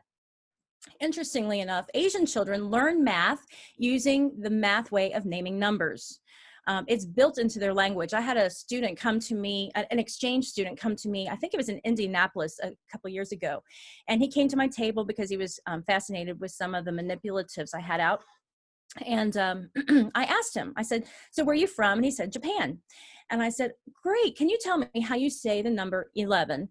And I don't remember what he said. However, I said, if you translated that word specifically into the English language, what would it actually say? And he said 10-1. I'm like, oh, Asian children know their math. Why? Because, or they understand place value by the end of their first grade. Why is that? Because it's built into their language. Sadly, only half of the US children understand place value at the end of 4th grade. Oh my goodness. So what do they do when they're working on adding multi-digit addition and they're having to carry their ones? And if they don't understand place value, no wonder they're forgetting where the ones or twos or threes are being carried. What about the subtraction, multi-digit subtraction? How do you borrow? Why do you borrow? It doesn't make sense to them because they don't understand place value. Math is a science of patterns. The patterned way of naming numbers greatly helps kids learn, understand, I'm going to say not just learn, but understand number sense. Then after they have that good grasp, then we'll go back and teach traditional names. And they're going to already know those anyway. So most likely they hear it all the time on Sesame Street, if nothing else. So don't worry about that transition. It comes so naturally. It has with all of my kids, even my struggling learners. I encourage you not to have these random recital of counting numbers 10 to 100. One, it's not really benefiting them overly, getting them familiar with numbers, but it doesn't help them understand the concept of the role of each number. However, when you say the number namer, the transparent number naming, it gives order and clarity to the numbers. It helps them understand place value. Make place value a natural part of numbers. So we talked about number sense a lot. I'm sorry about that. I went on for a little too long on that one, I think. But that was a really important element that they need to learn. Now let's take a step out of that and talk about allowing your child time to think. And this is really hard for me. I am that type A person. I don't know, anybody out there, type A? I love my checkoff lists. I love my schedules. And I find that if I'm a little bit behind in my schedule and my child is not learning as fast as I think they should, I like to hurry them along, right? So I'll ask a question. And if they're not answering me quick enough or lingering a little too long, I like to kind of help them out, right? We need to give our kids time to think through. Let them process. I love this quote. It says this: I have never committed math facts to memory. Let's stop right there. What? Let's read this again. I have never committed math facts to memory, although I can quickly produce any math fact, as I have good number sense and I have learned good ways to think about number combinations. My lack of memorization has never held me back at any time or place in my life, even though, get this, I am a mathematics professor. Did you catch that? She has never memorized her math facts. She understands how math works. She understands quantities. Therefore, she can apply it and doesn't need to memorize her math facts. Oh, wouldn't that have been great when I was growing up? A fact is considered to be known if it can be recalled in 2 to 3 seconds. One thing I have kind of struggled with is in other subjects, we allow our child time to think. For example, if we're teaching history and we're saying, okay, so what year did the American Revolution occur? We give them time to think about it, right? Oh, that was, okay. But what about math? What is 2 plus 2? Come on, come on. We expect them to be quick and know it right away. And we don't allow them time to kind of process. I have 2 children in my home who are just slow processors. In fact, 2 or 3 seconds can take like 4, maybe 5 seconds for them to process. And if I give them that time to think through it, I know if they know it. I know if they don't know it. Give them time. It gives them time to visualize and then produce the fact. So visualizing that abacus. So if I'm saying, what is 4 plus 3? Give them time to picture those beads in their minds and then say 7. Give them time. Visual strategies help them learn their facts. What is a strategy? A strategy is a way to learn a new fact or recall a forgotten fact. Visual representation is a very powerful strategy. Let me show you how it works. So if I have 9 plus 5, we're going to what we call complete the 10. All right, so let's start with showing what 9 plus 5 looks like on the abacus. And I would ask my child, show me 9 plus 5 on the abacus. Great. Now, I am a tens thinker, so I would call this the magic 9 is actually what we called it because Harry Potter was out at the time. We call it the magic 9. The magic 9 can become a 10 if it really wanted to, because 10, wouldn't you agree with me? 10 is so much easier to add to a number than 9, right? Okay, so we're going to make 9 magically turn to 10. So, but to do that, we have to exchange a couple beads. So 9, we're going to exchange that 9 to a 10. We're going to add one more bead, but we have to take away 1 from 5. So we play this game. Ready? On your mark, get set, trade. So that 9 became 10, but that 5 went down. So our answer is 14, right? Let's do another one. 9 plus 7. Let's make that 9 a 10, right? On your mark, get set, trade. 16. My kids got so good with that. Most of my kids got so good with that. They would see the 9, go to that 7, reduce it 1, and just simply say 16. They were just that quick. 16. There's another strategy out there. It's called the 2 5s. What's interesting is all 3 of my boys did the 10. They think just like me. They think in 10s. However, my daughter, she is a 5s thinker. She breaks everything up into 5s. Let me show you how this looks on the abacus. If I have 8 plus 6, take a look. How many blue beads do I have? Do you see the 2 5s? 5 plus 5 is 10, right? How many yellow beads do I have left? 4. So my answer is 14. So my daughter, when she sees something like 8 plus 6, she sees the 5. She sees 8, I have 3 extra. 6, I have 1 extra. I have 4. That's just how she thinks. Not all children will think exactly like you. So providing them with a variety of strategies, you'll hit the nail on their head on their way of learning and understanding. Let's do another one with a 2 5 strategy. 7 plus 5, how many yellow beads are there? 2. 12, right? See how easy that is?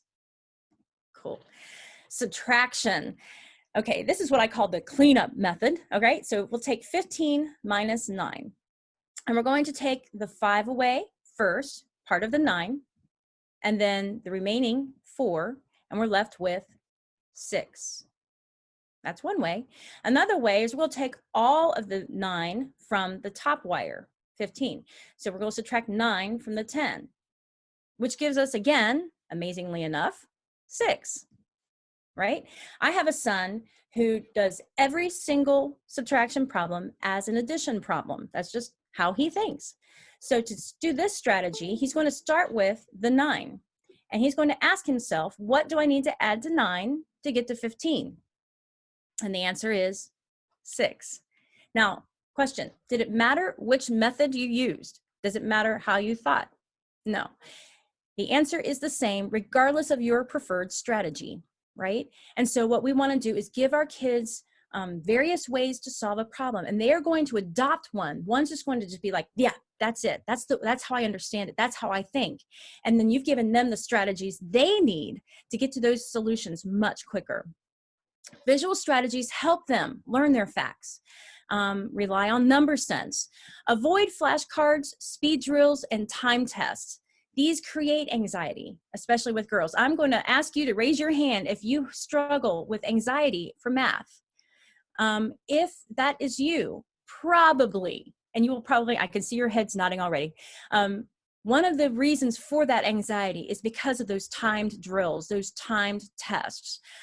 Interestingly enough, those tests do not help the kids get to those answers quicker. The flashcards do not help your child get to those answers quicker. In fact, it does a little bit more towards the opposite. If you are showing a flashcard and your child doesn't know the answer, it's not going to help them learn it. Instead, it's going to remind them what they do not know, right? The time tests, the speed tests, it's not helping them learn their math facts. It's reminding them what they do not know. Okay. I was good with the time tests. I loved them. Why is that? Because I knew all the answers and it made me feel good.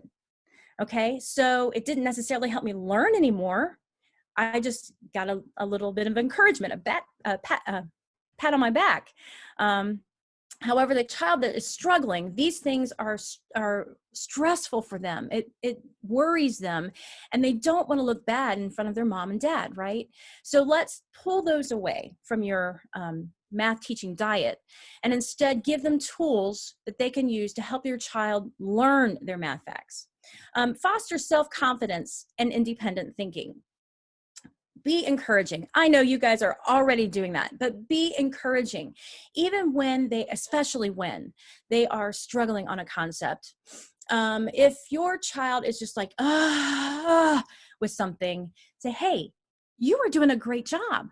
Look where you were 2 weeks ago. Look where you were a month ago. See how much you've learned since then?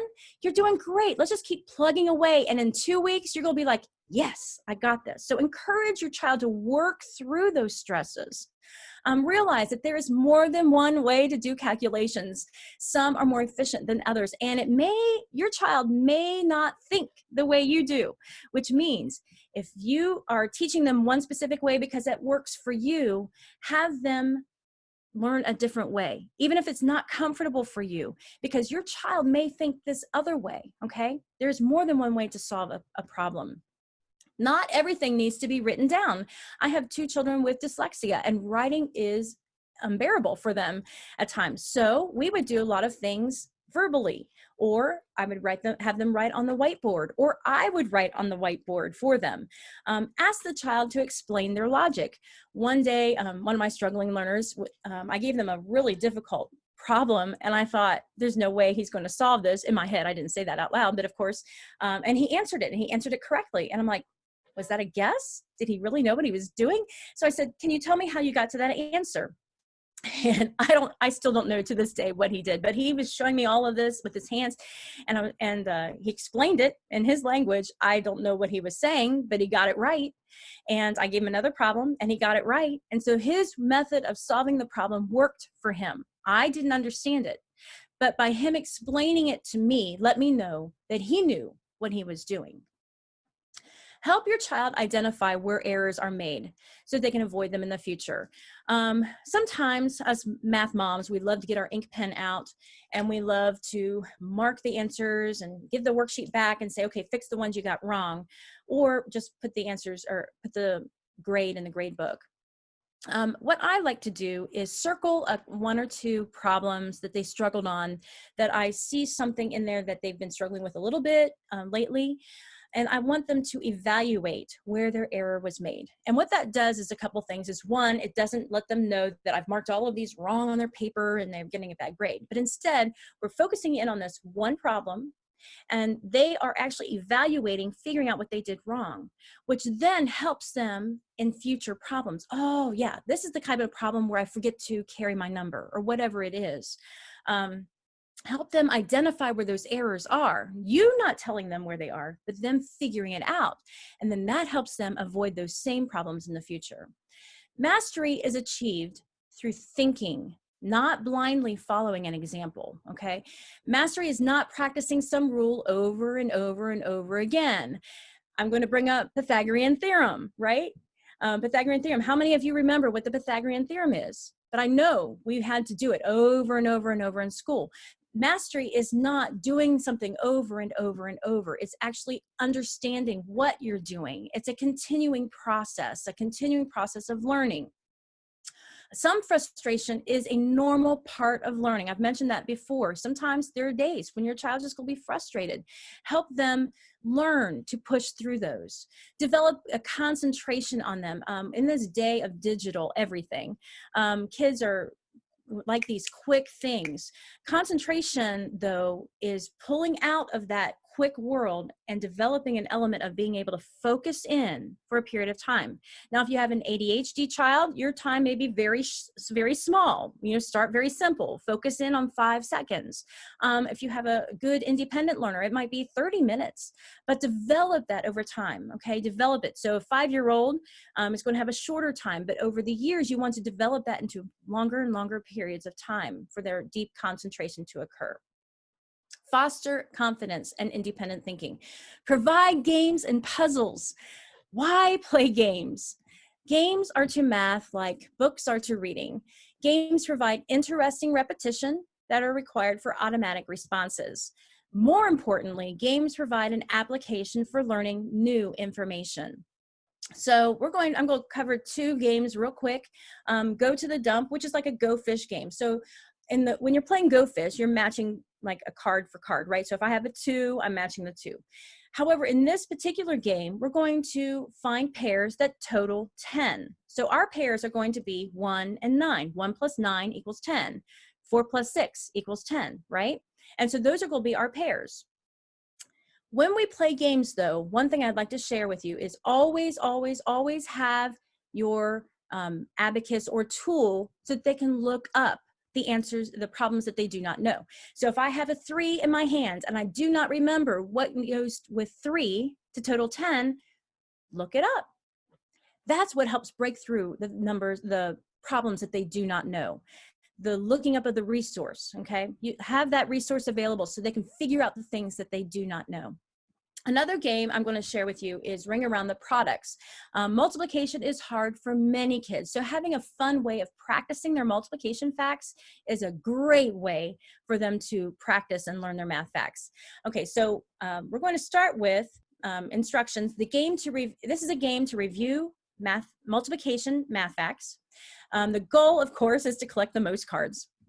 And you start with 6 product cards in the middle. So if you don't remember what a product is simply the result of a multiplication problem. So if I have 2 times 3, my product is 6, right? Okay, so that's the answer. The product is the answer to a multiplication problem. So I have 6 product cards in the middle, and I'm going to surround that or ring around it all of these basic cards 1 to 10.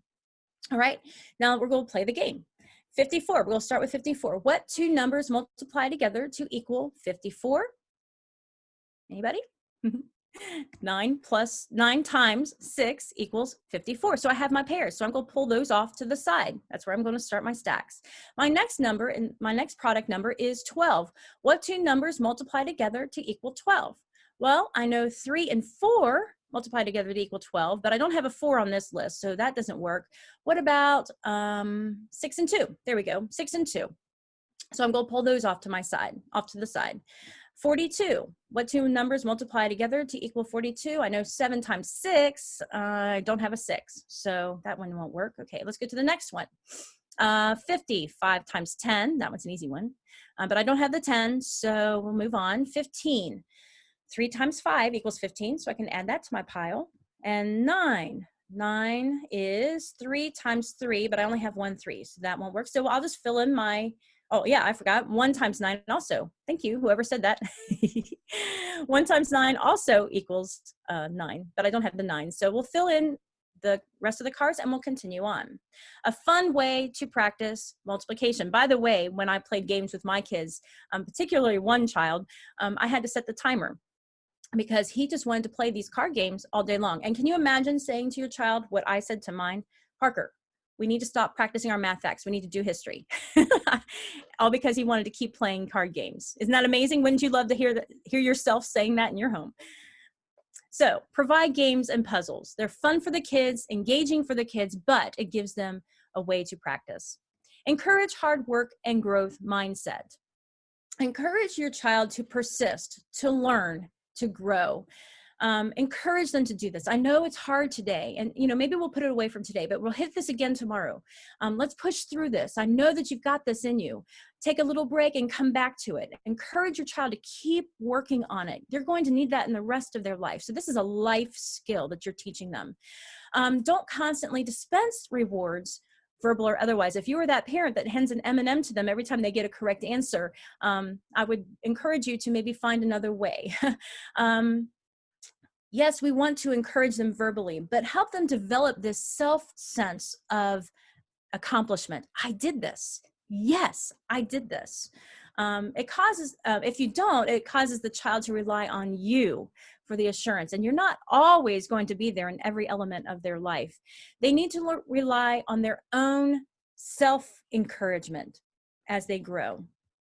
This is a great quote. It says, all progress takes place outside the comfort zone. We are all outside our comfort zones right now. In fact, one element, my husband came to me and goes, my hair's getting, this is yesterday, my hair's getting long, can you cut it? And I'm like, what? Cut your hair? I'm not comfortable cutting people's hair, but I cut his hair, it looked fine, yay. But that being said, I was placed outside my comfort zone, and his dad then last night saw him through Zoom and says, hey, your hair looks great. Who'd you have cut it? I didn't think anybody was open. And he's like, my wife did. And he just sent her over. Anyway, that being said, taking out of your comfort zone helps us to grow, right? And you all have elements in your life where you can pinpoint that time when you have had this massive growth. And it was because you were taken out of your comfort zone. We want to do that with our children a little bit. Take them out of their realm of comfort and they will grow. Choose a good math curriculum. How do you choose a good math curriculum? There's so many out there. I'm going to give you some few little tips to help you along the way. First off, and most importantly, look at the author's credentials. Look at them. Look at their philosophy for teaching math. Is it based on understanding? Does it incorporate manipulatives? Does it include real life application? That would be like word problems or places where you can apply it to things that they're going to be doing the rest of their lives. Look at the objectives. What is being taught throughout the curriculum, throughout the level, throughout the year, and then what is being taught in the future? Is it more than just arithmetic? If your diet is only arithmetic, you need to expand that. Make sure that they're learning all elements of math. Engineers many times think geometrically. So if we are teaching our children only arithmetic and they are to be an engineer one day, we are selling them short. Give them all a varied diet of different elements in math. Are you actively involved in teaching? And I can already see some of your eyes. Some of you are doing this, some of you are ready to hit that stop button. But before you hit that stop button, let me talk to you about this for a minute. Be actively involved in their teaching. I don't know what kind of curriculum you will be using. If it is a script where you're following along, if it is a computer screen, if it is a TV, whatever it is that you are having your child learn their math through, be involved. I cannot tell you how many times I've had people come to my booth at a convention and say, I thought my child knew it. They thought they did because the computer said, oh, they were getting good enough grades, or their worksheets showed enough progress. However, if you are with your child and you're saying, okay, what is 3 plus 7? And they're like, 10? Okay, you know they don't have it, right? That feedback is what you need so that you know how to progress from there, okay? Be involved in their learning. So choosing a good curriculum. And to conclude, I want you to think about these things. And I love this segment here. Each time a child discovers the beauty of math, a region of their brain lights up. Interestingly enough, this is the same region of the brain that lights up when an artist finds beauty in math and art. We want our child's eyes to light up when you're teaching, the discovery that, oh, we want to have that in our classroom, right? And it can happen in math. Help them see those patterns. Help them to see that when they learn it this way and this way and then this way, they're like, oh, I didn't know those related. Okay, help them find that, discover that beauty in math. Here are some things that I like to share with you. Bonnie, who's 13, she was learning about golden ratio, and she said this: it's just one of those, think about a 13-year-old saying, it's just one of those things in life that make you feel satisfied to know. Oh, wouldn't you love your 13-year-old to say something like that? You cannot love what you do not know. This is from Ben. He was learning to draw tangent arcs, and this was his worksheet, and he doodled in the middle of his worksheet. Look at this. I love math. Wouldn't you love to see your child doodle on the side of their worksheet or work paper, whatever it is? I love math. Being a great math teacher, you can do it. I know you can do it.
All right, guys, we're just taking a minute here. It's getting to have a problem because it's very hot in California. I don't know how many of you guys are in California right now, but it is super hot, and my machine is being also super hot because of all this video and everything that I'm pushing out to you guys. So give it just a second.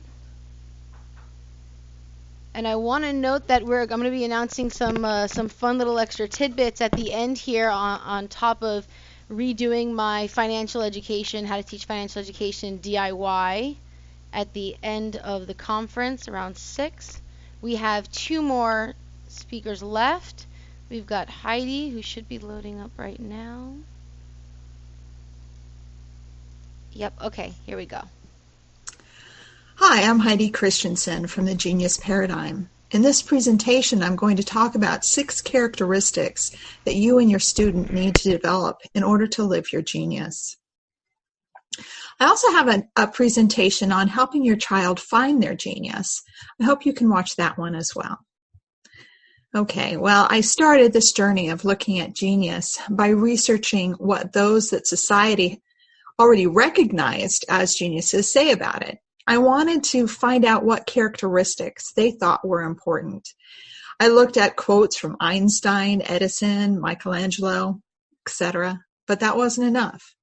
Through my research, I kept thinking back to an original quote that inspired me that's often attributed to Einstein.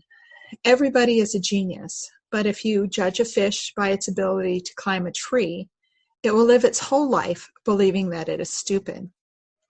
One premise of the genius paradigm is that everyone has genius to share. So I decided that I needed to expand my search and look at people who had shared their genius with the world and what they thought. I looked at a list of the top 100 people who changed the world. I looked up biographical info on them and quotes made by them. There was only one woman on the list, Madame Curie, so I expanded my list to the top 50 women that have changed the world. Some of the people had very little information about them or no appropriate quotes. Others were very well known. All of them had made a difference in the world as we know it today. Through all this, I started compiling a list of attributes that I felt were part of living your genius.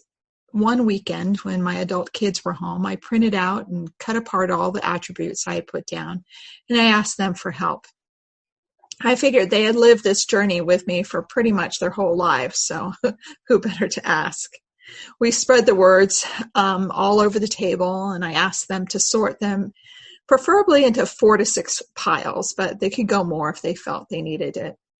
I didn't have any other parameters for them. The categories were up to them, and then I walked away. When I came back, I was amazed. I knew there were a lot of synonyms there. I thought that they would find one word and put it with others that meant the same. They did that, but they did much more. They helped me see a little bit more about genius. They ended up coming up with 6 characteristics, or 6 categories of characteristics. Characteristics that, 1, impact your ability to learn, 2, move you to action, 3, impact your perspective of the world, 4, impact your ability to use personal resources, 5, impact the way you act, and 6, show how your actions impact others. We discussed the order too. We decided that being able to learn needed to be the first because without it, you weren't able to do anything else. Number 2 and 3 were pretty much tied. If you weren't open to ideas and if you have a negative perception of the world, you can get stuck and it's almost impossible to share your genius. Your personal resources, gifts, experience, knowledge, etc., are likely to remain dormant if you don't have the first 3. The 5th category is all about the characteristics you need to take action. And the 6th is about being willing to take your genius and impact other people's lives. The next day, I asked my oldest to help me try and come up with an acronym for these categories. We looked at driven, but that seemed overused and really didn't fit. Primed was another one that worked, but it seemed more mechanical and made me think of Amazon. Chosen and arisen sounded too religious. Protag, P-R-O, Protag was actually the first one we came up with, short for protagonist.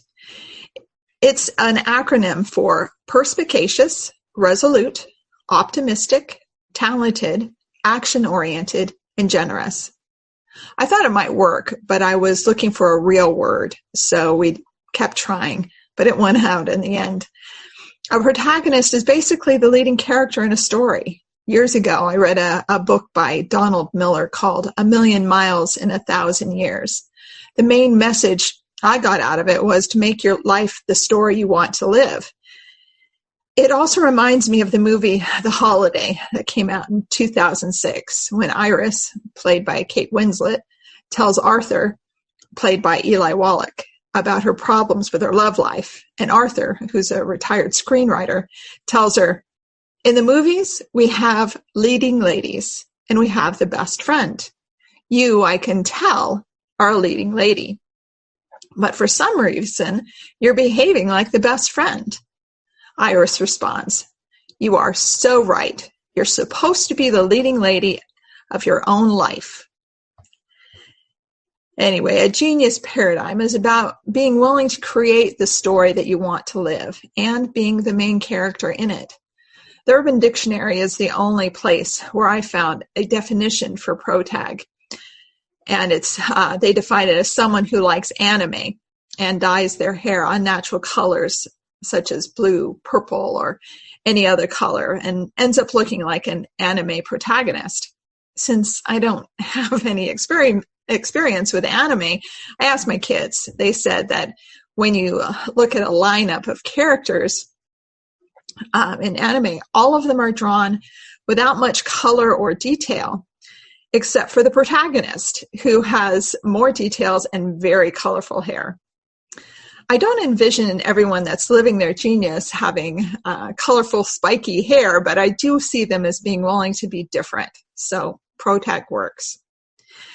I have also found that Brandon Sanderson, the author, uses the term protag in his podcast, Writing Excuses. He uses it both as a noun and a verb, and describes characters and people and what they do when they're acting like main characters in a book. And I want you to be, and your kids to be, the main character in the story that you're writing of your life. Be that spiky-haired person that's willing to stand out and share their story. So let's get started learning a little bit more about these characteristics that will help you live your genius. So P in protag stands for perspicacious. I've gone back and forth with this word, but keep coming back to it. Many people can't pronounce it, and very few people know what it means. But I figure that for an acronym about genius, it's appropriate to have a little harder word to start it out on. So, I also haven't found anything I like better. So here's one definition of perspicacious that I found. It's from Merriam-Webster. It implies unusual power to see through and comprehend what is puzzling or hidden. And the Latin root means to look through or to see clearly. I always like to look at the 1828 Webster's Dictionary, and it says perspicacious means to be quick-sighted, sharp of sight, of acute discernment. Being perspicacious is all about being open to learning. Some might say that not everyone is open to learning, so how can everyone be a genius?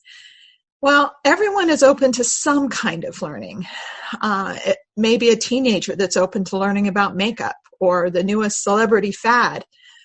Or it could be a sports fanatic that loves learning about the players and the stats of their favorite team.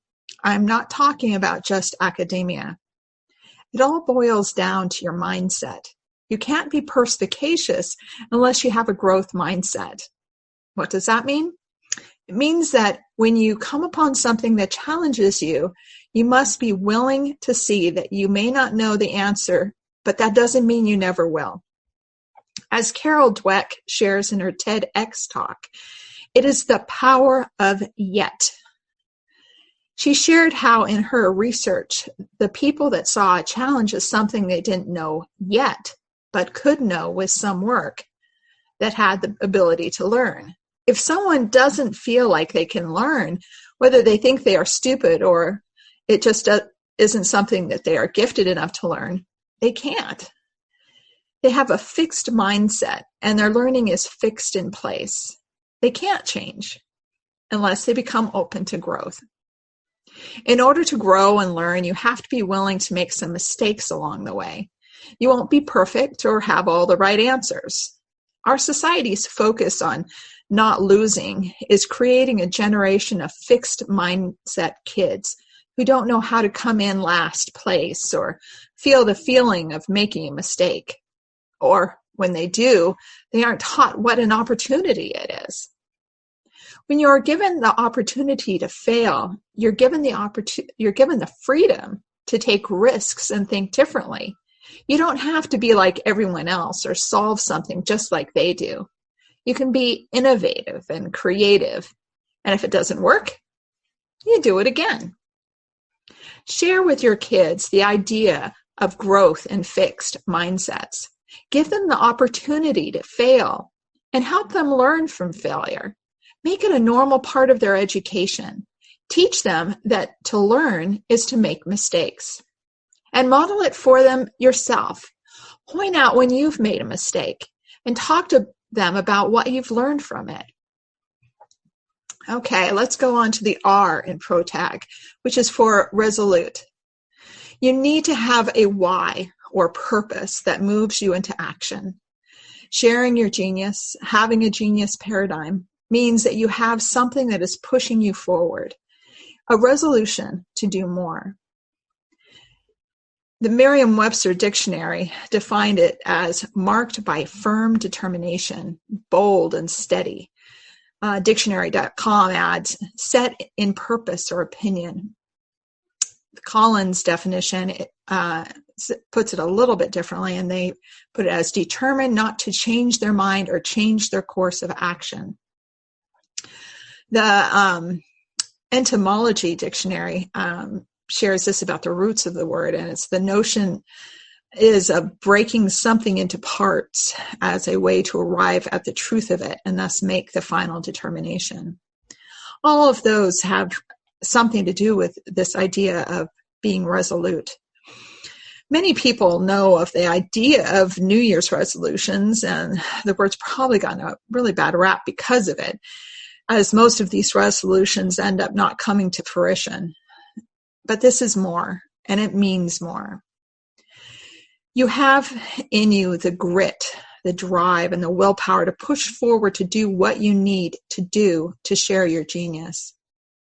Angela Duckworth, in her first chapter of her book titled Grit,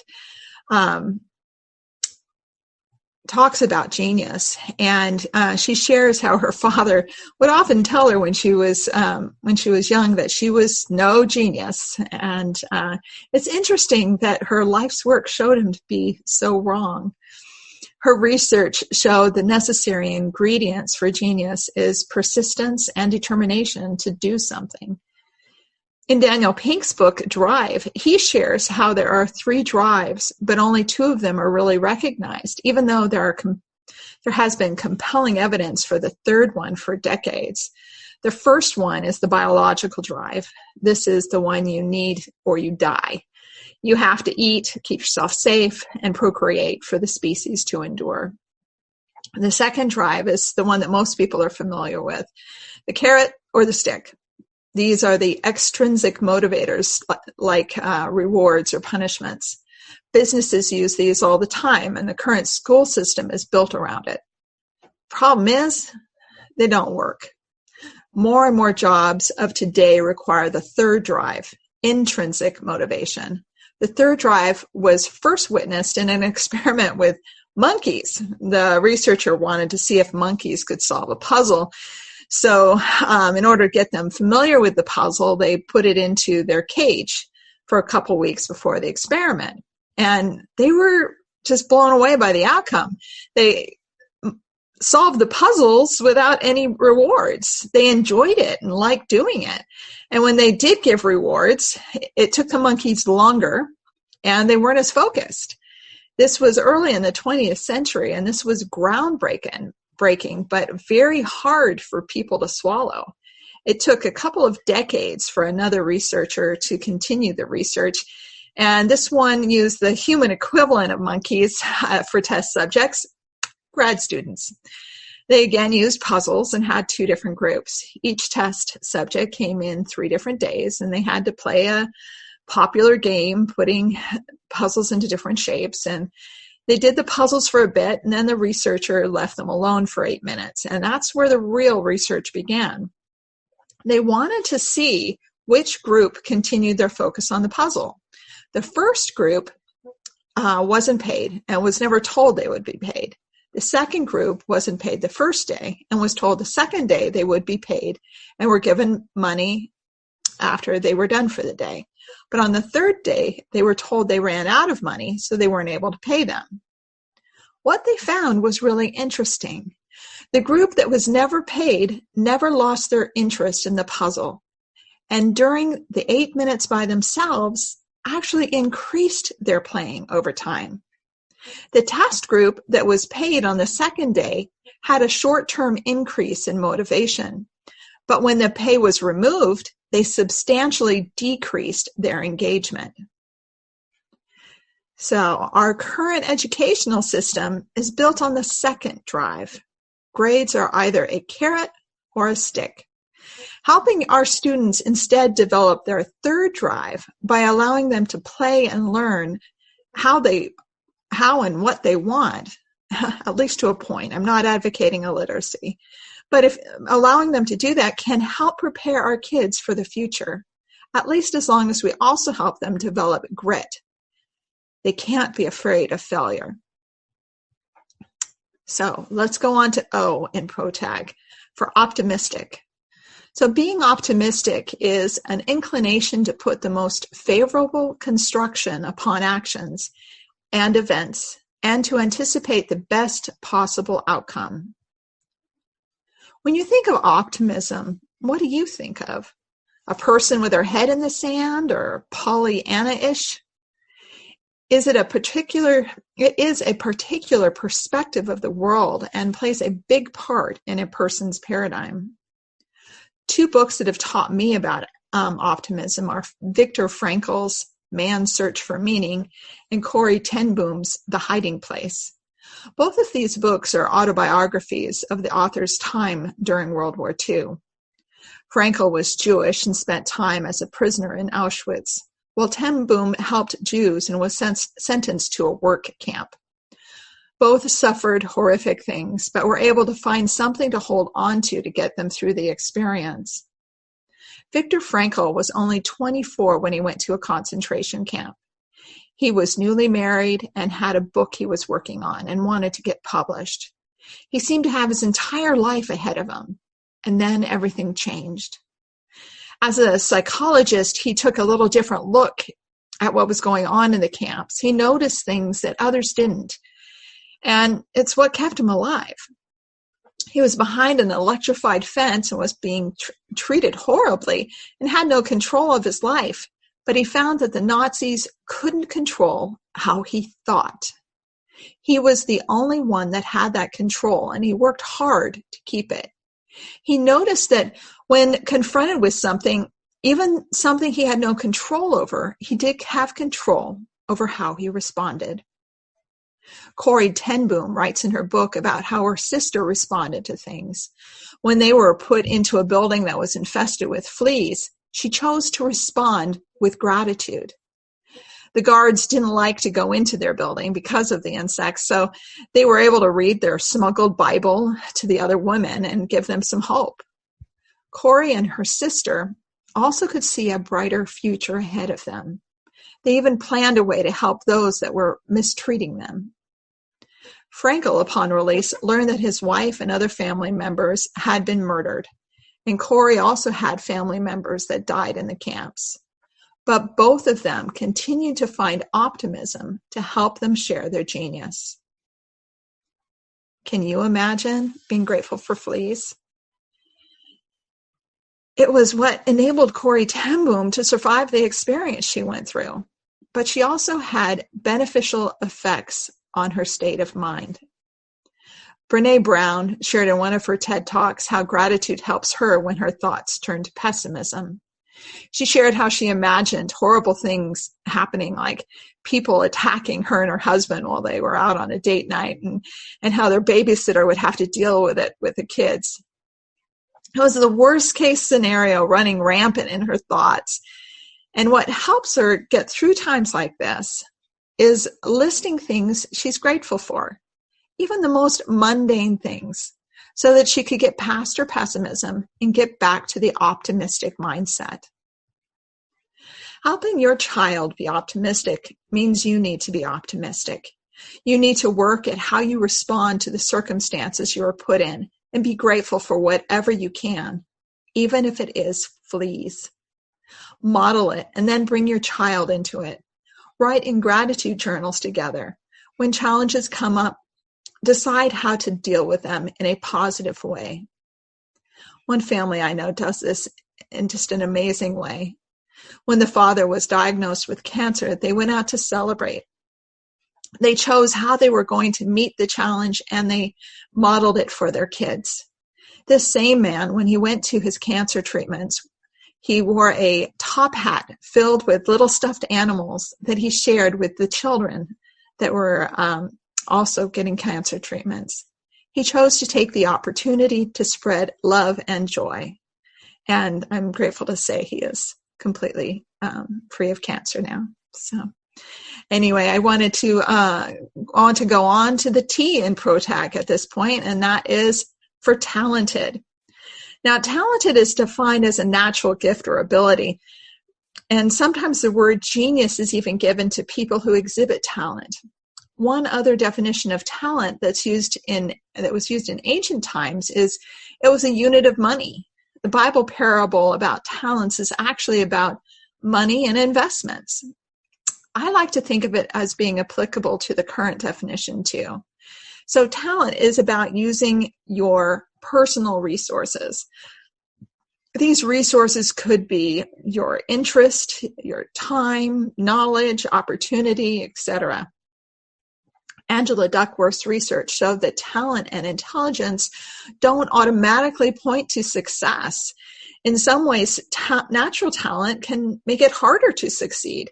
If things have always been easy for someone, when it gets hard, they are more likely to give up. What is more likely to point to success is taking the opportunities, time, interest, and knowledge that is given to you and being persistent. You need that resolution to really make the talent resources work. Tests have often been used to measure talent and intelligence, but they don't measure true potential, according to Duckworth's research. In an effort, it is the effort you add to talent that turns it into skill. It's interesting that's how so many naturally talented people have put in years and years of work to get that way. Daniel Pink shared 3 elements of intrinsic motivation that can help take talents to the next level. Autonomy, which means basically having a choice in the matter. Mastery, which means going deep into something. And purpose, which is a link to something bigger than just where you are and what you're doing. If we can include these in our students' education, we will likely have see a lot of beneficial effects. So let's go on to the A in ProTag. A is for action-oriented, and the Cambridge Dictionary defines it as willing or likely to take practical action to deal with a problem or situation. One of my favorite books is just a short motivational one by Andy Andrews titled Butterfly Effect. In it, he shares the impact of just doing what you're supposed to do, not being afraid to take action, and how it can change the world. These things can be huge, like leading men into battle, or small, like sharing your interest in nature with a child. No matter what, these actions make a difference. They're sharing your genius. How many times have you stayed quiet or stopped yourself from doing something because of fear? Could that have changed someone's world? That fear could have been just of making yourself look foolish or not feeling comfortable. When you push through that fear, you get something so worthwhile. You get to express your true genius. Angela Duckworth felt that action or effort was so important she used it twice in her equations to show what was needed for achievement. She says that talent times effort equals skill, and skill times effort equals achievement. In order to develop your talent, you need to take action by putting in effort, and then you need to put in more effort in order to take the skill you have developed and solve problems. For example, she noted a study of competitive swimmers. Sociologist Dan Chambliss found that it was the effort that was put in daily training that determined success rather than natural abilities or talents. But action needs to be put in the right direction. In his book, The One Thing, Gary Keller suggests asking the focusing question, what's the one thing you can do, such that by doing it, everything else will be easier or unnecessary? This question helps to focus our efforts so that they can really make a difference. It is important to realize that he isn't advocating being totally focused on one thing to the exclusion of all else. By using this question, we can filter out the things that are distractions. Each day, we can begin by asking ourselves, what is the one thing we need to do right now, and then do it. When it's done, we can ask the question again. Gay Hendricks, in his book, The Big Leap, also covers this topic. He talks about focusing on your genius zone. The genius zone is where you get into the flow and can really dive deep. One story he told was about a high-powered executive who took all day to try and install a new printer. After being unsuccessful, he asked a neighbor boy to do it, and he got it done in less than an hour. The executive was very capable in some areas, but was definitely not functioning in his genius zone in this instance. If we can filter out things we don't need to do and allow others to do them for us, we give them a chance to express their genius. Encourage your students to be action-oriented by also helping them focus on what really matters at the time. It can make a difference to so many people. The last characteristic is generous. It's defined as willing to give money, help, kindness, etc., especially more than is usual or expected. I think this characteristic may be the most important one. You can have a genius and live your genius, but if you don't share it, your life will be lesser for it. You need to share it for your life to be more complete. One of the things Viktor Frankl found in his research is that people who had someone to live for were more likely to survive and heal. They felt they had something to give. After reading his book, Man's Search for Meaning, I felt like true meaning in life boiled down to generosity and love. Without it, you have a life that is lacking. Youth today are more aware of the importance of giving back than other generations. There has been a rise in social entrepreneurship whose purpose is not just to make profit, but also to make a difference. Here's an example of someone who's really gone through all of these different characteristics and developed them and used them. His name is Muhammad Yunus. He's a professor of economics who started a microloan company, actually a bank that gives out these microloans to help women start their own companies. These loans are fairly small, sometimes only a couple $100s, but they have a 98% recovery rate. That means 98% of these women are paying it back, and that's just unheard of in the finance industry. His generosity is helping people pull themselves out of poverty. And if he had not been willing to see the bigger picture, perspicacity, been determined to make it work, been resolute, optimistic that he could make a difference, taken the resources, his talent that was available to him, and taken the action necessary to bless these people, our world would be lesser for it. He is truly living and sharing his genius. Think about what our world would be when more people have this paradigm and are living and sharing their genius with the world. You and your kids can be part of it.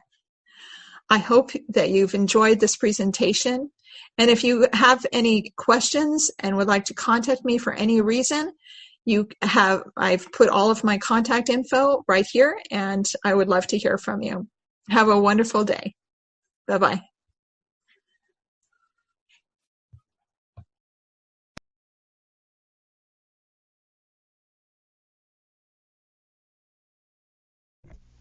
All right, everyone, we've got a really short presentation by Jamie Heston on how to legally homeschool, and then I'll be finishing it off with how to teach financial education at home with nothing but your wits, and some closing, notes and give last minute giveaways and things like that for you guys. So let's get Jamie started.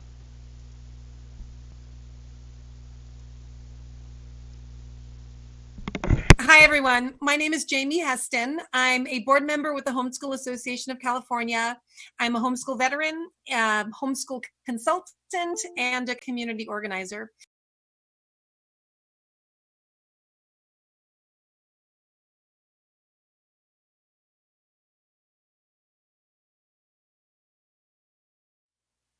So legally, what a family needs to do is they need to file a private school affidavit right now. Normally, they would have a choice of going with possibly a charter school, a homeschool charter school, but right now at the end of the year, that's not an option. They could look at that for next year. So they want to look at the homeschool charter list that we have at hsc.org to see what charter is in their area and look into that possibility. But right now, because there's only a couple of months left of school, we're looking at the private school affidavit, and filing that essentially establishes your home as a small private school. So what a family needs to do is they need to first unenroll from their brick and mortar school, whether that's a private school or a public school, it doesn't matter. They just need to officially unenroll. And we do have sample letters for that at hsc.org in the Legal 101 section. But you'll want to unenroll officially by email or by letter. And then as soon as that's been received by the school, you can file the private school affidavit. And again, at hsc.org, we have a quick start guide at the top of our main homepage that you can click on with all of the links that you'll need. So what you're first going to do is go ahead and file that private school affidavit. That is simply a notification to the state that you are a private school. So you deciding to be a private school and doing the things that you need to do to become one is what makes you a private school. So what things do you need to do to be a private school? Well, filing the private school affidavit is only one part of that. The other thing that you need to do is to keep a few things on file. And what those are is first you need to have attendance records. And by law, you need to keep track of when your child is absent. So all you're going to do is keep possibly a calendar on the wall. And if your child is ever absent, you put an X mark on it. So it doesn't have to be anything fancy. It could just be basically a blank calendar, probably because your child's never absent. The second thing is that you need to keep a list of courses of study that you offer. And that simply means classes you offer. It doesn't have to mean classes that your child is doing right now or taking right now. So you can look to the California standards for what middle school or high school might need to offer and just make a list of them and put that in the file. The other thing is that private schools have to keep faculty qualifications. And since you are the only teacher in your school, your qualifications might be a resume, for instance. So, or a piece of paper stating that you graduated from high school. So something like that would go in your file. You also need to keep a criminal record summary of any of the teachers in your school. And because you are the only teacher, that law doesn't actually apply to you. So you don't have to do anything for that. The last thing, or the next thing that you need to do besides the PSA, is keep a copy of your immunizations. So your immunizations might be absent, incomplete, or complete. That matters not. It just matters that you keep a copy of what those are in a file. And another thing I like to let people know that if for some odd reason, and let me say I've never heard of this happening in California, this has not happened as far as I know, but I like to let people know that if for some reason you got a knock on the door from a truancy officer, all you're legally required to show them is your PSA, your private school affidavit, and your attendance records. That's all that you're required to show them to show that you are legally complying with the compulsory education law. And the compulsory education law applies to children who are ages 6 through 18, and that law applies to children who were 6 on September 1st of any given year. So whatever year your child is 6 on September 1st, that is the first year that you'll need to do something legally to comply with the law. So if your child happens to turn 6 on September 2nd or December 1st, that doesn't matter for that year. You'll still learn with them and teach them and enrich them, but you won't need to do anything legally to make sure you're covered, even though so you are establishing your small private school in the middle of a year. If you decide to continue homeschooling next year, you will file it in October, because that is the sort of arbitrary filing period that the government has set up for all private schools in California. And the reason they do that is that they have some brick and mortar public, basically publicly available schools. You would be a publicly available private school, but these schools are available for people to enroll their children in. And so they have a cutoff period, and they make the filing period between October 1st and 15th so that they can then publish that list. And what's awesome is that for parents who are filing the PSA, we have usually less than 6 children. And so for those of us who file it that have less than 6 children, our information goes into a separate database that is not searchable online. Technically it is public, but a person would need to go down to the Board of Education office to ask to look through those records. And I've never had a privacy issue in filing for 11 years now. So that's just not a problem. So again, right now you would unenroll, keep a few things on file that I mentioned, which are also listed at hsc.org in the Quick Start Guide, and file the PSA and start homeschooling.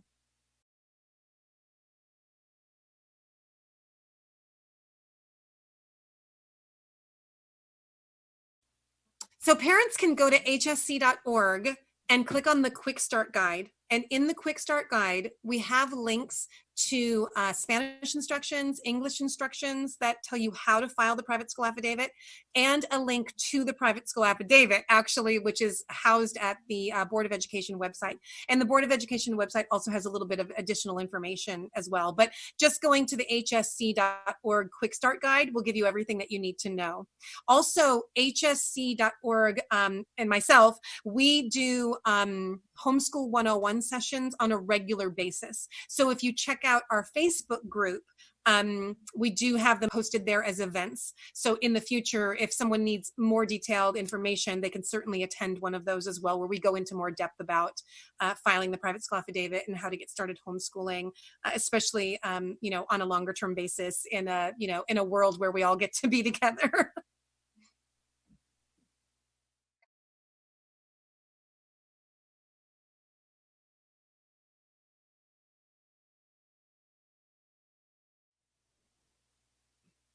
So it's actually really different for every state. There are some states that have no reporting requirements. You can just start homeschooling and you don't have to do anything.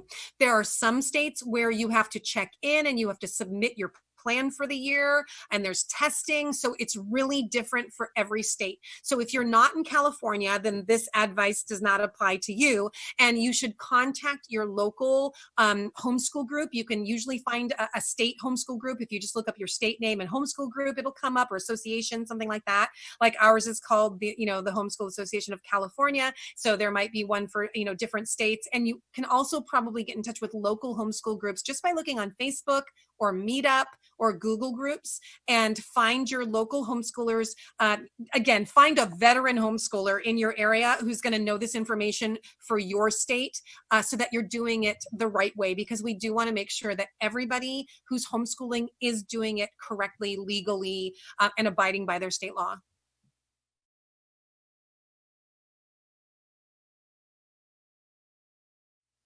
And just, wing it. Because nobody's paying attention right now, right? I mean, the truancy laws are not really applying right now because everybody's at home, right? But if you're going to officially homeschool and unenroll your child from a state school, we really, really want you to do it the legal and correct way, because right now there is a great deal of attention on homeschooling and a lot of the positivity about it. And I'm concerned that there could be a backlash later. So we want to make sure that people are, doing the best job they can, getting the resources they need, and doing it legally.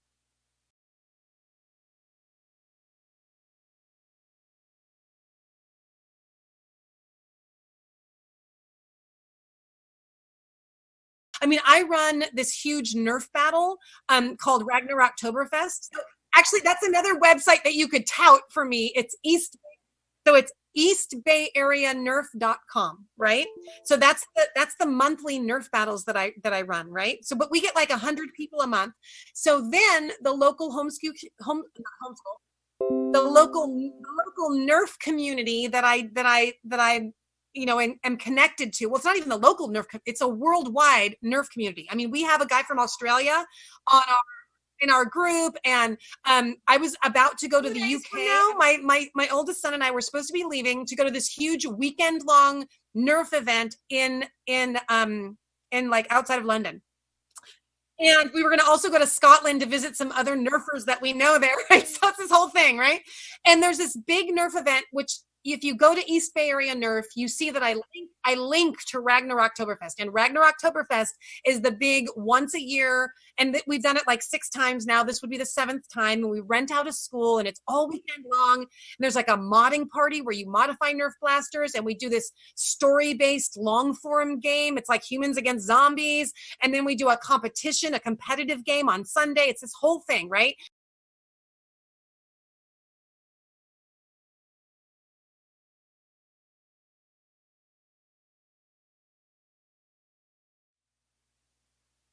Yeah, it's like I said, it's really a no-brainer now. It's really pretty easy in all the community and classes. You don't have to, like, it's not like 30 years ago where you had the library and park day. And that was it, right? Now you can offload every part of it if you want to. You don't have to do anything with your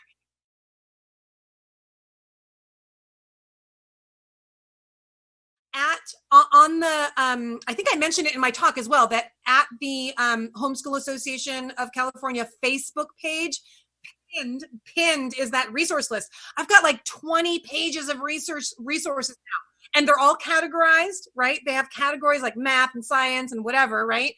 And as I add new ones, I add them to the top of the list, and like every day I'm adding new stuff. There's so much stuff on there. Oh my God. So just share that resource, anywhere.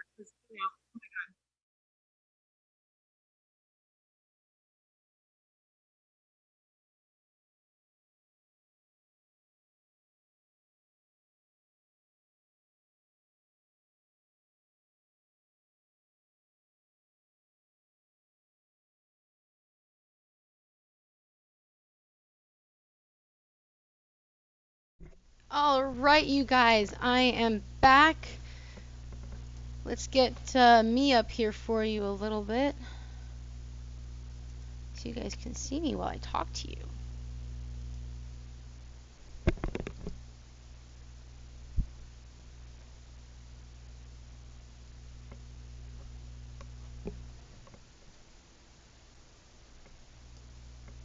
Okay, I think I'm on here now. Ooh.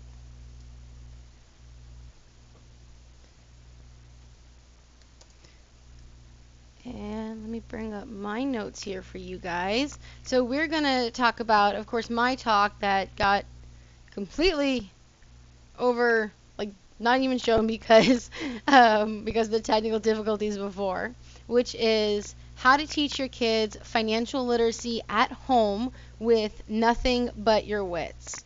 Give me 1 second here. Just putting up another giveaway for you guys.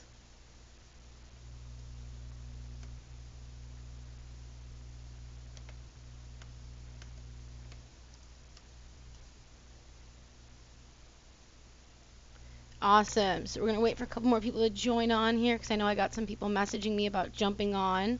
So, hey, nice to see you guys. I see a couple of people jumping on here. Cool. So, whew, it is hot in here, you guys. I have a fan. So the first thing I want to note here is that financial literacy is not the same thing as math. I know a lot of people, whenever I ask them, are you teaching your kids about money? They're like, oh yeah, I've totally started math. And I'm like, yeah, it's not the same thing. I don't know if anyone here was around for one of the Right Start Maths presentations. At this point, they're all just blurred in my head. But I remember what they said was, and I say this all the time too, that although you can use money to teach math, math is not money. So that's not the same thing. And we're talking financial education, so it's not just currency and coin identification or counting. It's about the critical thinking skills, such as the ability to understand how money plays a role in like all the various aspects of our lives. and how to avoid or reduce debt. I know me and Marty talked about that in one of the presentations, the financial consultant, as well as things like the various financial terms in order to make informed financial decisions. So, it is so hot, you guys. So I want to tell you guys one of the things that I know we've mentioned a few times is that everyone learns differently. So when you're trying to teach them something, especially something difficult, and financial literacy is difficult even for adults. So go easy on the kids. Everyone learns differently, and it's really hard for one type of learner to kind of understand that the learning styles. And one great example of this is me versus my twin brother. Now my twin brother, he's a more of an auditory learner, so you can just talk at him and he'll remember things. And I remember when I was a kid, I would get so frustrated because I would have to study so hard and so long, and he would get like the same grades. And of course, you know, because we're twins, we lived in the same house, we went to a lot of the same classes, we did a lot of the same things. So we, you know, you would expect that it would be very close as far as our learning styles, but it was completely different. I'm more of a visual learner. Auditory math doesn't. Oh, there's Mr. Sandy making a wonderful joke here. Auditory math doesn't make sense. I love it. I'm gonna steal that. I'm sorry. Not sorry. So, I mean, I remember when I was a kid that my dad would often walk by my bedroom like late at night, like 12 or 1 a.m., and he'd be like, "What are you doing?" And I'm like, "Studying." And then he would be like, "Nope, that's it. Get to bed. I'm gonna write you a note. No more of this, right?" And that's because we learned in different styles, and I was trying to learn in a different style, right? So kids, usually it's better if you use multiple learning styles, actually. And that includes utilization of technology. You guys know, I know you came in for my talk, how to use video games for education. And of course, that rubric, that presentation is up on YouTube. It's up on the website for moneymunchkids.com. So you want to make sure to go check that out. Hi, Monica, right? Yeah. I'm getting everyone's names confused at this point. So there's also lots of apps as well that revolve around saving money, investing, general adulting skills, and even money-themed games. So the first thing, of course, that I want you to start with seems like it'd be a no-brainer, but it really doesn't seem, is just talk to your kids about money on a regular basis. Because not only is there statistics that show that children start learning and general habits as well as money habits as young as 4 or 5 years old, but if we don't talk to them, if we don't talk about a subject, the lesson that they're going to get is that we don't talk about it. And that's not a lesson we want to teach our kids, especially about something that they're going to be using every day of their lives. We want to be able to talk to them about it and want them to be able to come to us and talk to us about it, right? Because when they're older and they have a problem and they need some extra advice or help or just somebody to lean on, we want our children to be able to come back to us, right? So we talk to them, especially about the difficult subjects. I'm seeing my mic audio showing up in the corner of the screen keep fluctuating. So if it cuts out, let me know in the chat, and I'll just kind of backtrack a little bit. I'm wondering if my battery's low. So yeah, so one of the things I wanted to mention is, of course, again, that note that children are learning these financial habits. As soon as your child starts asking you about buying things for them and about money, they're already learning about it. In fact, they've already started learning about it, and now they're just beginning to ask you. So they're beginning to absorb those habits. And a lot of what children see about money when they're very young is the purchasing process. They don't have a good understanding of the rest of the whole process yet, and all the rest of the concepts about finance and money. So that's all they're getting. So if you don't start talking to them about the rest of the aspects, they're going to learn for a majority of their child years just about buying things. Another thing I want to note here is that if we don't talk to our children about money, it seriously prevents curiosity about those kinds of difficult subjects. And if we start talking about them and we don't know the answer, and it's totally okay for you to say, I don't know, because that shows that there is an opportunity to learn in the future as an adult. Because, you know, as kids, they look at us and they're like, you know everything, right? At least for most of their childhood years, that tends to wane around the teens, right? But we want to show them that, to encourage that curiosity, to encourage the dialogue, and to show them that it's okay to keep being a lifelong learner. Because as an authority figure, as their adult, as their trusted main figure in their life, if you go to your child and you're like, I don't know the answer, let's go find it together, they're going to see that and they're going to internalize that as the attitude to have when they're older. Some mild popcorn. Okay, minor popcorn sounds. Got it. Thanks, guys. Thanks, Mr. Sandy. And in addition, like I said, if you open up that opportunity to learn together, then you're going to be able to spend some quality time together. And they're going to remember that memory and that information a whole lot more than as if you just, explained a definition to them. In addition, I mentioned those learning styles. You want to make teaching them about money an everyday activity and use it during everyday activities. One of my favorite memories when I was a kid that's related to money is going to the dollar store or like the 99-cent store with my family. And it's because, number one, I got to have an active role in this. It was really fun. I was in charge of keeping track of how much we spent. I remember having a little notebook. Oh, absolutely. Yes, Monica, exactly. It's so powerful to share that you're a learner. So I remember having a little notebook and like keeping track of like cucumbers or whatever, 99 cents, $1.99, that I remember doing that. And it's really easy at the dollar store because it's easy to have a budget and to have the children be able to keep that budget with you because everything's like 99 cents or a dollar, right? It makes doing math also a little bit more fun because they see the value of the thing that is coming from it. So that's important. I don't know if this is if this was a dollar store fan. It's a fan. It's nice.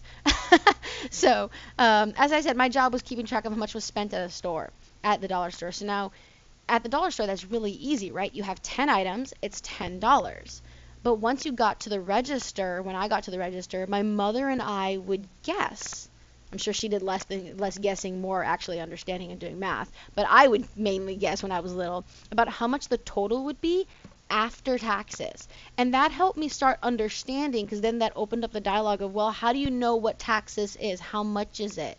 And then we could talk about percentage rates. And I could start doing those mathematics in my head, right? Or on the paper if I wanted to. I tried to do those in my head a lot. Anyway, and of course, whoever was closest won. I didn't get a prize for winning. I just got the smug satisfaction of being like, ha ha, I knew it and you didn't. Which kids love. Yeah. So do it, right?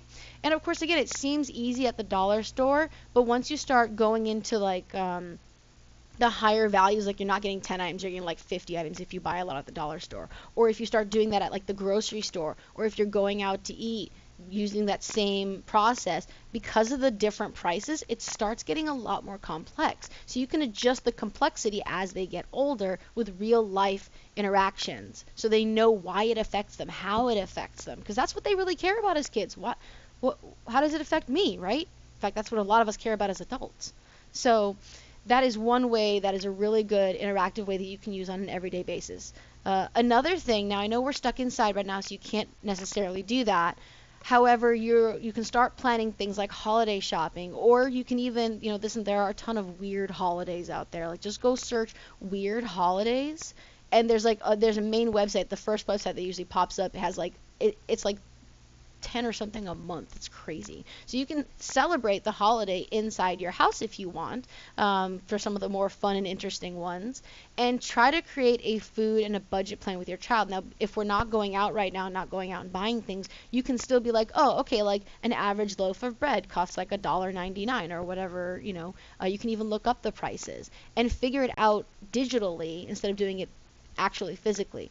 Another way that you can do event shopping is, of course, the holidays. Now, I love my little brother. I have a little brother, and he's 14. He's so cute and adorable. He has so much energy, and he wears his heart right on his sleeve. And I think around 10 years old, he wanted to start buying Christmas gifts and birthday gifts and holiday gifts for people. But he was like 10, and the earning potential of a child is obviously significantly lower than that of an adult. And it becomes very difficult for them to be able to feel like participating in that process, in that gift giving.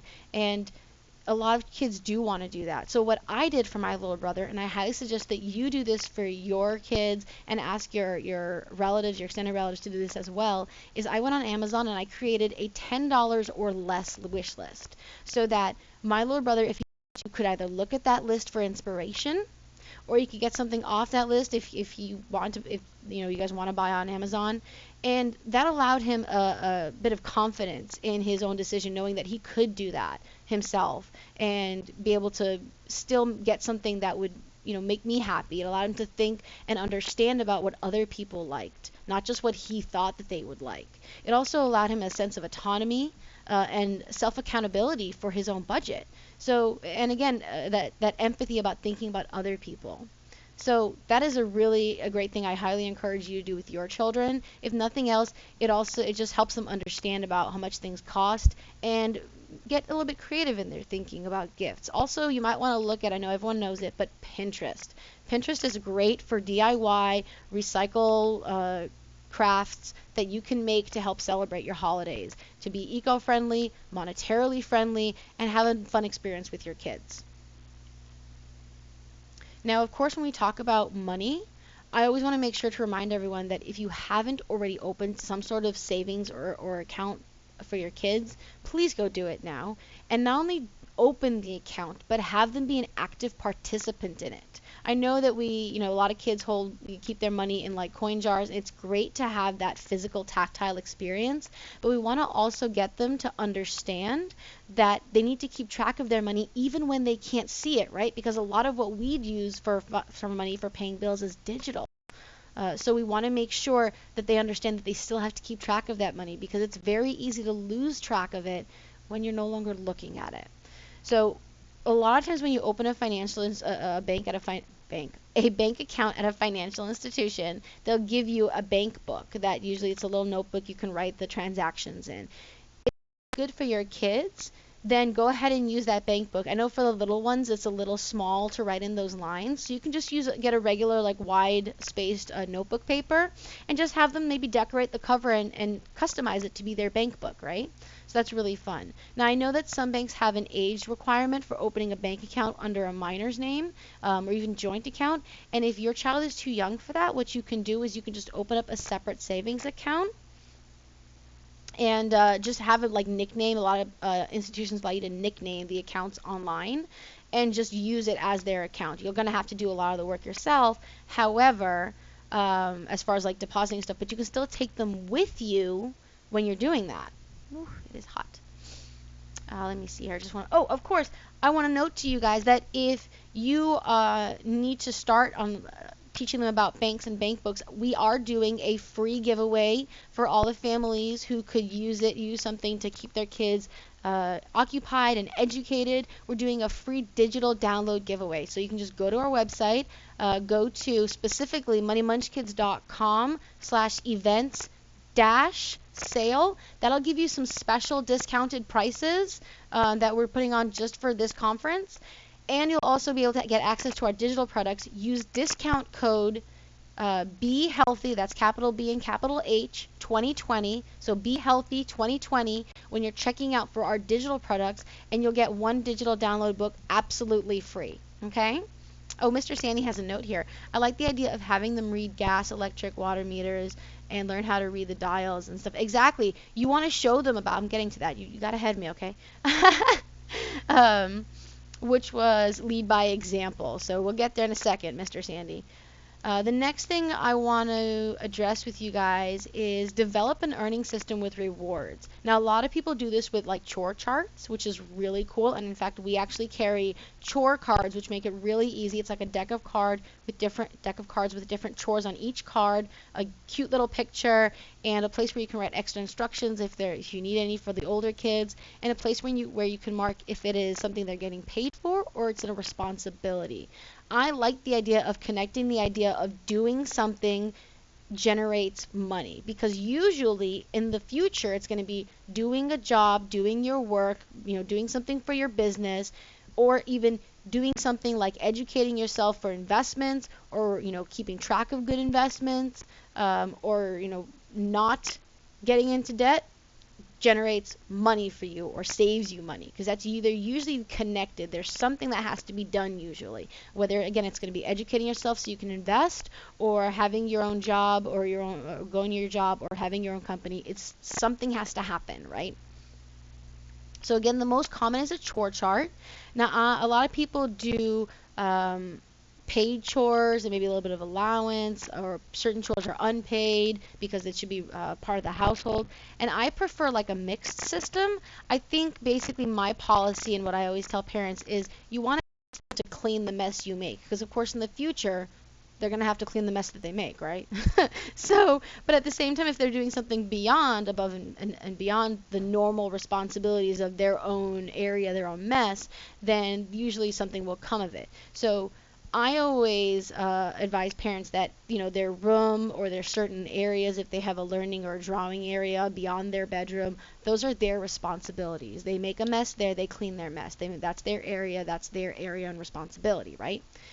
But if they're doing something like mopping the floors or maybe mowing the lawns, a little bit more difficult for the children, either both physically or simply beyond their normal responsibility, like if they're cleaning windows in the living room, things like that, then those are items they might be paid for. And you don't have to even include money in this. You can include your own household credits. Like I said, our chore cards allow for household credits. And what you can do with that, if you don't want to have money, you know, running house, not running obviously, but money, coins and things getting lost everywhere. That happens all the time with kids, right? And then they're like, well, I had it, can't you just give it to me? You're like, no, you lost it, right?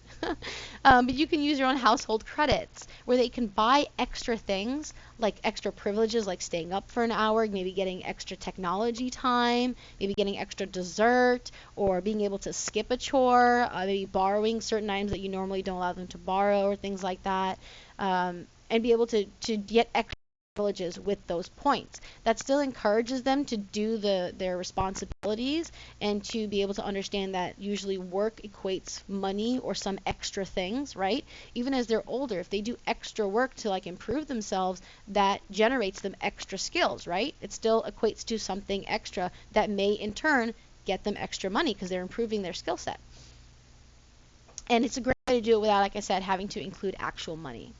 I would also say that I did hate this when I was a child, but it's a good idea to maybe take some taxes out of their earnings, and if you're using credits, because then it opens up that conversation of taxes. Because I mean, how many of us, hi Becky, how many of us grew up, got a job as a teenager, got our first paycheck, and we're looking at it and like, who's that person that took that money away? That's my money, give it back, right? It's like that scene from Friends with Rachel.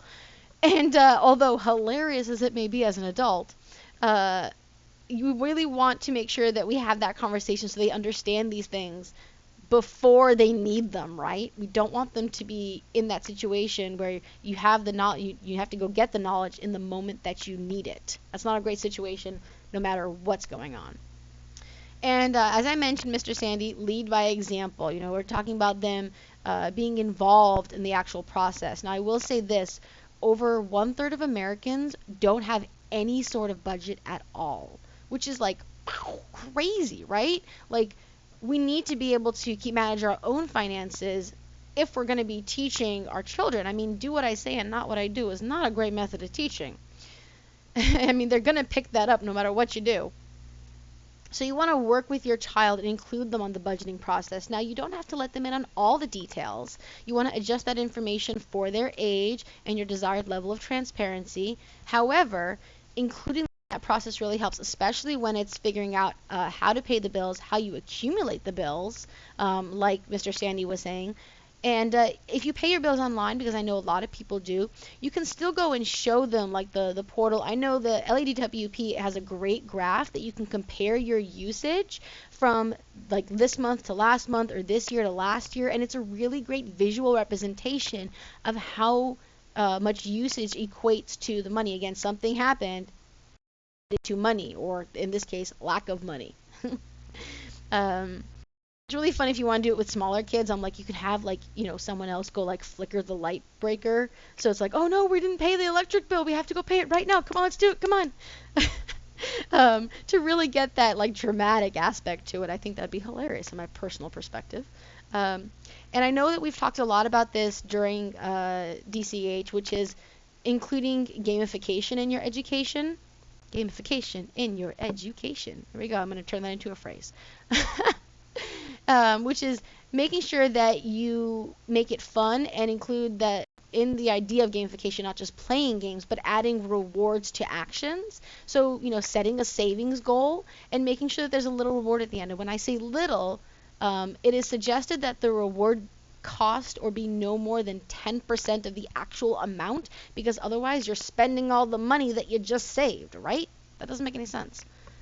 In addition, like I said previously, I think I was commenting it actually on the chat here, that there are lots of apps that help in productivity, like RPG, to-do lists like Do It Now, Habitica or Habit RPG, and these are mobile apps. Life RPG is a task list based, mission-oriented approach, and there's also Epic Win. I've tried a lot of these actually, and I did like them, but I'm already a list person, so I didn't really need them. And then using real money. Like if you can, try to use cash when playing with your kids, or when showing with your kids. You can use play money. I know in the back of our curriculum, we do have play money that you can use. And then using real money, it just really helps have that visual aspect, especially for the younger kids, having that multisensory learning experience. We also want to note that you want to include things like delayed gratification and impulse control in your goal setting, and make goals for everyone, not just for your kids, so you can, again, lead by example, right? Now this can go, actually, I want to note, too far, because I haven't bought like new outfits in forever. So because I'm always like, no, I'll just get it later. It's okay, I'll do it after I finish my savings. I'll do it after this, like after I pay off that credit card, or get my savings up to my 6 months. Like you want to make sure that you have that, kind of positive reinforcement, because especially for kids, that's a lot. It makes a big difference. And with clearly placed visual representation of your financial commitments. Now, there's a website, debtfreecharts.com. In my process of reducing and getting rid of my debt, which, by the way, I'm on a plan for 5 years to get debt free, so this really helped me like so much in the past year. Debtfreecharts.com, having that visual representation of the debt that you have and that you're paying it down, and the savings that you're trying to accumulate, is really helpful. It's really encouraging to get up and see that chart every day about, I was way worse 6 months ago, and now look where I am. I'm doing so well. And that really works not only for children, but also adults, like I said. So do it together. Lead by example. I don't know if you remember when you were a kid, when they had like a savings goal or like a book reading goal, there was always like that visual representation of that, and that really helps. So absolutely do it with your children. I do want to note that even though we're talking about real life expenses, be honest, but don't scaremonger. I had a kid years ago before I started Money Munch Kids. I was watching this family's kids. They had 3 kids. It was great. And one of the 2 girls looked at me one day and she goes, "You don't like being an adult, do you?" And I was like, "No. Like, there's a lot of responsibilities that I don't want to have to deal with." So yes, things can suck sometimes. You don't want to have to clean the floor or do the dishes or have to, work to make, pay the bills or have that stress. But that's what life is, right? It's dealing with the challenges that you face. We read all these stories about these heroes that fight these battles, and we forget to give ourselves credit for fighting our own battles. So you want to show that it's not just a grind, that there are rewards, and those rewards, like I said, build in that reward into your savings goals and into your personal goals. That isn't even monetary. If you have like a personal fulfillment goal, build the reward into it. When I started taking vitamins, I hate taking vitamins. I bought Twizzlers. I love Twizzlers. It's like my bane. If you offer me a Twizzler, I will absolutely accept it. So now you guys know, when you come see me at conferences, bring me Twizzlers. I would cut up the Twizzlers into like 4 pieces, so it was like a little bit of Twizzler. So every time I would start taking my vitamins, because I hated taking them, they tasted awful, it made me kind of nauseous, it was terrible, I'd get to have that little bit of Twizzler. And it made it, I kind of Pavloved myself into taking my vitamins. So, add that reward into it. And with that required forethought and knowing myself and being honest and thinking critically and having a plan to overcome this obstacle. And if you teach that to your children, having a little bit of forethought, some preparation, critical thinking, good coping mechanisms, and a plan, approaching any problem with those tools, with our tool chest with us, will cut the anxiety and the fear just by half, and it'll really instill confidence in them that they can overcome anything because they have that tool chest that you help them create. So with that, there are also, I want to make sure we get to encourage, we talked about this, encouraging playing money games. Now we have games, Money Munch Kids has a variety of games, and I have to say no one loves being talked at all the time. So, and at least 80% of the people I've ever met love playing some sort of game, whether it's board games or video games, or PC or console or phone. So include playing games, make the process fun. No one likes things not being fun.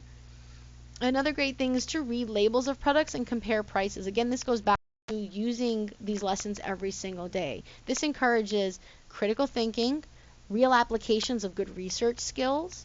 It encourages teaching your kids to be well informed, to not just take things for what they are, but to question, to be curious, and to go looking for those answers, to keep asking questions. It's a great habit to have, to check out what you're buying, to what you're doing with your money. Remember, we have to encourage that critical thinking, and it can actually really help you save money.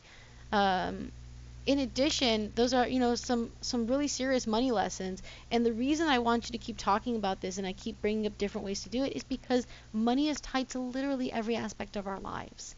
Absolutely every aspect of our lives. And by the way, that's the theme for the Money Munch Kids podcast.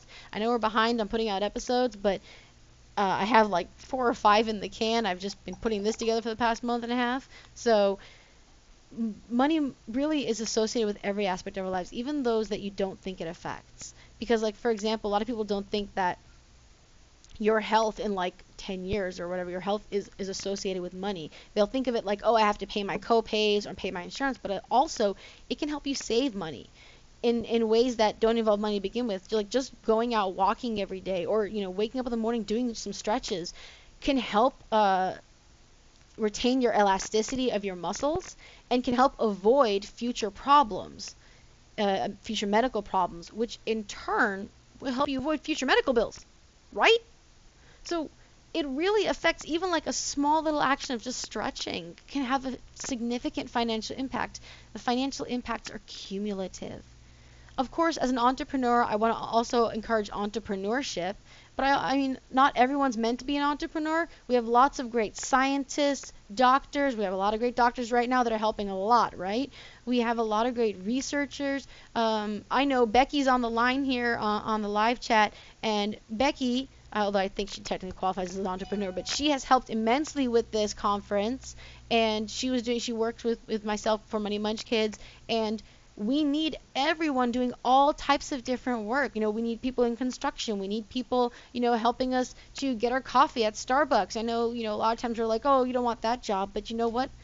That person is getting you your morning coffee. And in me, I drink tea. But if someone was making my morning tea, bless that person. They are saving the day. So there are lots of jobs beyond entrepreneurship, and if your child has the entrepreneur bug, I had it since I was a little kid. Feed that entrepreneur bug. That is a great bug to have, even if they don't end up having their own business. It encourages critical thinking. It encourages asking questions. It encourages thinking outside the box, which is so important. And of course, last but not least, money isn't everything. It absolutely is not the most important thing in the world. Your relationships, your friends, your family, the things that give you value in yourself, your own confidence is the most important thing. But money sure helps, right? It could solve a lot of problems a lot of us probably have. Now, I want to defer this to a concept called Maslow's hierarchy of needs. And if you haven't heard of it, we actually include it in our curriculum. It basically says that the needs, your basic needs, once those are met, once you're able to not worry about food or shelter or personal safety, then you can go into things like worrying about your relationships, creating good relationships, and all the way up the hierarchy up to self-actualization, which is things that help your own personal view of yourself, things that affect your personal confidence, and basically being the best you that you can be. You guys can't see it, but I'll take the bow off here. My self-actualization is playing my violin. This is my violin bow. It's hanging on the wall right next to my desk, so I can see it every day and work on that habit as often as I can. And I wouldn't be able to have time for that if my basic needs weren't met. So you want to make sure that you're addressing that and also teaching your kids good coping mechanisms, because when they get into a crisis like we're in right now, you want to make sure that your children are able to calm their nervous system down. I know we talked about that in a couple of our talks earlier, I think yesterday, and be able to, because if you're nervous, if you're anxious, if you're stressed, if you're like, oh, the world's going to fall apart, the sky is falling, you're not going to be able to calm down and make good rational decisions. And they may not need that skill now while they're 5 or 7 or 10 or 15 or even 17, but they're going to need it when they're an adult. I remember I got into a car accident with someone one time, and this was their first car accident, and they were panicking. And I was like, calm down, we're not dead. I mean, it's fine, it's cool. Everyone exchanges their information, look at the damage. So, Stephanie, this is so true. We teach our son about money, but we make sure he knows money's not everything. Absolutely, Stephanie. Okay, now I know how far back you guys are. Great. So that's it, you guys. I hope that you appreciate, the moments that you're spending with your kids, and use those moments to teach them about lessons that will last them a lifetime, and that lessons that they will use every day. Now is a really good time to teach kids about money, because of course all these things that are happening will have a cumulative financial impact on people, right? And maybe you're set, maybe you're okay, you haven't lost your job, and that's great, and I'm so glad for you, and because there are a lot of people who are struggling right now. But you want to show them how you got prepared. And if you don't have a savings fund, if you haven't gotten as prepared as you'd like to be, and you're realizing that now is a perfect time to talk to your kids about making a plan, so that if something happens in the future, they will be ready. And you guys can all be ready together, and you can have the calm and the peace of mind for your sanity to save yourself from being anxious by knowing that your children will be prepared because you invested in their future now. That was possibly the best ending that I've ever done to that talk. So, thank you guys so much for joining us at DCH. I want to pull up a couple things here. I know I promised you guys 9 giveaways, but we're doing more. So, I left it behind me. Let me just turn around for a second. Boop. Probably should have done this before. Oh my goodness, look at this giant pile here. Look, I've got more giveaways for you guys. How great is that? All right, so just a note here. I'm going to try to pull this on another screen so that I can see this and see you guys chatting. Let's see. I know you guys posted a couple more comments. Mr. Sandy, there are too many hippie idealists who reject financial pursuit as being materialistic, disregarding on how our survival depends on it and how much of our ability to give our gift to the world. That's true. I wouldn't call anyone names because it's not nice. I didn't like being called names when I was a little kid. But however, yes, there are a lot of people who view money as materialistic and don't realize that it affects all aspects of our lives. Like I said, our health, our relationships, our ability to be our best selves need to first be, we have to have our basic needs met first before we can go up those levels, right? Because if you're constantly worrying about how you're going to put food on the table, you're not going to be able to move up higher. Hi, Monica. Yeah, thanks so much. Thank you for coming and doing so many great talks. And I do want to take this moment before I tell you about the giveaways to thank all of our speakers, all of our vendors and sponsors. You can go view our sponsors on the site. And I'm going to be putting all of our vendors up on the site as well. In fact, they're already there because they're a lot of the people who helped make all these presentations for you guys. And they're going to be in our swag bag as well. If you haven't checked out their websites, everyone's website is linked to their name on the sessions that they participated with. And as well as I'm going to put all the links to all of our speakers, all of our vendors, all of our sponsors in that swag bag you're going to be getting.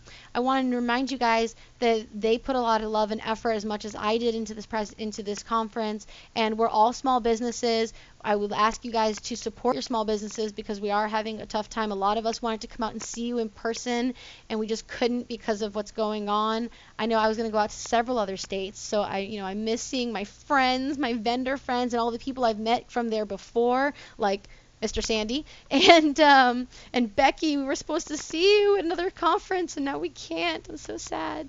But there's a lot of us that look forward to seeing faces again. And I love seeing last year when I had seen us the year before. We didn't get to see you guys, so please, go to our websites, see what's going on. Got lots of great, have lots for you guys, free resources. So please go ahead, go to the websites, check us out. You're going to be getting that swag. Want to look through the website. You'll get it in your email in a couple of days. And just go check everyone out. See if maybe they have something that you might be interested in for educating your kids. How long this is going to go on. And of course, once this finishes, we're in time. Families. I know, I'm so sad, Becky. I love you too. And we're going to be in the summertime, so I know some of the parents that sign up for the conference are new homeschooling parents because their kids are usually in public school. So for those of you who are looking for stuff to make sure your kids don't suffer any more learning loss, like I know like it's about 20% learning loss over the summer generally. Now we've got COVID on top of this. Whoa. So there are lots of great fun activities from many of our vendors. Please go check them out. And of course, I do want to give you guys a small tidbit. You'll get it in the email, but those of you who are here live are hearing this first. Money Munchkins is going to be teaching. I'm going to be teaching my course for the first time ever. My curriculum that you guys normally purchase the instructor's guide with. If you'd like to purchase it online at moneymunchkids.com/event-sale, that's a special site with extra sales and extra discounts for you guys. And you can just purchase the workbook because in a few months we're going to be launching an online course taught by, of course, yours truly. There might be some puppets, there might be some animations, we don't know yet, but I'm already working on it. So you guys get first dibs at that information, and you'll be able to have your kids get taught by the person who created the course. In conjunction with all the expert teachers, of course. But thank you, Victoria, and all the speakers and vendors. Aw, yes. I think it was glorious, Mr. Sandy. We had a lot of good things. And speaking of glorious, I want to bring you guys some glorious giveaways. I did bring that pile over here. Not for nothing, you guys. So let's see here. I have my giveaways listed on here. There were so many I had to write them down. Let me see here. Oh, of course, we have the giveaways that were won today, and the giveaways that we were doing today. So we have Right on Web was giving away a Journalism 101 course. I'm going to be posting, as I mentioned, that post that is asking you guys to continue the story by adding 3 words, one for each day of the conference. I forgot the mic was over here. One for each day of the conference. And as we continue that story, these giveaways will be available all weekend, by the way. You can do them until Monday, and on Monday I'm going to pick the winner. We also have our 1-hour consultation on strengths by Monica, who's on the chat right now from Learning Without Borders.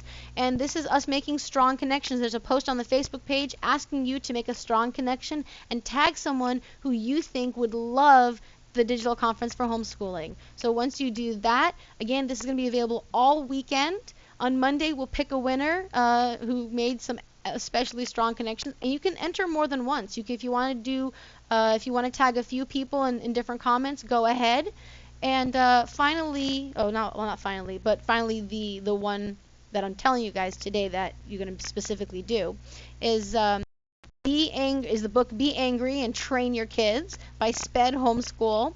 And like I said, I mentioned this earlier today, I know there's a lot to be angry about, a lot to be anxious about right now, and a lot of people are just worried because they're feeling this sense of uncertainty. But that doesn't mean that we have to get caught up in those feelings. We can promote love and kindness and generosity and happiness. So over the weekend, I want you guys to find something. If you catch yourself smiling or laughing about something, go ahead and share it with us. It can be a picture, it can be text. Just make sure you use that hashtag DCH2020, and I'll be able to find it. And anyone who posts that, either a picture or text, something that makes them laugh or smile or just feel like warm and fuzzies inside, when you use that hashtag, I'll be able to find it, and you'll be eligible to win the book Be Angry and Train Your Kids from Sped Homeschool. Now, for those of you who may be watching this as replays and was like, oh no, I missed it, it's sad.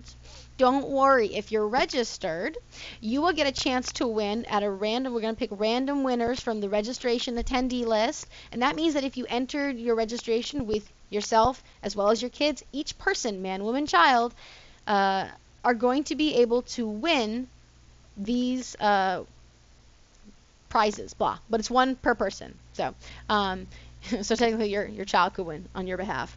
We do need the adults to accept the prizes, just a note there. So the prizes for the random attendees are 1 hour of free financial coaching session with Marty, who's a wealth financial coach.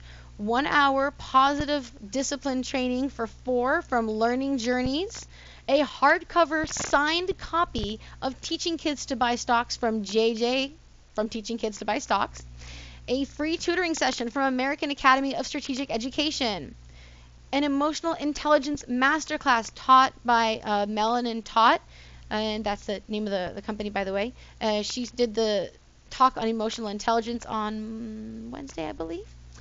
And we also have 2 winners of 1 hour coaching sessions from the Genius Paradigm, which we just heard from, right? So we're going to get 2 of those. So there's 1, 2, 3, 4, 5, 6, 7. We have 7 random winners. Now, I have some special prizes for you.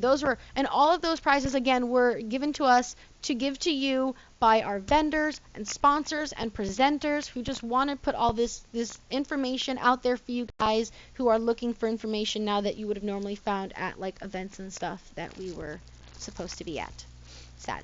So I have a set of prizes here. And what I want you to do is I'm going to pick these at random from people who go, if you haven't liked the Money Munch Kids page yet, please go do so and you will be able to win one of these. I'm going to pick winners at random, so everyone gets a chance. So you have to go do it, otherwise you won't know if you get a chance. Money Munch Kids Academy. I know we're getting there. Thanks, Mr. Sandy, and a thumbs up to you too, Monica. It was great having you. So let me just show this to you guys. Go like the Money Munch Kids page, follow us, because again, we're going to be putting out all this content out there for you guys, extra downloads, the swag bag, all that stuff. So just in case it gets caught in your spam, you'll be notified from our Facebook page that we're putting it up for you guys, okay? So we have a Pokemon Nano Block set of Pikachu. And again, you'll be able to win these just by liking the Money Munch Kids page on Facebook. We have, I'm going to give 3 of these away. I'm going to pick these at random too. So these are Modern Technics 3D builds. We have them of their famous places in the world, like the Golden Gate Bridge, the Empire State Building. I heard someone commenting on a post earlier, remember about the places we wanted to go, that their child wanted to go see the Eiffel Tower. The Bank of China Tower, Big Ben. So I'm just going to basically shuffle these like cards, and when I pick the winners, I'm going to pick your winning model. So those are 3 of those. We have this wonderful book, A Knife, a Fork, a Bottle, and a Cork. That's going to be one of our prizes. Again, you win these just by liking the Money Munch Kids page. And I know a lot's going on right now, and it really helps sometimes when there's a lot going on to just kind of get it out of your system and write it out. So we've got a Life Token book here from Life Labs, and it's obviously still Sylvian's wrap here, but it's made of recycled wood. So a lot of fun here, and love being eco-friendly, right? I think the paper is recycled too. I'm not sure off the top of my head. And of course, I met this lovely gentleman a while ago, and I want to be able to, all this crinkliness. I'm trying to make this tight so it doesn't crinkle when it's near the mic. We've got a teacher's pet. It is a special patented whiteboard eraser, I believe. I think it does dry board too. But anyway, so it is a special whiteboard eraser that looks like a character. You can kind of see the eyes, and it actually does have a smile on it, I believe. And so this is a great tool if you have a specific learning section of your home for your child's learning. So that's really, really fun. I know a lot of parents, even if they don't homeschool, have the whiteboard and the chalkboard, the drawing area for their kids. So that is a super, super fun thing to have. And you can actually just give it to your kid and have them, again, learn that autonomy and that responsibility and clean up their own mess, right? So we've got all these great giveaways, and again, I want to tell you guys that we are giving away a free copy of our digital download. I'm sweating and I got sweat in my eyes. This is terrible. That just tells me it's time to go. We have our digital download free digital download activity book. Blah. By using code BeSafe2020. So thank you guys all for joining us. Please make sure to share and comment so other people can benefit from this experience. And I want to check here now just to let you guys know that this event, not only from us sharing but also from you sharing with your friends, with your families, we have over 834 registers. That is so much. This is the first time we've done this conference, and I am so thrilled to have so many people interested in our great talks, in teaching their children and kids education, and our vendors and sponsors and presenters. Thank you guys so much. Keep it going. Please keep sharing. If we hit 1,000, I might just give you all something just for funsies. You know, I'm not saying I have something in my back pocket, but I might be saying I have something in my back pocket. So let's share and share the love and go and have a great night. Thank you guys so much. Go and be safe 2020, and anything you post about us, please make sure to use hashtag DCH 2020. Thanks so much, you guys. Have a great night. Bye.